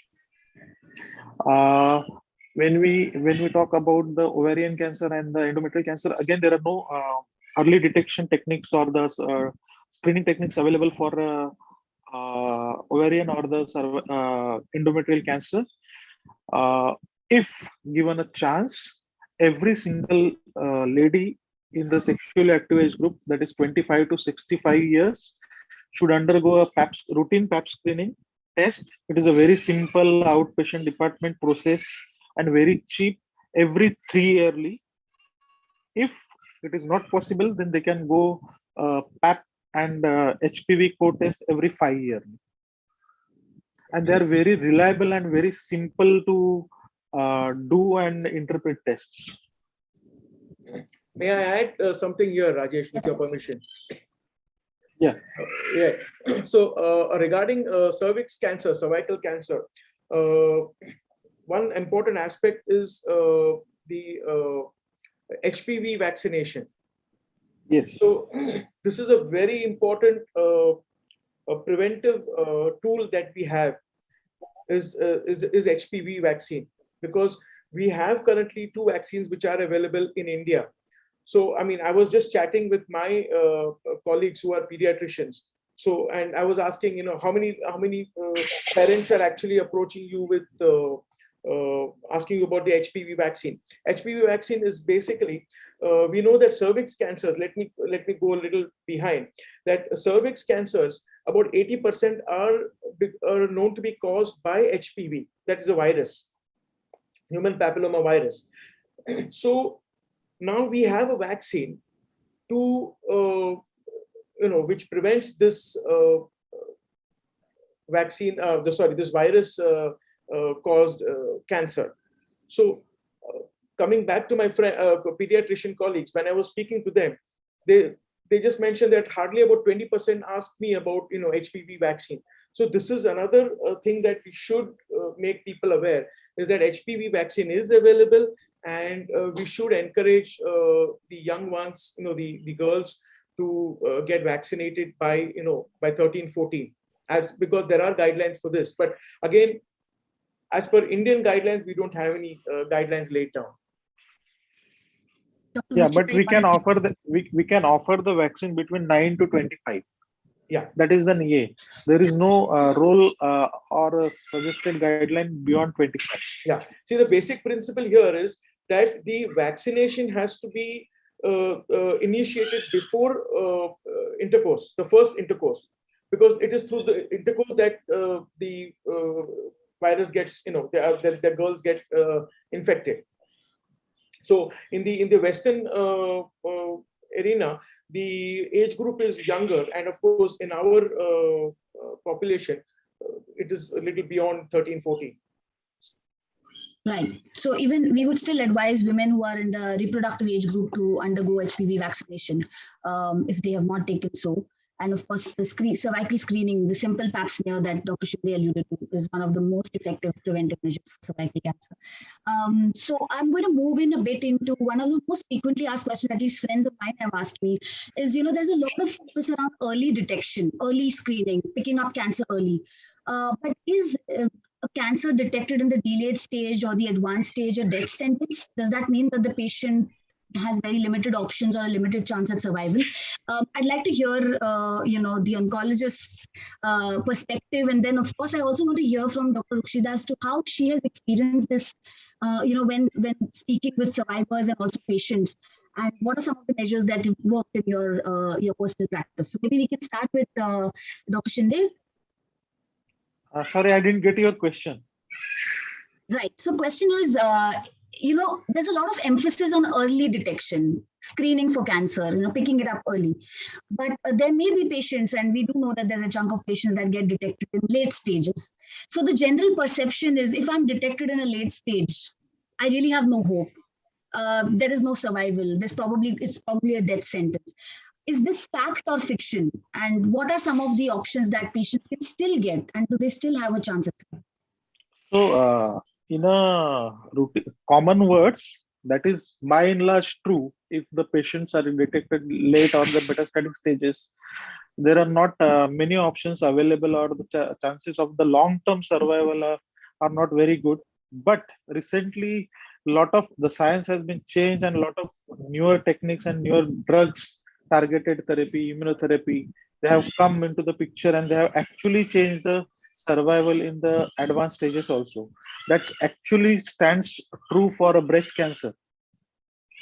So even if someone is detected in a breast cancer, particularly in an oligometastatic breast cancer, we still treat them with a curative intent and look at them with for a long-term survival.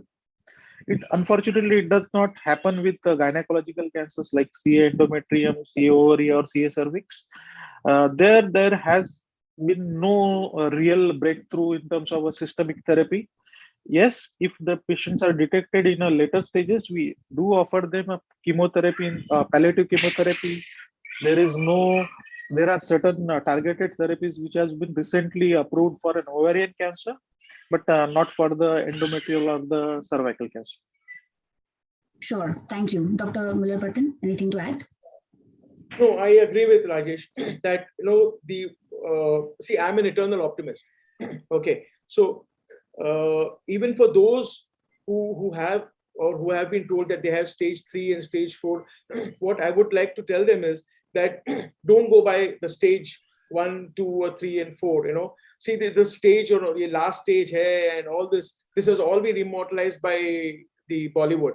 Okay, so I would rather tell them that yes, the cancer may be advanced, but then we are going to do our best.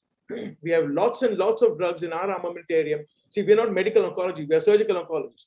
But let me say, let us talk about, for example, if we were to talk about, say, for example, colorectal cancers, rectal cancers. The rectal cancers are not very uncommon in women also. They are, I mean, they do feature in the top 5. So even in rectal cancers, even if the women do come with, say, metastatic disease in the liver, they would be classed as stage 4 disease.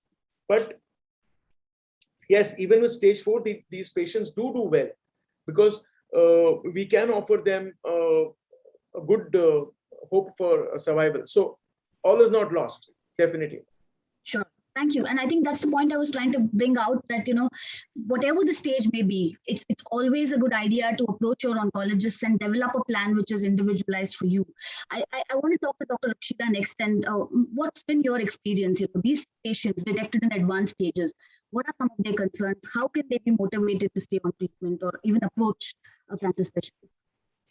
So psychosocial intervention is very important for somebody who's diagnosed with cancer, whether early stage or late stage, and has to be a somewhat part of the treatment plan, because we know, even if you just take breast cancer, right, we know that if there is psychosocial intervention, individual therapy or group therapy setups, the risk of recurrence of breast cancer coming back is it's lower by 45%. We also know that this one particular study that the risk of death by breast cancer was lowered by as low as 65% when there is psychosocial intervention.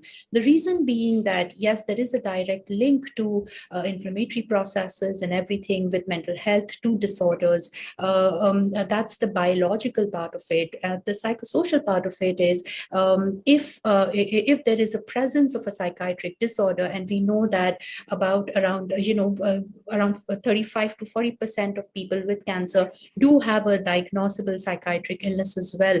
The presence of a psychiatric illness, which may be triggered by the oncology the state of the person, definitely lowers the quality of life, definitely lowers the outcome, and definitely increases the risk of death. The psychosocial interventions are important because that also encourages adherence to treatment. It encourages a positive outlook, because that builds resilience. And resilience is a brain function. If you don't build resilience, your body's not really going to react to treatment with a better and positive outcome. So all of these things do come under psychosocial intervention. If we have depressive symptoms and don't treat them, the same treatment that the surgeons or the medical oncologists are doing is not really going to take effect as much as it would have or it should have. So we're not just talking about quality of life, and that's why mental health, the importance of mental health. We're talking about an adjuvant treatment so that we have better outcomes for cancer. When like you just asked that late stage cancers and how do we deal with it? Again, it kind of like depends on age group as well, and it depends on what kind of cancer. So we see one kind of psychopathology more in one kind of cancer than the other. A group of me and a team of mental health professionals, we do a support group twice a month for young young adults between 18 to 35. Now, what we're also doing, we're working with an NGO that works with Tata Memorial Hospital patients. So now we're doing a support group for young people with cancer. Of course, it has women and men. So as young as 13 and 14-year-old children are in that support group, and we're monitoring outcomes and everything. So it's important for patients to talk to themselves, and it's important for them to kind of like not just share stories, but also kind of like feel as if, okay, now that's part of their community, because identification with that another person who's going through something similar does give you improved attitude towards your illness, and also encouragement that, okay, I'm also going to get better. And then that's kind of like a buddy system. Okay, if I'm feeling bad, my buddy's going to pick me up, and if my buddy's feeling bad, I'm going to pick me up. And they do form a community, isn't it? Like when you enter Tata Memorial, you'll see a lot of people already, like, just like in Mumbai, when you have these local train groups, you also have these kind of patient groups already formed in Tata. And that's a good thing. And we need to cash in on that community support that we have from people in a similar boat.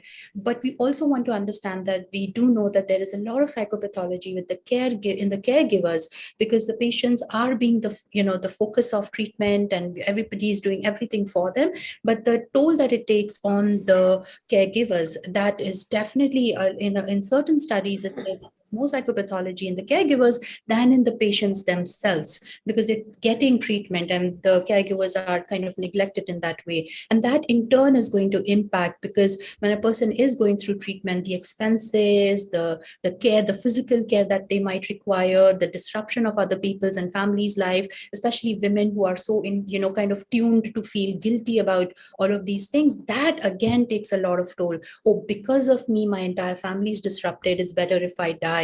And that's definitely not good. And that's definitely, no doctor wants to hear that from a patient, because we are, we want them to kind of fight for themselves. So these are some, things that we definitely, I see my surgeon friends nodding their head, and, because they see that on a daily basis. So when we just have these kind of like mental health help in place, that makes a huge difference in outcomes, both for the families as well as the patients themselves. And of course, like I said in the beginning, the treating team, we all work with the team, isn't it? When I lose a patient, I need to debrief, and I need to kind of like touch base with other people, because it's not good for me, because I have been taking care of that person and maybe seeing them like, every few years or every few months or whatever it is for a long period of time. So they were part of my life. So when we're talking about mental health, and if the collective mental health is better, not only the quality of life, but the outcome of the treatment is better. So yeah, those are my two cents.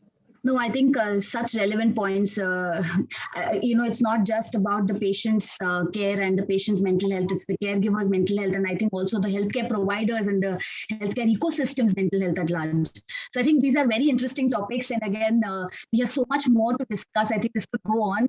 A lot of interesting perspectives came through. I'm just going to kind of ask one question to all of you, and that may touch more on the personal element than actually the medical care. The patient testimonial or patient story that was narrated to us before, she spoke about how her family really went out on a limb for her, made the situation so much easier to bear.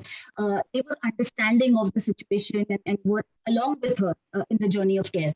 So, most of us and all of us, some or the other point in our lives have come across relatives, friends who've been detected with cancer. What can we do to be more supportive or to be more understanding of cancer patients' journey or what they're going through? Anything that you would advise us to become more sensitive towards, what a cancer patient is going through? Maybe Dr. Muller-Patan, I can see you nodding. So, no. Now, over the past 20, 25 years, as I've been dealing, interacting with cancer patients, and I must say that what gives me immense pleasure is when I see patient coming for follow-up, after 6 months, oh, good. After 1 year, very good. After 5 years, wow. And after 3-4 years, they don't remember us because they've, but yes, when you see patients surviving and coming back to you for follow-up, and it gives you that pleasure. Now, there are lots of aspects, as Dr. Ruksheda was saying, that we have to deal with, and it is very difficult for us because when we are interacting, we are not only explaining to them their problems, but yes, we are tackling their mental health issues also. So we need more people like Saida to, in our team to take us along and share this burden, share their burden. So currently we are sharing their mental health issues, their financial issues, their logistic issues. I mean, there's lots of things that we need to look at. So sometimes I find that the consultation, it's the 10% of the consultation is only about, what your problem is and what I'm going to do. And the remaining 90% is all this. And of course, financial aspects takes about 50 to 60%. I don't know what, I think Rajesh also may have similar experience. Yes, sir, I completely agree with you. I think there is a lot of taboo, still a lot of taboo with the cancer and diagnosis of the cancer word. I think what we need to understand is cancer is not the end. We have to understand this is like actually a lifestyle disease after blood pressure and hypertension. And it is growing, and it is growing, it is increasing at a tremendous pace. So after 10 years, it will be like as common as a diabetes and hypertension. We need to understand that it is not the end of the world, and there are a lot of options which are available if we detect it early and treat it properly. Thank you. Thank you. I think we've had a very interesting panel discussion and a lot of interesting perspectives, which I didn't think about, which came through this panel. I'm sure the audience members really benefited from some of the pearls of wisdom that were shared. I'm sure we could go on, but the details of the panelists are shared with audience members. So feel free to reach out if you have questions after this as well. A big thank you, I think, on behalf of the CII to all three panelists for sharing your thoughts, for telling us and almost taking us through the journey.